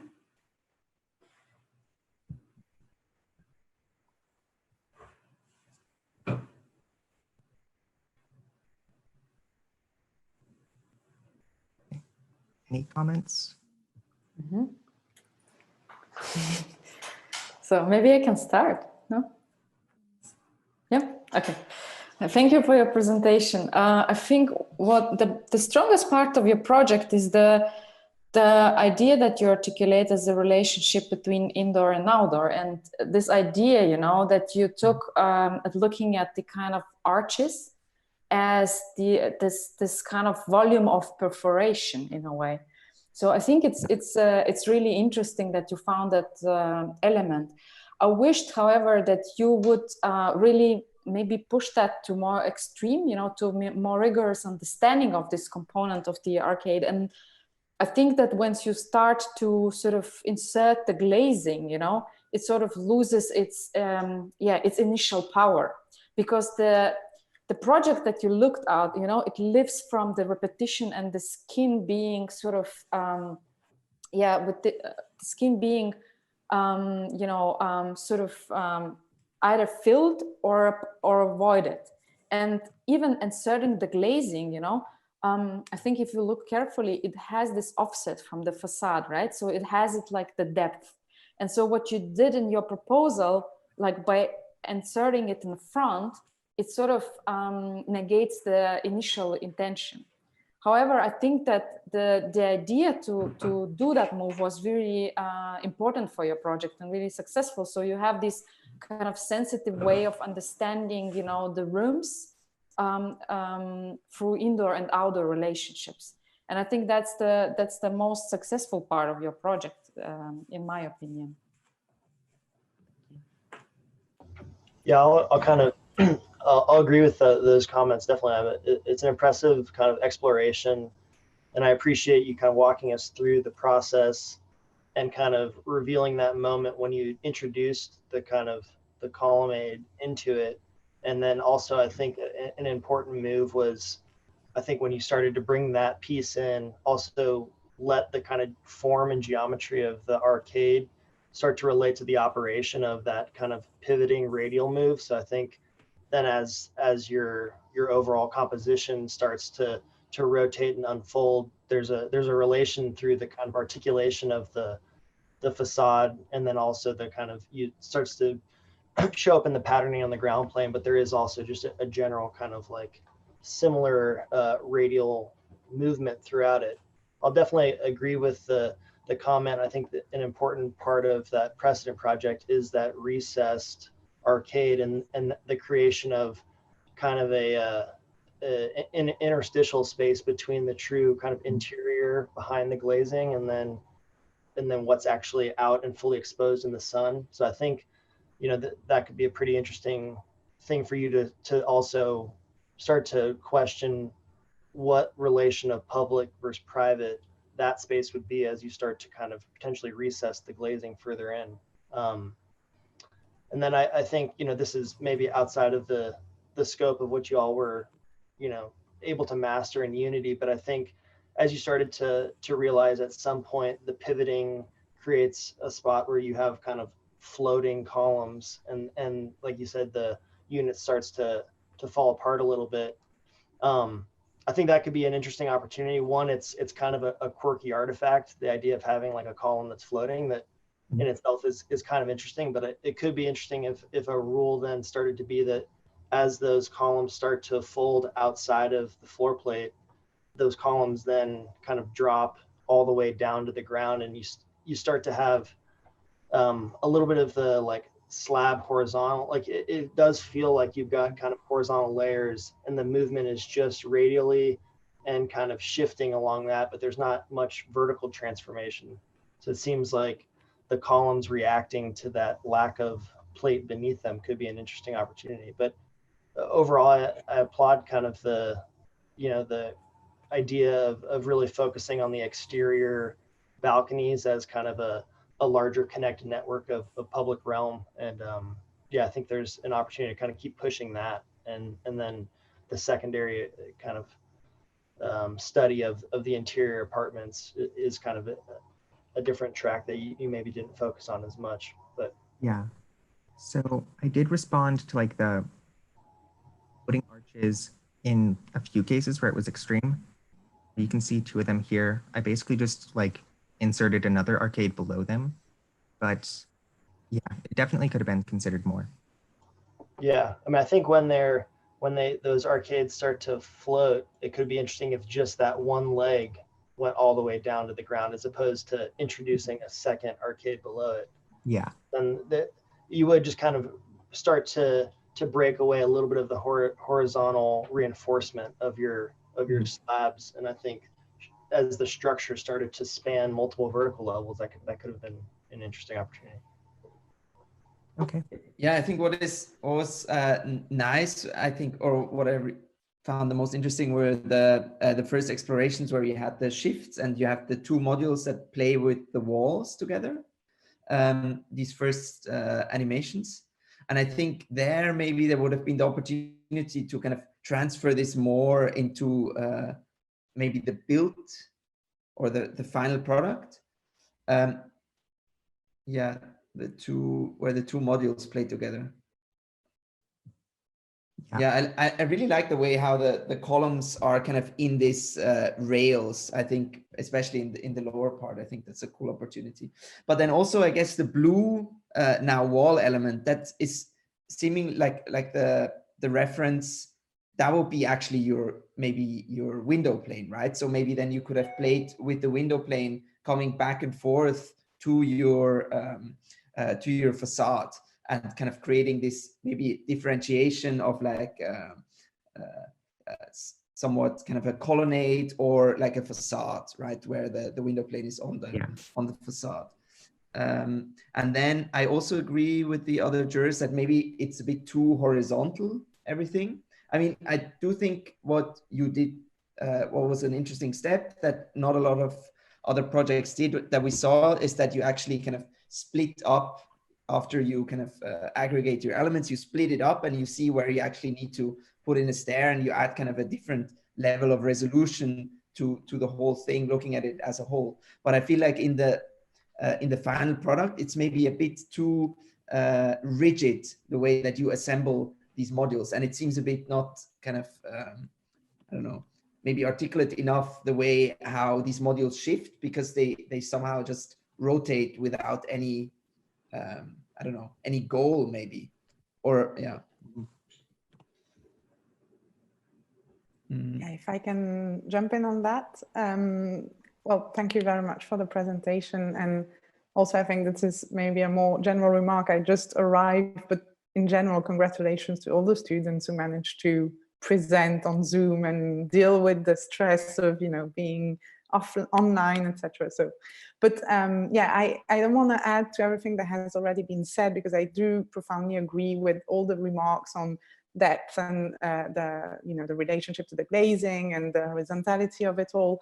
I do appreciate, I think a very strong point of your project is this, the patterning becoming a rotational mechanism, which then again becomes the pattern for the introduction of the color scheme. And I think those drawings you're showing right now are really interesting to have this very abstract quality. And so maybe to add just to everything that has already been said, I would have found very interesting that you managed to keep that abstract quality all the way to the renderings and to the final outlook of the project. And I do think that, for example, the window elements you chose to introduce, they have something almost, too designed. There's something about scale that maybe is a bit, maybe there's a discrepancy between those elements and the very abstract, very hyper rational, and at the same time irrationality of your total scheme. And I think there would have been something there maybe to have been radicalized in an interesting way. Also, I think with how you treat all the greenery, maybe again, there is something where you fall back onto maybe a bit of comforting or maybe a bit bourgeois way to look at design. And maybe for a next step, I would just advise that you go fully embrace the abstraction of your very interesting project proposal. Okay.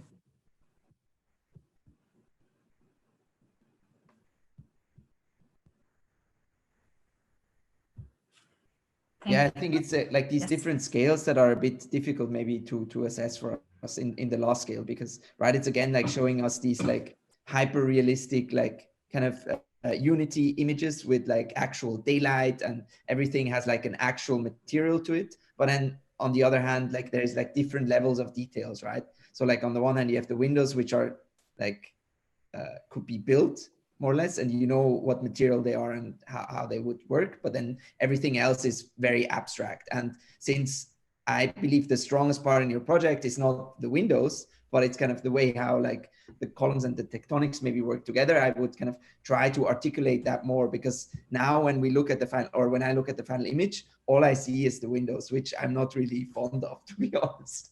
So and then like, but I think it's where it's really strong is like where you have these abstract plan drawings where we can see how the rotation and kind of these movements of the animation can actually interact with your spatial layout and kind of and give also interesting space, right? Yeah, exactly like this. Yeah. And also going from this like 2D to the 3D is I think very successful, where the floor then becomes kind of the column, right?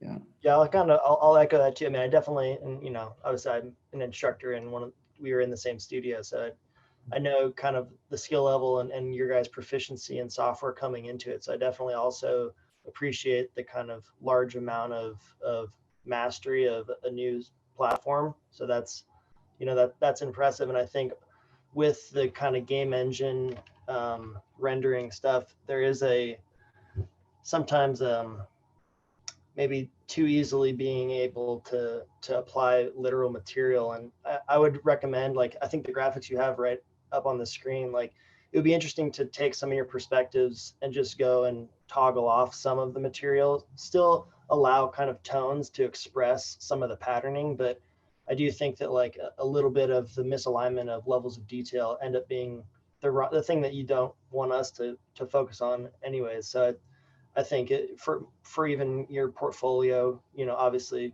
give yourself some time, but like that's something you can always go back and kind of experiment and try to match a level of abstraction and resolution throughout your drawing a bit. But yeah, I appreciate, you know, learning a whole new software platform also remotely. So no, I think because these are great, right? Like where kind of the movement interacts with the tectonics and so on. And then, yeah, like also playing with your robotic assembly sequence, right? Yeah. I wonder, when you were flicking through, I wonder if there were any opportunities for how you were treating kind of the parapet balcony details, if the way that your colonnade pivots through, if that could have started to break down kind of how opaque and solid some of the kind of guardrails that were being created, especially because I think you were diagramming some of that space as almost public, or is that kind of a private amenity for that unit? The kind of outdoor patio. These areas, or yeah. Yeah, so basically the ones that are open, the ones that are necessary parts of the circulation, those end up being public spaces. But the ones that are just like off to the side or just between a few units, those are private. Gotcha. Yeah, exactly. I think that's also a good point, right? Then you can start to actually see where it's public and private out of like the way how you aggregate it, rather than just like the again, like we had like in the last session, like the recoloring. I think it's more like, it's more interesting when you start to spatially change things, and then that results in a change of program, rather than you like saying, because it's like the red color, like we will make it public or private, right? But so what does it actually mean to have a public space, and where should maybe there be a public space, right? So how can you, through like actual spatial intervention, make something maybe more public or less public? Or what would be a better balcony? Because maybe if you want to have a private balcony, you don't want to have an access to the street level from it, right? So maybe then those parts where the balconies are more private, they're then private, while as like the public one maybe needs a different kind of access, right? Okay. Yeah, so I tried to show, like, in terms of access, with the coloring of the stairs. You can see this, it's only accessible through this unit. Or it's only accessible to this unit. So it's a private balcony. And then the staircase kind of indicates that it leads to a private space. With this one, it's like between 2 units, no, 3. And then you have to go up there to get to the next story. So that's why this one is public. And then the coloring also shows you, like, as you're going up, that this is how you would get to the public space. Yeah, I think that makes a lot of sense, right? But then you should maybe, if you show us a diagram, show us the situation of how it is in your project, right? Rather than the abstract with the color. Because here in the plan, I see exactly what, like, right? I see that only one stair goes to your private balcony. But then when you showed us the examples with the colors, both were the same spatial arrangement.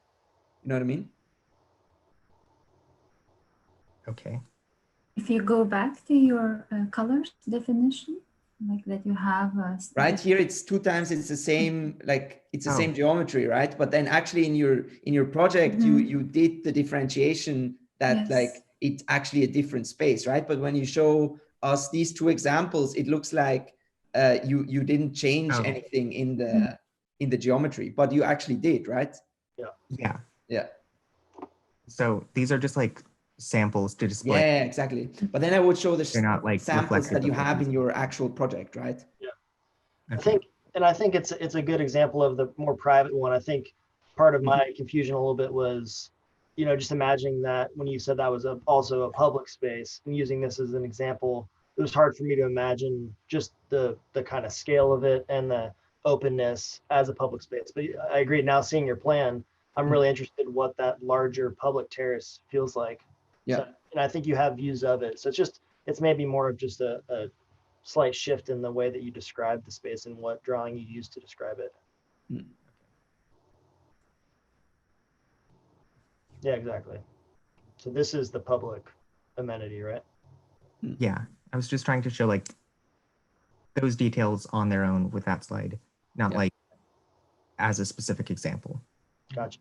Yeah, I understand that presentation might have been confusing.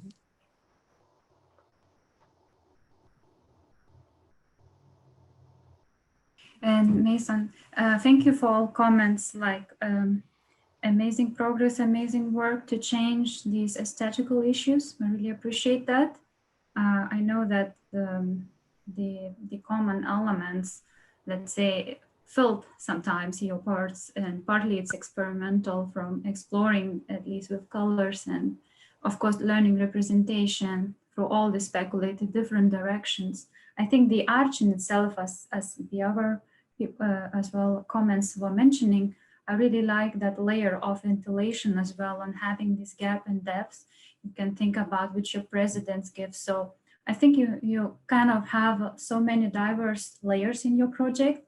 Maybe it opens you for a future to think about when you further investigate the shape we kind of used to see or used to have it sometimes turn in something else, like even though like mixing these realities and mixing the multiple kinds for the same arch, having the depth of a layer of ventilation, being the shadow area, being the balcony, being interior space and acting towards the changing of color in two-dimensional patterns. So I think that's a very diverse opportunities in your project, maybe for the future to think.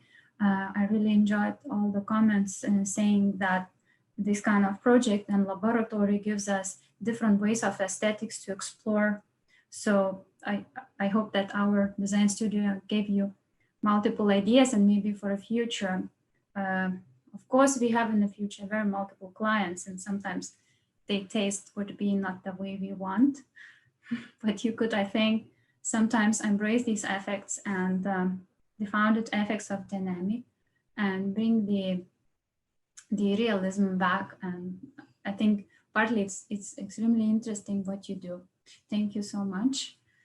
I would, if somebody has some comment or, okay, thank you so much.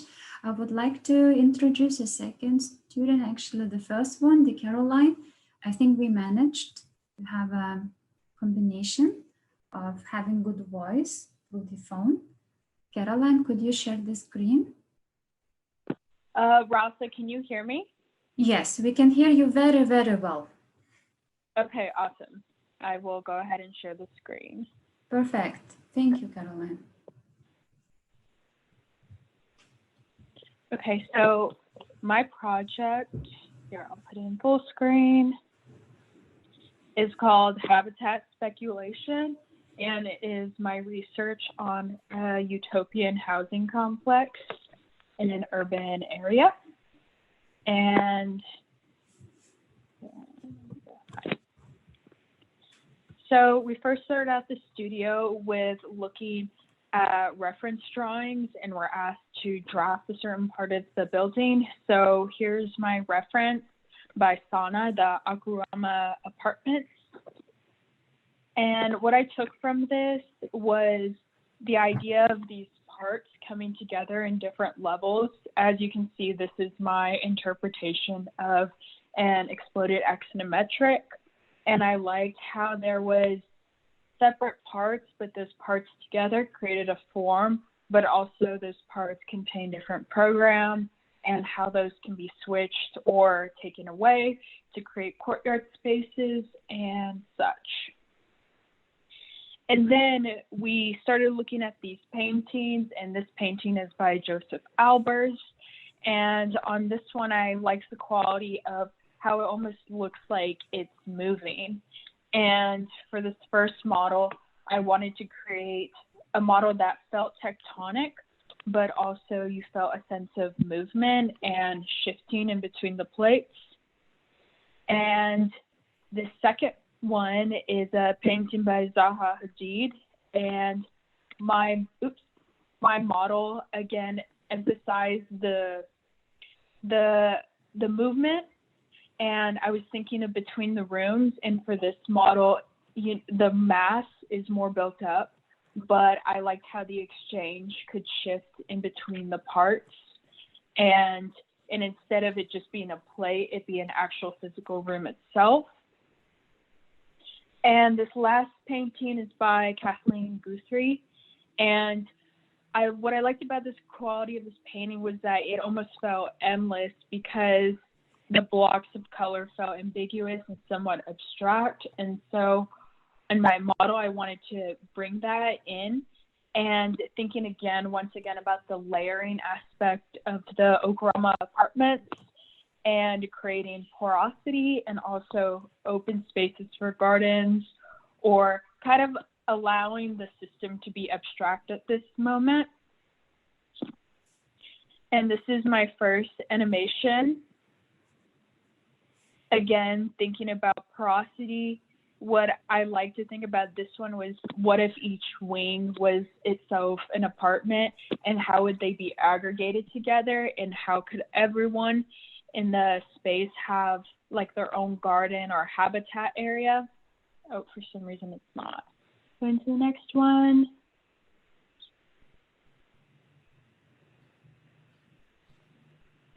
And then I aggregated them here, and just aesthetically looking at how pleasing and organized the system was, and how these systems can aggregate together, but also move and be dynamic felt really beautiful to me.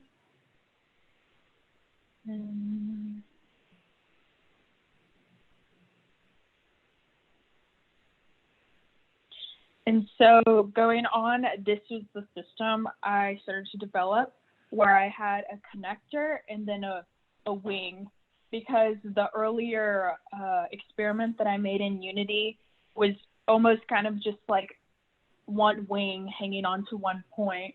So I wanted to see how can the point itself be a body of mass or a space, and how can it rotate around it, but also how can the connector itself move. And here's the connector system. I have exploded axonometric, but I also in floor plan started dissecting with scale how this apartment would actually work. So I have like a model bathroom and an area you can see that would be a kitchen just for scale purposes. And in the wing system, the proposed area would be used for a bedroom and a living room. And so here you can see the floor plan movement. This is a hinge joint. So you see there's 2 points on the connector, and each wing flies out like a petal, but then it closed in itself also looks beautiful, and the layers created were really quite wonderful. And here's an animation I made, again, looking at how these move, but enjoying the porosity and how each system felt independent, but still worked with each other.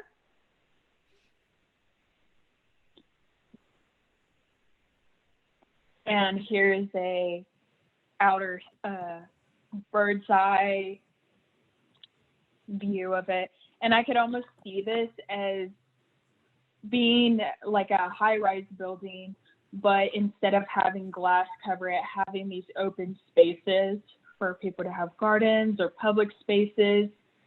And the form that it made was just very beautiful. And it kind of reminded me of like the Aqua Tower in Chicago, but with more freedom. And going on to the robot trajectories, the one I chose was the group curves.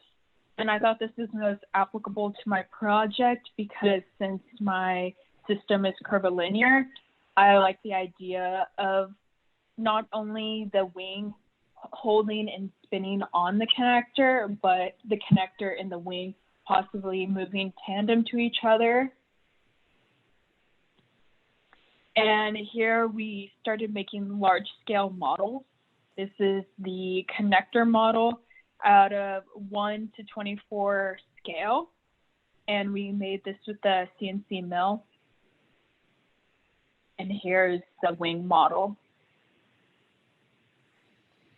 And then together you can see them open and them closed.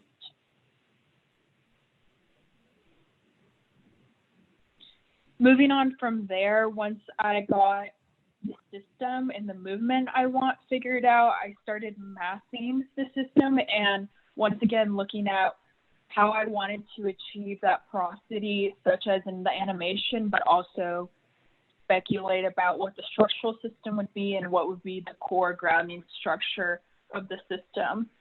So this is my massing study number 1.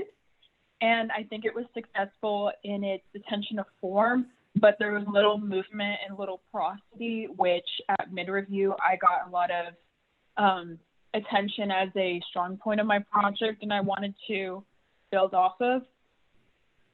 This second massing study is me trying to open the first massing study up and seeing, okay, there's this interior space, where are the lights and shadows going? How can I open it up more, but also create a dense housing sustainable unit?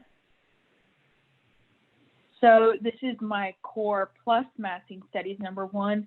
And for the core system, I decided to allow that to be a sort of public vertical circulation. So you see in highlighted in pink, that is what that is.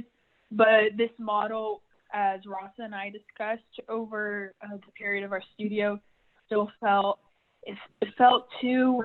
It did not have the porosity and it did not have the movement. It just seemed like a bunch of objects aggregated on top of each other, and not like the rhythm that we desired in the studio or between the plates or between the rooms. And here again, I'm starting to carve that away. And in the third one, again, starting to carve that away, but also creating these towers like the animation referred to, and starting to look at where these smaller openings and open public spaces could be. And here's it in the perspective city intervention. And a close up. And so in addition to working on the larger scale of the overall form of the building, I started speculating again, not only what the internal program of the connector and wing system would be, but how the aggregations would create certain neighborhoods or programs. So right here, I have illustrated a vertical movement in mid to low income housing. So seeing here how it is densely compact, but the porosity allows for green spaces to be active. And here I have horizontal core movement. So instead of emphasizing the upward vertical system, trying to aggregate them so that they went across and almost made a loop into each other. And here I have horizontal movement out of one, creating a penthouse, and another penthouse created out of this vertical pedal movement. And then from the neighborhood experiments, thinking of the neighborhood in context of certain community resources, like this natural springs pool and the Central Park. And once again, going back to the speculative ideas of the form, but instead implementing the neighborhoods as systems of blocks instead of just quite literally copying and pasting connector, connector, connector, connector, wing, like I did in the earlier massing studies. So this one was focused on between the rooms, this one on between the plates, and this one between the endless. This one's between the endless because it both incorporates that vertical and horizontal system of ideas, other than the previous two, which either emphasize the vertical in the first one and the horizontal in the second one. And here I have a floor plan, also thinking of the parking garage as a base for the system, but how the system can grow out of it, but how the parking garage can still be reused as a community space. And here I have an interior perspective of how it would be to look up. And right here I have visualized that idea of the parking lot being the base, but also being reused as a community space. And that is it. Thank you so much. Thank you, Caroline.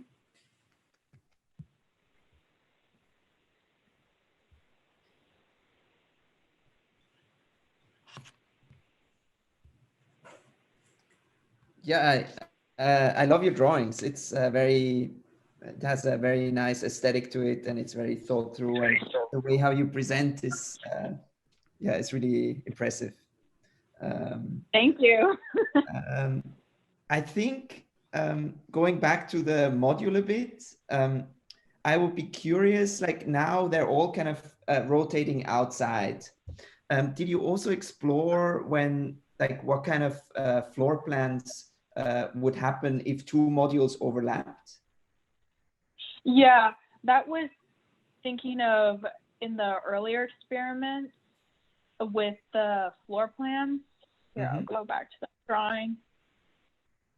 Also thinking how the like the size of family or people living in the apartment could be changed. So for example, here I modeled the kitchen and bathroom as sort of scale figures to understand, but here you have 3 layers, so potentially all these different spaces could be different rooms. And as I started developing the project, thinking of even where this bedroom space was instead like an outdoor space or stuff like that.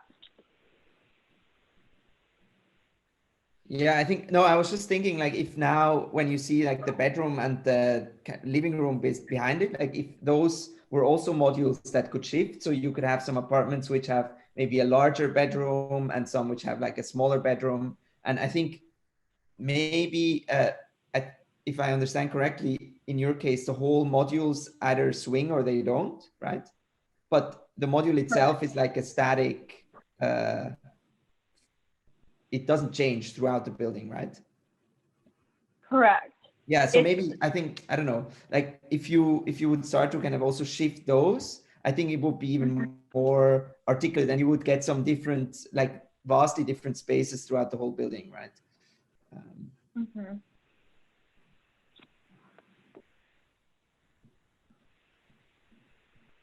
Yeah, I agree. I could not more agree that you have very impressive set of drawings, but I also find it super impressive that you're so bravely going, you know, from Sana to Zaha through Albers, and like this I think this braveness possible is like just when you're doing this kind of, you know, experimental studios. So congratulations on that, because I think that you could grasp very well certain principles that you could extract into your project. So understanding the sensibility of these very different, seemingly very different approaches, you know, and different architectural languages, so to say. And I think that the move of understanding your pieces sort of as the windmill system was very successful. So this this kind of elegancy that you achieved through rotation into Z direction is really working. And I here could not agree more with the colleagues Jira that there is still potential to play with elongation or with morphology of the unit itself, you know, like you could still kind of morph even more it. Though it is very controlled, and I think you are the first today I hear bringing the concept of neighborhoods in the habitation, and I really appreciate the attention that you paid to this scale, because this is the scale which is often overlooked. So either, you know, assuming the total aggregation or the component itself, but I think the studies of the neighborhood are really powerful, and they show the maturity of your project in mind. And here I think that really shows well that there is still also this potential of playing with the component itself, either overlapping in the rotation or even morphing it in different directions, so that it becomes even more articulate when it addresses the different spatial programs or activities as you defined, and also tries to articulate the different granular of your project, like greenery or like smaller elements, you know, so they would not become just sort of population on the surfaces, but they start to become a natural part of your language. So, but congratulations to the impressive body of work, because you explored very different mediums, and I think it shows, you know, that it really works to work with different kind of tools and different sets of the different moments of your project, from the large scale model to, you know, kind of animations and drawings. And this, I think, works perfectly on your project. Yeah, I'll definitely agree with the previous comments of just an impressive exploration and kind of exhaustive in terms of running kind of certain systems until you found kind of moments of limiting outputs.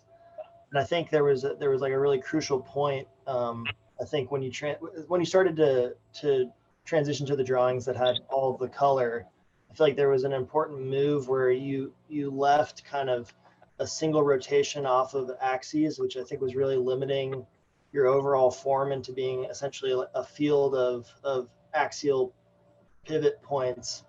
So the kind of skewers that these were all rotating off of, I think when you, and maybe if you go to that slide, there was an important decision where you, I think, started to explore kind of sub modules. So you made kind of a smaller, and I think you labeled them as kind of different uses, and that's each one received a color.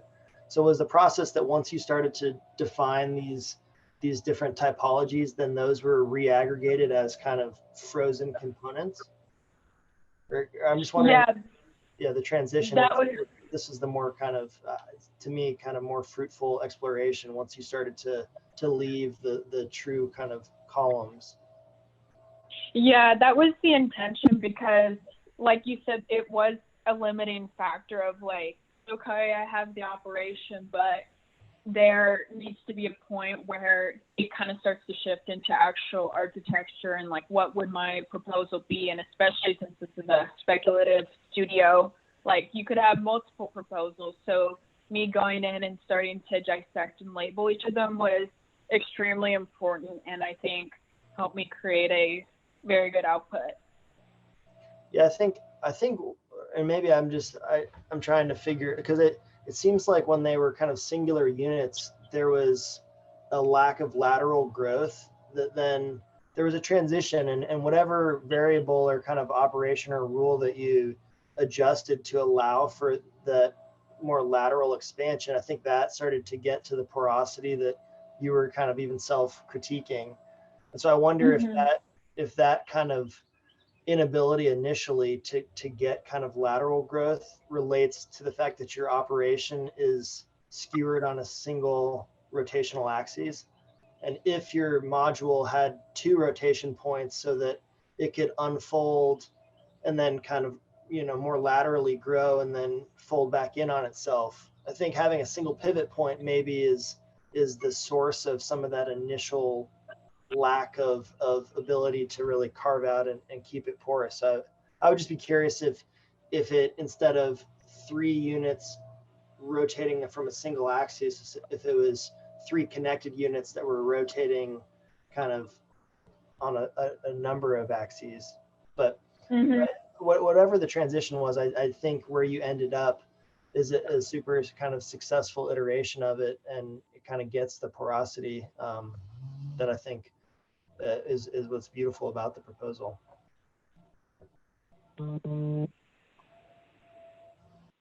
Yeah, I would agree with all the comments that have been made so far.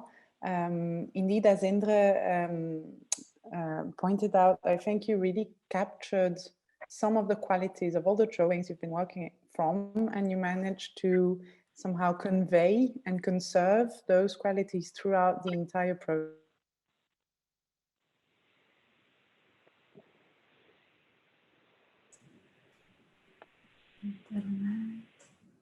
Actually a small movie, and there is indeed, I think Emanuele because you froze. walked us through all the steps of your process. Could you repeat? Could you repeat? Yes, please repeat one more time. Maybe to ask where I stopped. Yes, I'm sorry for some interruption of internet. Your sound stopped for a moment. Sure, but when did it stop? What did you catch? Or do I have to repeat everything? Please, like a sentence, okay. We missed. Okay, maybe I just shut down the video, so I'm sure that at least the sound goes through. Thank you. Okay, yeah. Yeah, so what I was saying is that I find appreciable that you managed to capture qualities from each of the drawings you've studied, and that you've managed to convey those qualities throughout the very end product of your process. And I also do appreciate that you've managed to really walk us through your entire process there is this moment, you show the slide that is animated, and there was something mesmerizing about it, which I think there is something mesmerizing about your very system. And I was wondering at some point if you did not get mesmerized by it too, I'm sorry. But it's very interesting to see how you're very self-conscious of the issues you've been facing with some of the different steps of your project. So you managed to push through when there was not enough porosity, or when there was, when you didn't find the qualities that you were looking for.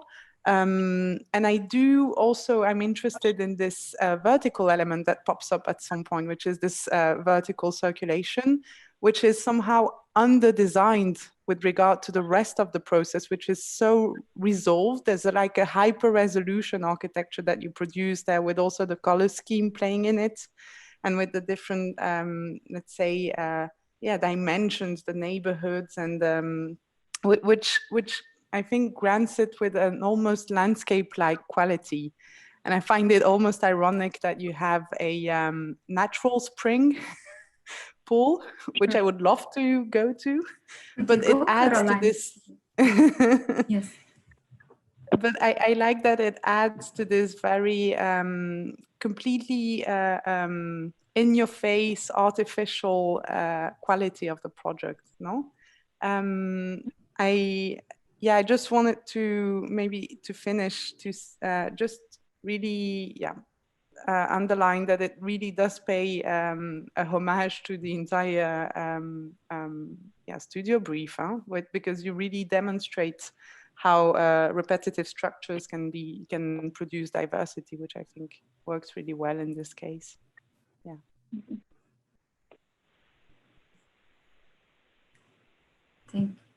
Thank you for your comments. I don't know if Eric has something to say.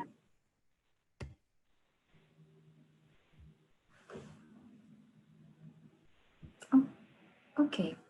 And then is there Amber? We have one more student. Amber, would you like to present and share your screen?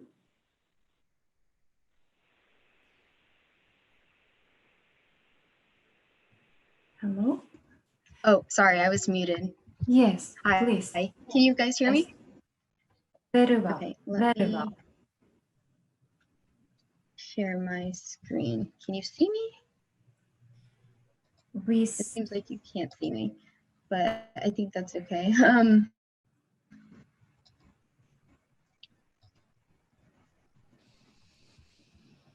Let me share my screen with you guys.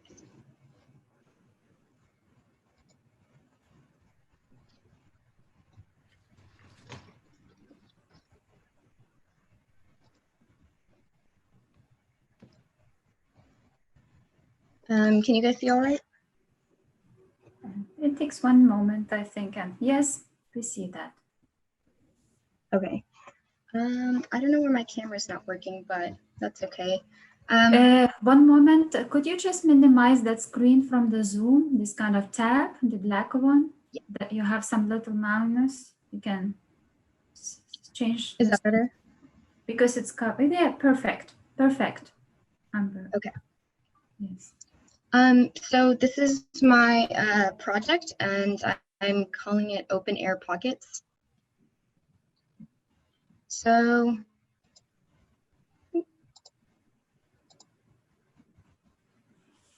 to start off, we started experimenting and looking at different artworks. And one of the ones that I chose was the graphic Tectonics series by Joseph Albers. And from that, I saw these trapezoids that I thought interlocked with each other. So I wanted to use that as an exploration of the idea of between the rooms. So I took these and I started trying to fit them in different ways together. I also looked at Red on Blue by Kathleen Gerthy. And what I saw from that, what I took from that was the kind of red piece in the middle that seemed to me like an endless loop. So I wanted to create one model that no matter how, if you turned it in different variations, it would create different forms. And so that's what you see on the right here, this angular loop.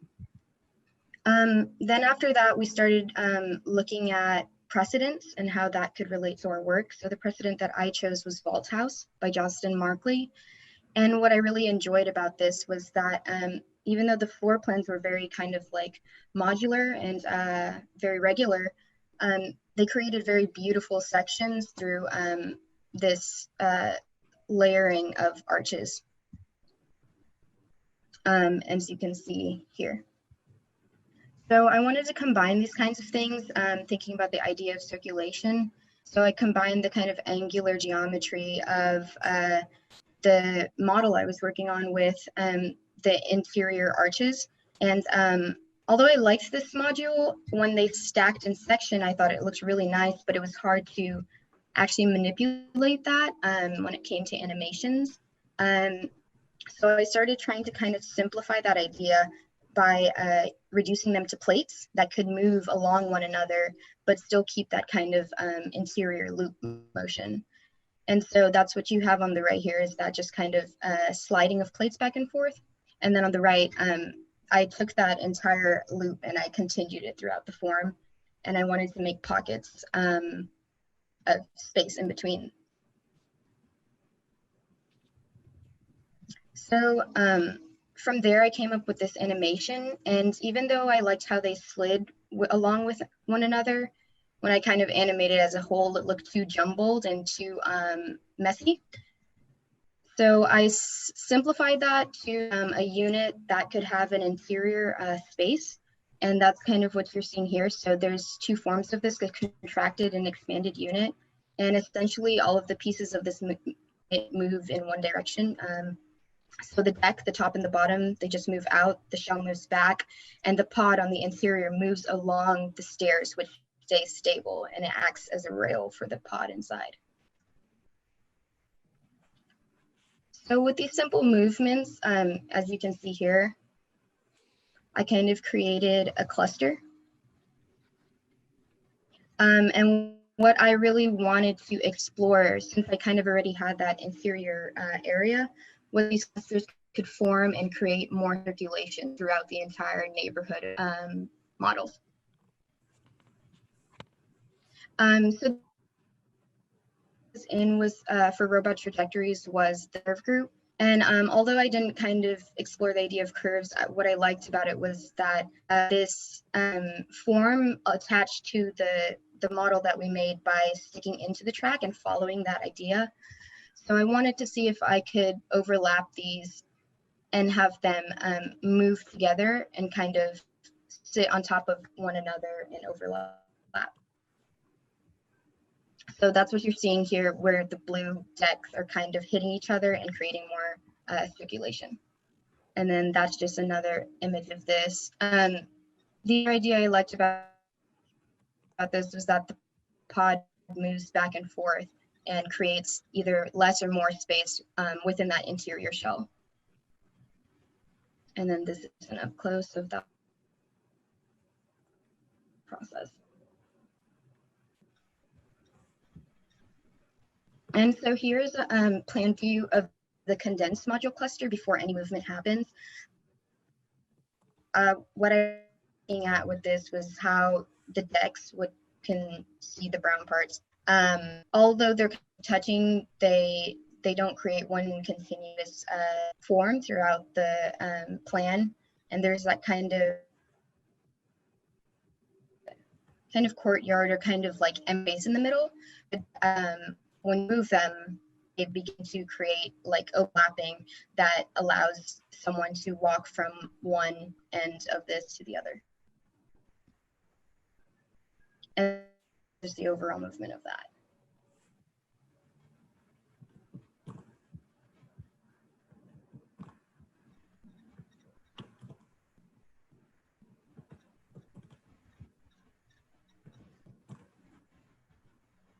And so I just broke this down a little further into semi-private, private, and public areas. And so the semi-private was kind of that outer shell. The circulation stays the same, and then that light green is the walkable public area that I was interested in. And of course, the connected walkways and the interior private pod. And then this is an overview of the larger cluster I had made.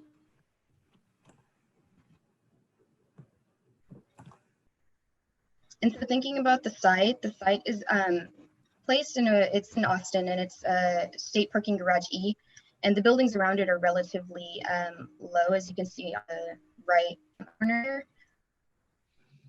So I wanted to kind of follow that form and create a more intimate scale to where these forms could be smaller, but still have those connections and overlap.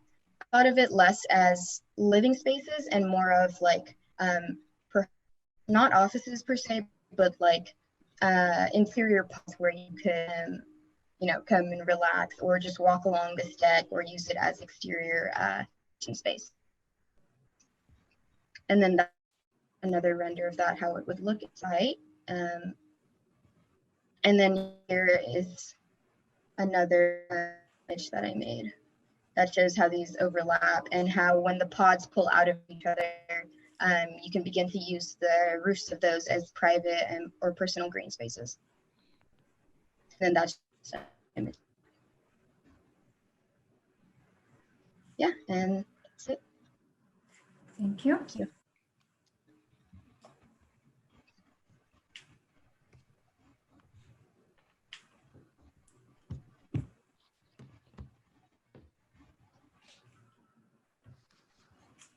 Yeah, looks great. Great presentation. Thanks so much.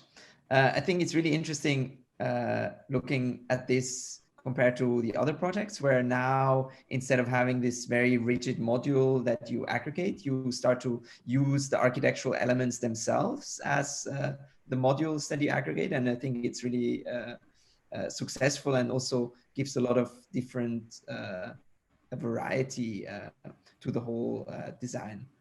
I really like the animations, like the first ones where you had the simple modules that then kind of becomes a more intricate and almost maze-like house. Yeah, I think it's a very kind of fun and interesting proposal.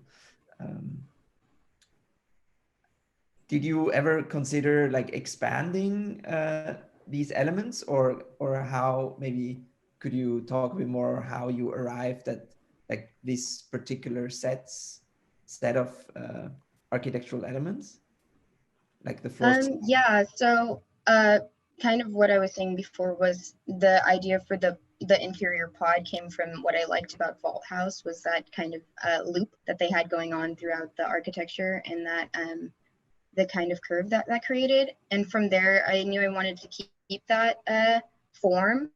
And so I had to, if you go back here, think about adding like the top and bottom decks so that they could actually pull out and connect to other layers. So.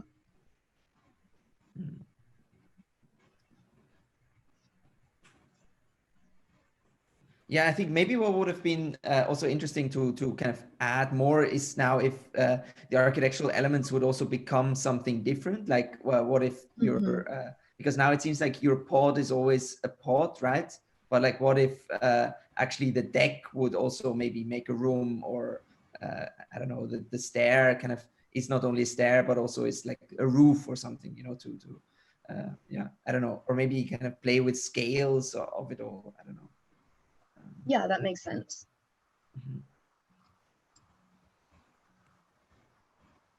Hi.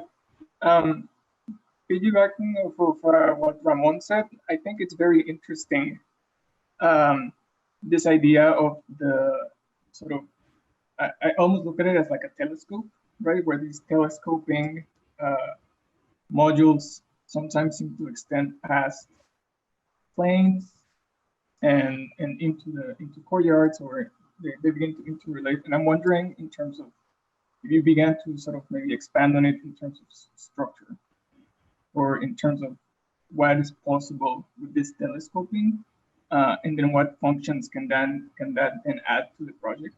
Like, you could imagine maybe beginning to connect faraway spaces by sort of using this module as almost like a spanning element, right? And so it's not only thinking of it as a room, but also as like almost like an infrastructure or something in between the rooms, right? Which I think is very cool. Yeah, definitely. Thank you. May I ask a question? course, Since you yes. are, so I understand that you all have to place your experimentation on a specific site. Did you by any chance try to work with the views or the openings that this system could generate onto the surroundings, connections with the circulations, other public spaces in the surroundings? Was that in your, was that part of your concerns or not at all? Yeah, I think definitely it was one of the things that could have been more developed. I think one of the things I was thinking about was like, how could these upper decks or lower decks slot into other like public spaces, or slide into on either like the roofs or the green spaces of other buildings. So yeah, that was something I had considered, but it could definitely be more fully developed. Yeah, because right now it's kind of just slot into the site. I see what you're saying. I'm asking because I think I really enjoyed your project, and I think it has a lot of potential, the system that you propose with the specific module from which you start, which has this quality, which is almost cultural, which I really appreciate. And I think this wanting to work with compression and then expansion is really interesting, because what it generates, what we see in your final renders, it's an ambiguity which is very rich between a very urban quality and something which is almost an intimacy with the decks, with the pods, with the different views that are created, which allow for some openness, but also for some more restricted or more closed horizons, which I think is interesting. And and you have this composite approach, which is also, I think, a great quality of the project. And I think maybe one thing that could be interesting if you ever want to push further or continue thinking about it is this extreme versatility that you have could also become a key to a reversibility, which I think is fundamental, and which the entire brief of the studio opens as a question, which is the potential reversibility of all the systems you've designed, which is a crucial, obviously, ecological path to be explored. So yeah, I think this would definitely be interesting. Absolutely, I agree with the fact that the most intricate and original, authentic approach in your project is the kind of the layering and the sheer kind of blurred boundary between what we assume to be architectural element and what we assume to be a room already, you know. And so that there is kind of ambiguity, understanding what is actually the floor plate, what is actually the constituting the room, as you are cutting it in the positions where usually, let's say, the wall would meet the slab, you know, or the wall would meet the floor. And I find it very fascinating, to be honest. And the way you created this layering, sort of also with regards of its orientation, so it's not equally open to all directions, you know, so it's not like just dismantling the box in a way, but actually making deliberate enclosures. I think that is very, very kind of at the core and the powerful part of the project. So I wished that that you could kind of think about that in more actual terms of construction, you know, in relationship, how these pieces connect, because the reference that you chose, the vault house, you know, this is very, very much at the core of this structure, you know, that the one building element sits on the other, sort of rests physically. And I think that in the construction of those is a beautiful move, but then sort of try to consciously think how you can construct new deconstructive elements, you know. So this would be my sort of main observation. And the second part, I think that there is a bit of more space to play with the scale, how you insert your elements in the site.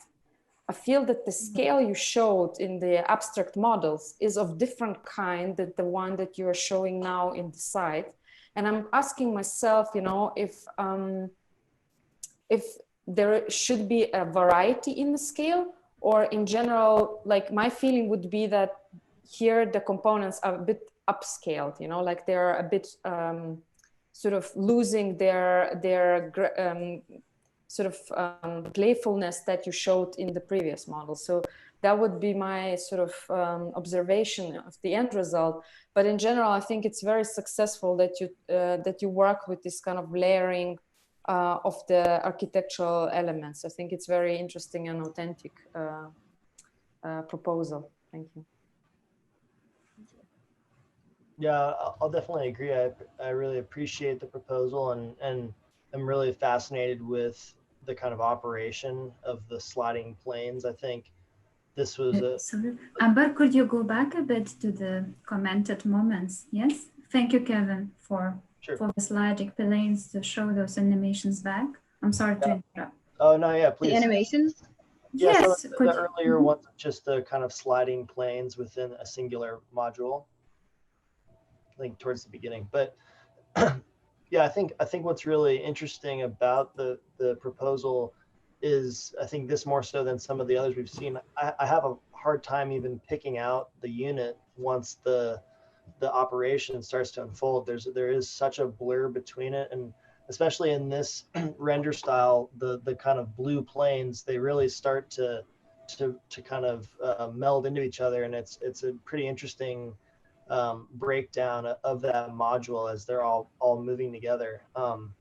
So I think that's a really interesting kind of approach, as far as instead of picking an operation that maybe transforms a singular module, you're really kind of creating a huge variety, because you're actually transforming the module. And then what's creating, I think, the initial I guess the starting seed where you place the modules at their beginning point is really driving kind of the overall form, because they just kind of transform and bump into each other. So I definitely appreciate that. I did, the last drawing seems like there was kind of something out of scale, or there were some shifts where I couldn't quite tell if the pod was kind of a space that you could kind of inhabit, and that would be like a full room, or is it more of a small kind of like nook that you retreat to? So I think there is, I think at the same time, a lack of boundary being created, which is successful. But I do think there were maybe some more moments where in your module, if you could explore some more enclosure, it would be interesting to have maybe a greater range of boundary being created, because I do feel like there's almost so much openness that it's hard to kind of imagine any of these spaces feeling like a place that you would feel any kind of sense of shelter or boundary to your space. But I definitely appreciate the kind of the system itself, as far as how dynamic it kind of creates a composition in the end. Yes, thank you. Thank you for all the presentations. Thank you for all amazing comments, especially in thinking in structure and layering and this artistic direction and layers you have chose. They all our learning scale, and seeing them in dynamic systems, having them apply to the site we are learning, seeing like Emmanuel mentioned, the visibility appears, that like those issues. So all kind of relationships embrace us from different point of view. And I hope that your speculation with these experiments goes towards deeper and deeper, closer to the architecture and different kind I would like our jury, our guests, to look a bit, maybe through 3 projects. Like, could you students share a bit, several slides, or each of you just go through? And if someone has like a final comment or to summarize this all. So we explored here, every student had the ability and maybe performed a bit more on other area, like from speculative drawing and colorizing and learning these meanings and exploring the meanings and the depths of variety of composition, or playing with dynamics and searching the answers through the reactions to the existing city area, or let's say combining the architecture elements such as an arch and having maybe common way of elements, but then bringing reverse through the movements, the ornaments of robotic trajectories, and exploring the rotation and straight and angled or the circular matter, and mixing these different kind of geometries from the first step.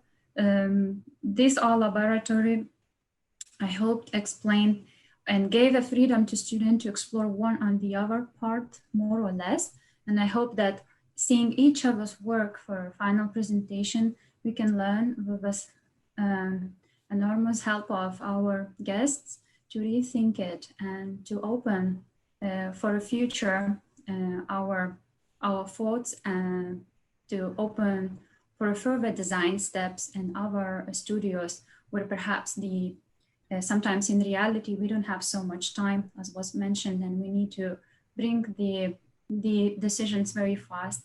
And I hope that this speculative design studio gave each of you a lot of freedom, and sometimes even to go in different trajectories, not necessary, maybe might be all the parts were extremely enjoyable, but to find your own ways and paths. So for this, I give a compliment to all the students from all today, that I hope and I see that you have your own ways to approach to this studio brief. And I would like maybe for the jury to give the opportunity perhaps to summarize or give your overall comment to our third session. And could you, Caroline or Amber and Mason, could you share a bit by this way the views and change the slides, please, in the background now?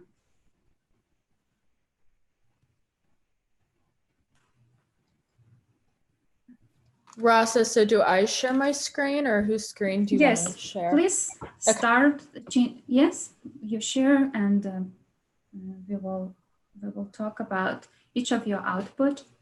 And yeah, thanks so much, everyone. That's been like, it's really like great work that you produced. Second year student, that's like yeah, it's quite an achievement.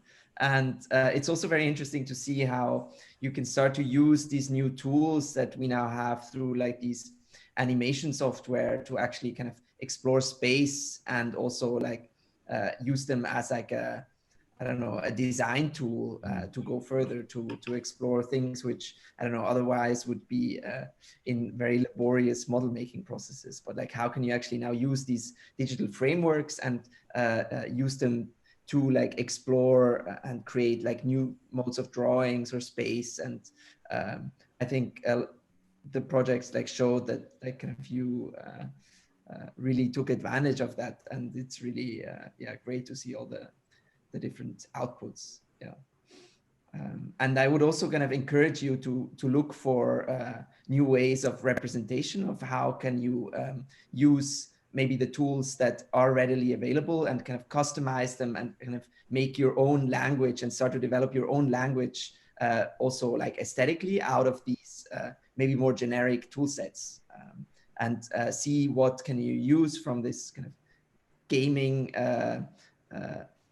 Unity language, and what can you bring back into the discipline of architecture. And also then kind of trying to use maybe the old school modes of representation, like the plan drawings, and see how you actually kind of maybe in combination with these new modes of representation, how you can create new value.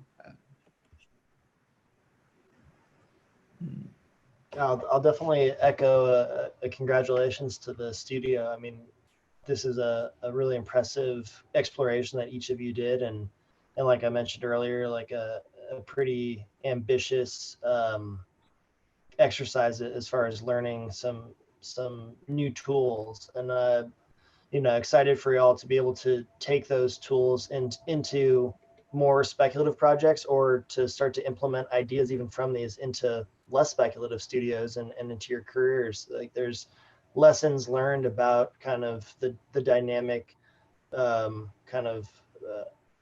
connection of space that this type of modeling you know, forces you to think about, that can apply at lots of different scales too. So I'm excited for you guys to kind of have both this as a tool in terms of a design tool, but also just to open up your kind of way of thinking or approaching how spaces and volumes kind of are dynamically connected. So congratulations on the work, and especially given the additional challenge of our situation remotely. I mean, you know, it's really exciting to see the work.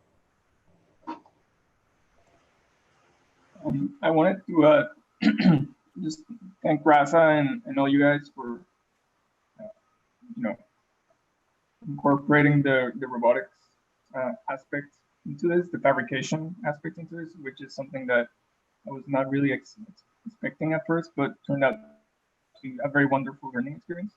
And I hope that you know, through those exercises in thinking about how not only spaces, how spaces go together, but how potentially how things can then begin to go together at the scale of a detail.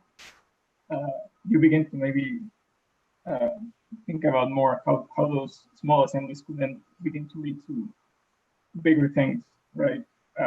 Whether it's, you know, the way a space is configured, or even just a tiny joint detail between two pieces. I think it's very important to kind of think about new ways of making, right, at all scales.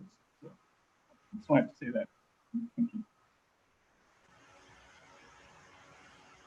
My gratitude too extends to, of course, also teachers who create a good brief. Rasa, congratulations to you. Thank you also for having me here. And actually, especially now, congratulations for, of course, Mason, Caroline, and Amber, because we're completing this session. But of course, the comments kind of extend to the whole class. And I hope that the students could listen and learn also from, you know, each other's work, because a lot of these things, you know, that we're discussing and addressing with specific sensibility to one project extends to the other. And I think that's great to have these kind of final sessions, you know, because they become all embracing learning experience to everyone. And it's very generous of you, all students, to, you know, to share your extensive work. And I think the beauty of it is that you studied architecture in different resolutions with different mediums over the course of a semester. So basically really being creative and combining diverse techniques and tools that has been addressed. And I think this idea of moving from one to another resolution all the time, you know, like shifting your perspective with what you're working. So sometimes even like tangible, you know, like material things, like a constructing machine, sometimes having it like as a 2D drawing, or, you know, animating certain choreographies. This is very powerful in rethinking, of course, what is the objective of us all as an architects, you know, how to create new ways, new forms of living spaces, right? And your brief is really addressing this very challenging, very demanding work to really look at the habitation, at the living spaces. So it's really impressive that as a students of second year, you know, you are actually starting where even very, let's say, very professionally celebrated architects are not excelling all the time, which is actually, you know, designing residential living kind of quarters. So I'm very, honestly, I'm very impressed with the work you all did, but also with your bravery, like with the attempts, to be authentic and to develop your own attitude. So for all three of you in the last session, Mason, Amber, and Caroline, and the ones that I've seen before, thank you very much.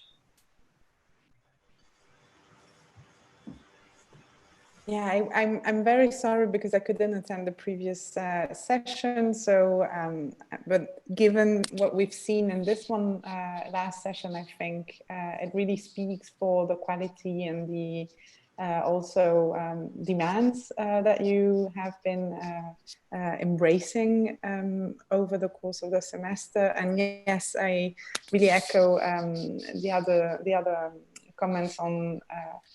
Well, congratulating you all in dealing with such a strange and unique condition in which we are all living today, which allows us Europeans to join you in a jury, which is very nice. And thank you, Rasa, for having us. Yeah, so I think maybe not to, yes, you've been learning to work with very complex tools, and you've done that over the course of one semester. It's impressive. Yes, you've engaged with different levels of resolution and details, and I completely agree with all of that. Maybe one point I want to stress, which I find absolutely beautiful and very rare, and which is also the quality of your brief, Rasa, is you've learned to trust abstraction, which is something that in our world, which overly relies upon increasingly abstract processes, is something that somehow we've unlearned to do. We are most of the time eager for photorealistic, almost naturalistic approaches. And I think here the very, very inspiring and very also well, yeah, it makes you, it comforts me a lot to think that by mastering these extremely abstract tools, first of all, you're really preparing yourself for the years to come and the decades to come to be operative and inventive in the world that we are living in, but that will develop further. But also through those tools and through those abstract processes, you also rediscover the richness and the fertility of our history and of those drawings, for example, or those painting experiments that have been at the core of architecture and of design research and experiments over decades and even centuries. And just rediscovering that through the digital tools, I think is a beautiful lesson, and one that will, I hope, accompany you throughout the years and throughout your career, learning that you can also address extremely complex topics such as urban space, neighborhoods, community spaces, dwelling, etc., through those complex yet simple abstract operations. I think is a great lesson, and the three projects that we've seen in this session, I think, have brilliantly answered that request and challenge. So congratulations to you all, and congratulations also to the teachers and tutors, because that was an amazing job.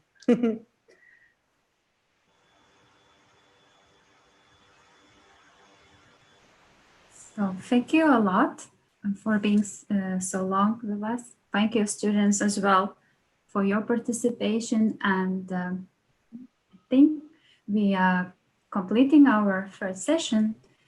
And I hope that these all our best wishes from Austin, from this wonderful school, gives to every country, like from Paris, Vienna, Boston, and all the other parts of the world, with a nice memories. And we very much wish to have you ever possibility to get you back for a future in the school, and might be some students joins my design studios in the future. And thank you very much for everyone to trust yourself to go through in the second year to overwhelm and maybe a bit be beyond your abilities and what you did and pushed and stressed all this 3 months semester.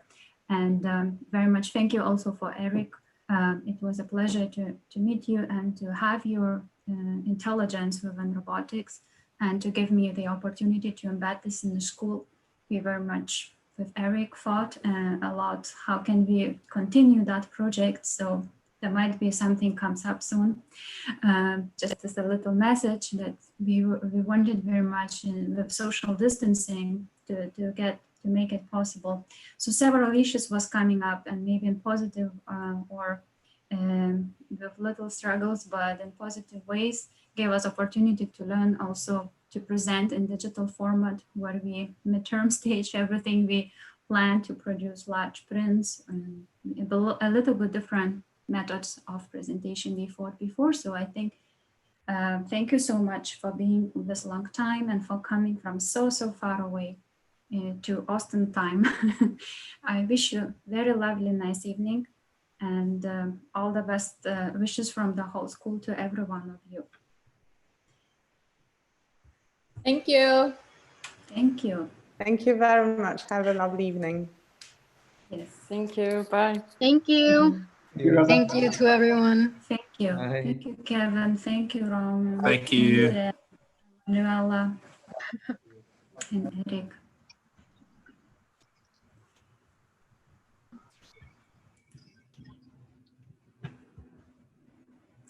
I would like shortly for you students to, we have, let's say, officially 9 minutes more to congratulate you all from the first to the last one, from middle session till first, and from the first session to last, and last to third and middle, and so on. We had an amazing opportunity to join us in this digital format. I think these comments and exploration made it through these expertise, like Emanuela. She's a curator and involved in international, very high standard art galleries, art scenes, but mixture of science and robotics and digital design. But also the other expertise like Roman coming from the Boston and MIT, working with robotics, dealing with discrete robotics. He made, as a young researcher, he made a very great work, and he saw the potentials and gave you also advice from the experiments and summarizing our points we want to look at, and like amazing comments from Indre, and mentioning those artistic backgrounds of graphical experiments, exploring them in a section or layers of facade elements or layers of floors, layers of plates, and giving meanings of them, seeing it by all the laboratory you embraced. I really hope that, once more, I want to thank you a lot for some of you, and I know nearly all of you, and you explored different topics, but such as you took the advantage to experiment in something unseen. With some of you, for sure, having something complex, an ability here to be in a laboratory with something complex, like complex geometries, overweaving navigation into something unique, playing with that, flipping that in different sides. And this was amazing, like navigation, one of those aspects, and let's say diversity of interiors, all these quite difficult topics in terms of, say, taking this abstraction, what was mentioned from the Manuela.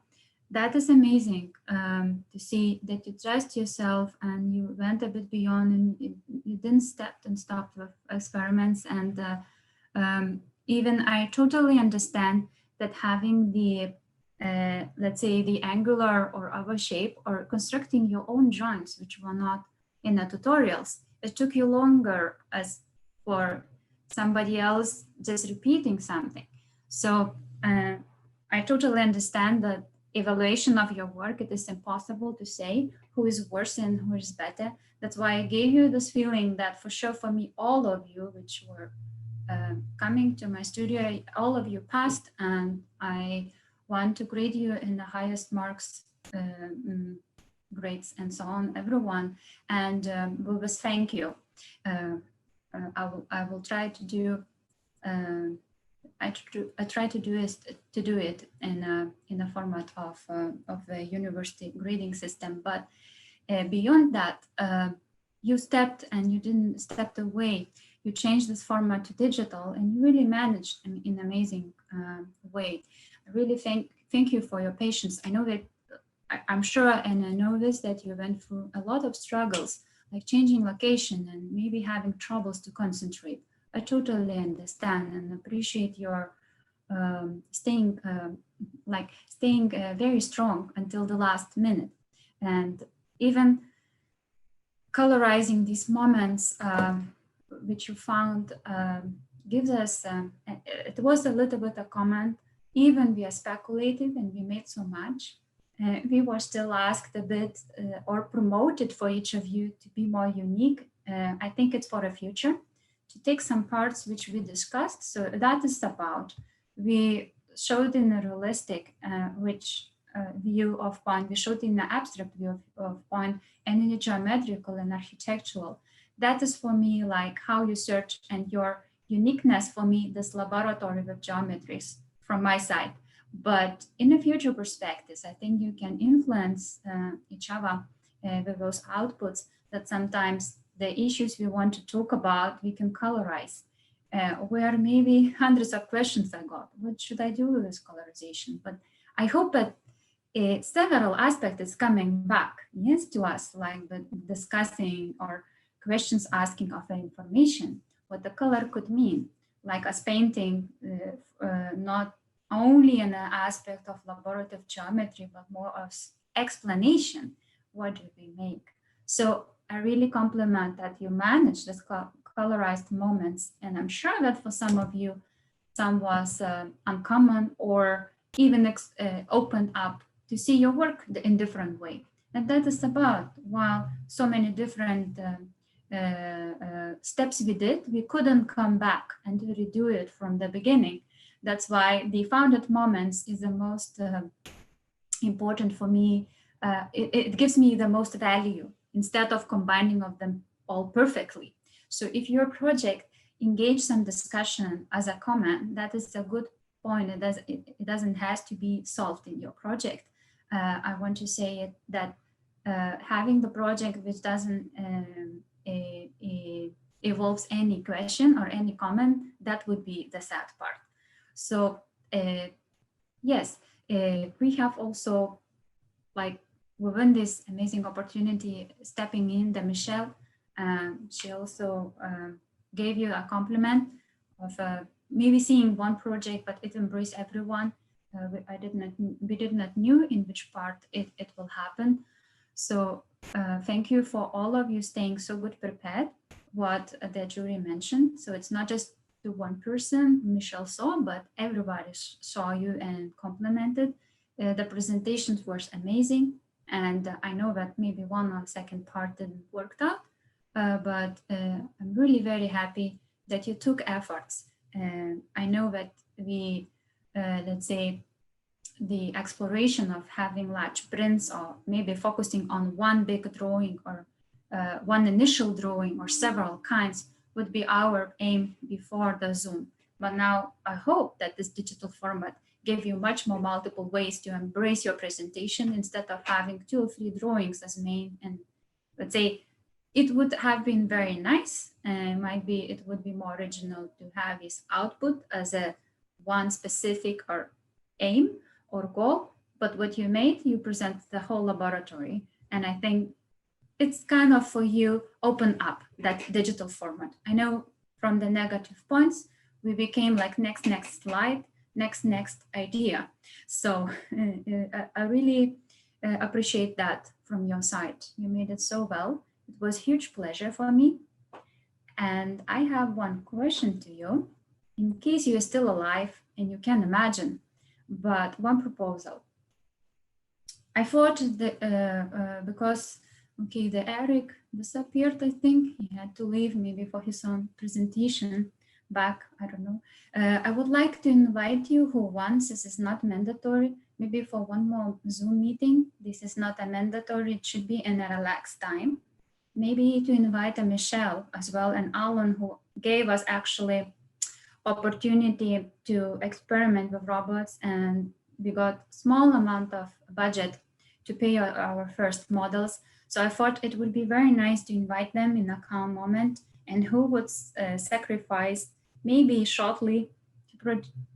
I thought if I would, from your side, would get a positive message towards that, maybe in a calm times after all your exams is done, like one day, who could shortly to present maybe something, a fragments of that, which is not mandatory. So as an further exploration, and for people who I think I have a feeling they would like to see more and they couldn't participate, and they are kind of strong parts of a university involved in a larger research, and the feedback is kind of very interesting, and the interest is there, but because of being busy in this week and so multiple events, there was not opportunity to invite those people. So from one side, we got extremely good possibility to open up in different times and countries and expertise, but from another side, we have a lot of overlaps and overlays from internally. So I thought, just in case you think it's possible, but if you're very, very tired and completely like the last energy which keeps you today is like the thought that it's done, I totally appreciate and understand. And maybe you need a break for your project and a bit relax and go more often a bit outside if you can do that, and get a fresh air from being the Zoom connected and endlessly connected to that. So you can comment my proposal, please ask me the questions, or if you have some thoughts, or maybe your comments also, you have some questions or you did not understood, I would be, or have some thought to ask me during what you got, this bunch of information, I would be very happy to answer. How are you? What would the Zoom call be about exactly? I was confused about that. My proposal was, who wants, could be more people come, and few presentations we would have to share your work with someone internally who couldn't join. I'm talking someone like a Michelle. I thought to propose her because she always mentioned she would like so much to be part of it, but she couldn't. So, and I don't think we can present like all projects, or we could do like a more very short presentation, maybe like 3 minutes, everybody who wants. And some of you should not present, you could just participate. What is this about?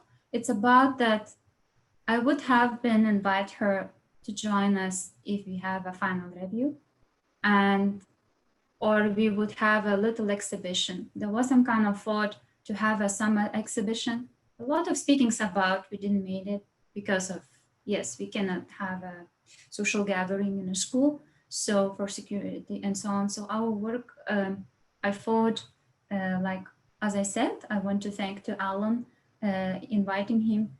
If you remember, we had the interruption when we had to present this 3 corners designed as a groups. I invited Alan. He is responsible for research and for robotics. He gave me opportunity to use those machines, and he gave me opportunity to buy a bit of material. So my previous aim was with you to meet him one Friday just before the school closed early in the morning.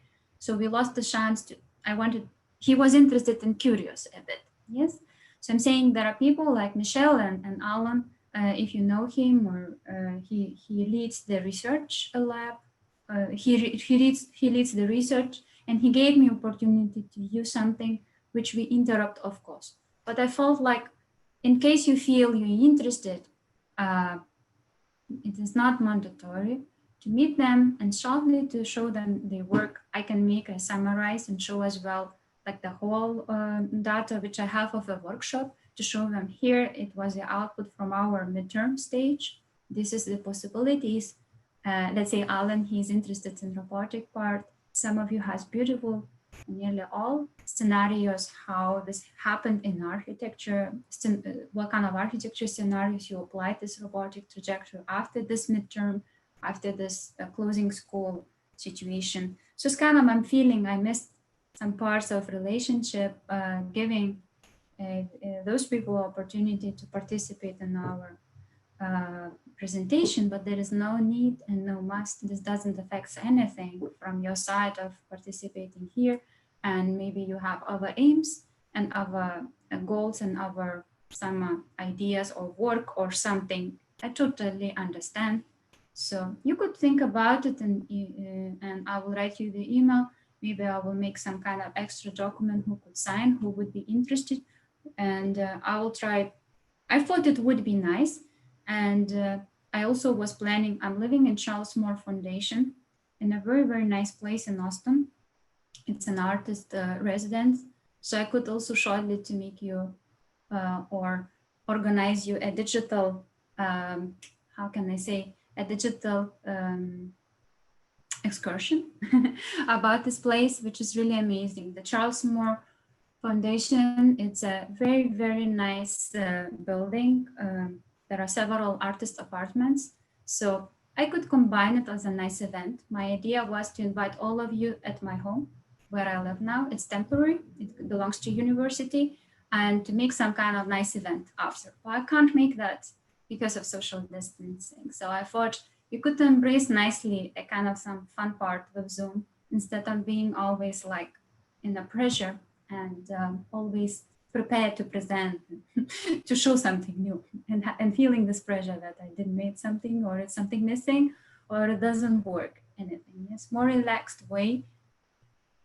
It was like my digital invitation, because I cannot do that what I planned before. And this is also not mandatory in case you think you have time. I would be interested. It just depends on the times that it would be. Likewise Okay. here. Yeah, Do when you would think this yes? be? Yes. So could you propose me before at first I thought I talked to you, General, what is the mood? Second, I could involve maybe another person like Kevin. He's responsible, he's a director of this Charles Moore Foundation. Maybe, I'm not sure, I cannot promise, but I would do something more out of this to try it more interesting for you. So, but I thought to ask your opinion in general. I didn't organize anything. I didn't ask anyone, and I don't know. I just have a feeling that this could happen from my side. At least invitation is welcome if you're interested, because I don't think personally in autumn the rules will change. It's just from my side, seeing just a miracle of medicine can change our condition. But I think in autumn will be the same. And I'm temporarily living here, and I thought to use this opportunity to show up, but I cannot do it in the live. Yes, so it could be in a digital format, something relaxed, a short conversation. And I thought to ask you first opinion, and if you say you are interested and it's interesting, propose me. What's from your side? Do you have some exams like tomorrow or next week? Do you have some seminars? What's going on out of the studio, like out of our studio? What's going on from your side? Do you have maybe a very, very difficult time now? So we should not do that at all. Like to submit something. Sorry. Yes. I know that like the ones that aren't in engineering or anything, we don't have any finals. Yeah. So Like we're completely pretty done much now. free. Yeah, Yeah. I'm really done. And do you I look, you're I from have, India? yes, I have one final on the 19th, but that's the only thing from my Okay. side. Yeah. So if you say a 19th is intensive time for you, we have Ludmila. I didn't ask, so we could do it after 19 or after the final submission. Yeah, I think that everybody. anytime after the 19th should work. So then if you say it's positive, I will give you information if that worked out. My kind of, let's say, We will not be here the whole day, like 3 sessions, there will be no sessions. I would ask from the Michelle side and from Alan, do we have, and maybe some of you, your opinion, who would like to be involved in presenting, and the other part I can offer more relaxed one where I can show the digital, virtual, or how we call it, excursion through the place where I live. So like 2 parts of that invitation. And so that way, I think I will give you more information after writing those emails and trying to organize that, and that Eric also, if he has time. So it would be my pleasure to meet you last time again, but I totally agree and understand if some family issues or whatever other sad or good issues in this difficult world of today, you don't have to be involved, and it's just like a fun more. So one more exhibition. Rasa, is it possible to do it like next semester at the beginning of the fall? Because I think it would be nicer to do it in person. As I said, Caroline, the sad news that it might be just because of miracle of a medicine, we would ever be, this would be ever possible. I will explain why. Because nobody knows. Of course, there will be possibilities, I think, to enter the school. I don't know that information 100%. Everybody is talking multiple scenarios, but this will not be allowed like to do some event. I'm sorry for that. I think this kind of like visiting tour, or like from my side, I'm not allowed to do anything. I'm sorry for that. I totally agree, Caroline, that would be much better to do it in the autumn. But from my perspective, autumn and winter, nobody knows. And this restriction stays as long as possible to keep all of you safe. And any kind of gathering or excursions or something will not be allowed. But entering the school or something, these layers is taken in consideration. Everybody works on how to do that, but with social distancing. That means minimum amount of hours spending. All kind of exhibitions or like events, large events will not be allowed, any kind of gathering. So I'm sorry to tell you, but in case in summer new innovation happened from medicine, that would change all the facts. So I'm sorry to disappoint you, but I'm saying such events I'm not allowed to do from my perspective. Like Alba Studios had a wonderful plans to go to Tokyo or somewhere, like a nice trips, or other plans to visit something close here, excursions or social, let's say like a social way of us working with people or involving some effects with people. It's everything for not allowed for the sake of safety, for your safety, like for everyone. So that's why we don't want to have this masks and hand shoes and kind of distancing. Yeah. You know, it will not happen, and it should be secret then, and we are risking everything with that. So I'm sorry to disappoint you, but I wish the future in the autumn will be different what I have told you now. So I'm just saying that unfortunately it is like that. Okay. If you are positive, I'm not promising you anything. At first I write all emails and I tell you, and maybe nobody agrees, nobody has time, everybody's busy and is dying and don't want to see Zoom anymore. I don't know, time.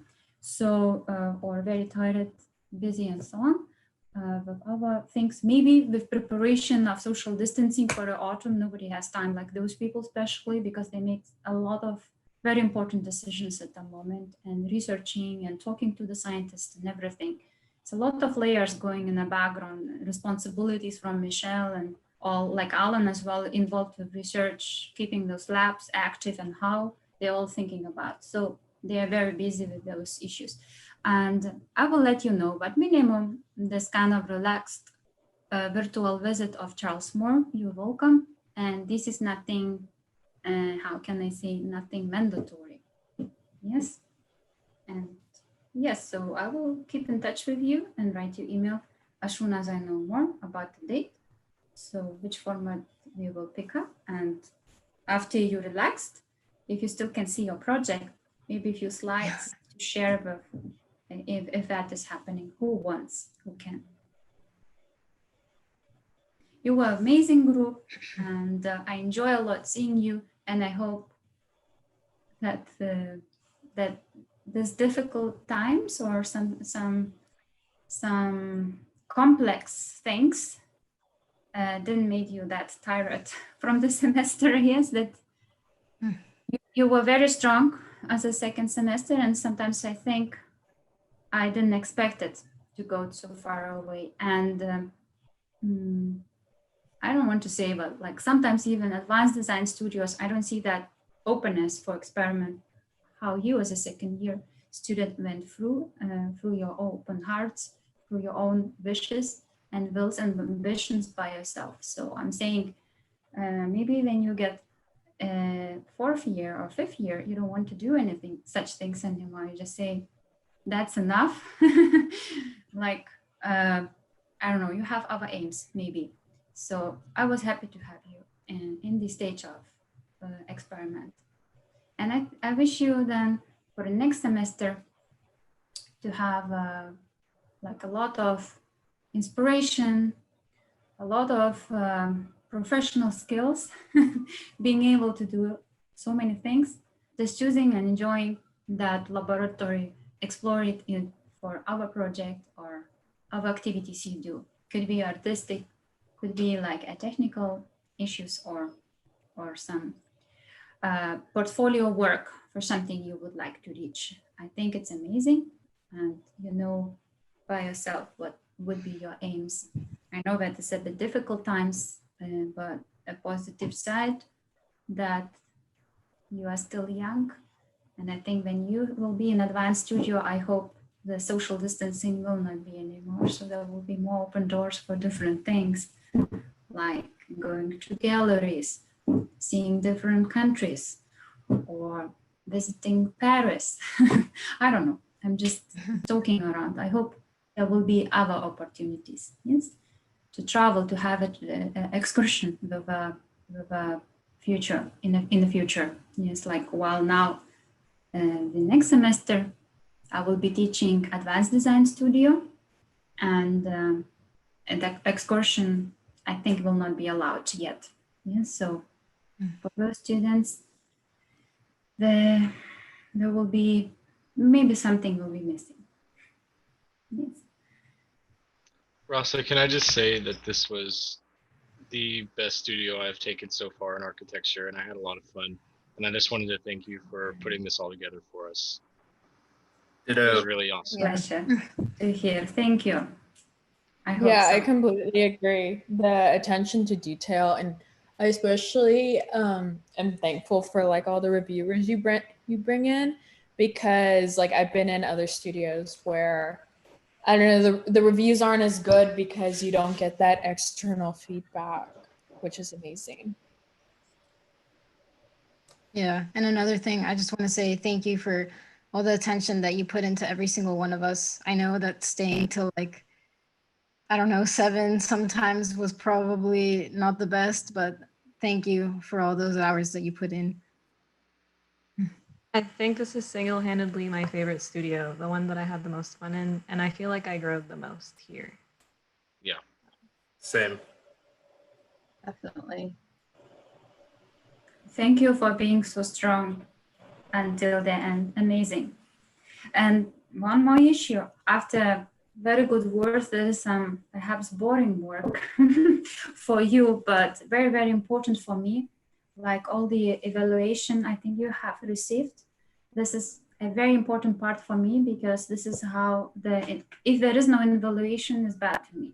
So if you could a bit spend the time just to give the feedback to the school about the studio, that I would be very thankful. And I think it's a deadline Monday evening or something. I even forgot. I should have to check the email. But you have received that. Just the importance that this is the way like I am getting evaluated. So your experience is written there is something for me also a feedback to read about it.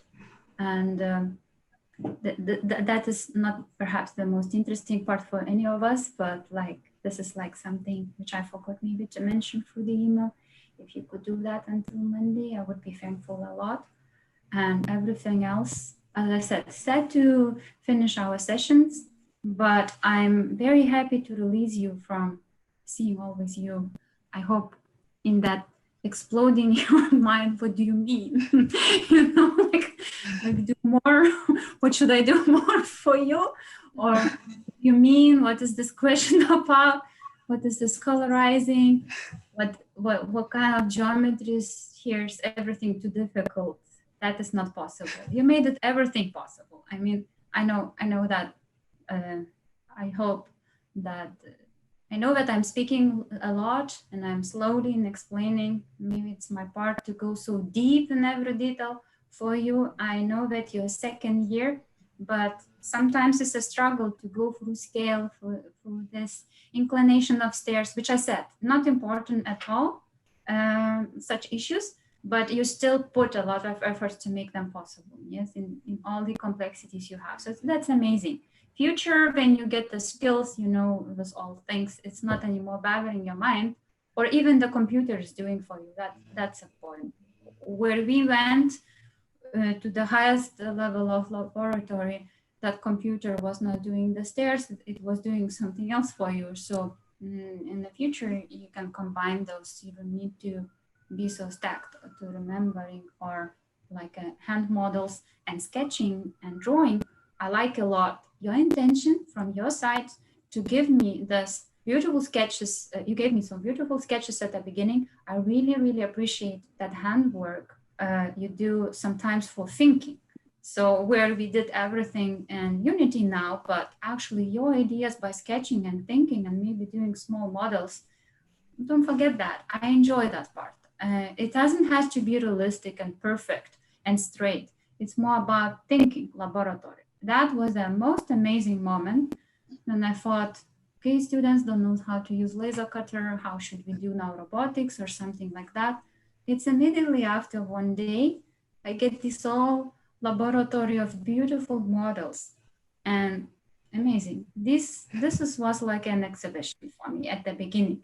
So it shows your talents and the interest. I hope that this kind of beautiful format, amazing format of speculative design studio, I taught first time actually. I haven't seen that in our university. I was teaching, but I was teaching in very different programs, so I cannot say that exactly. In different ways, the speculation is promoted.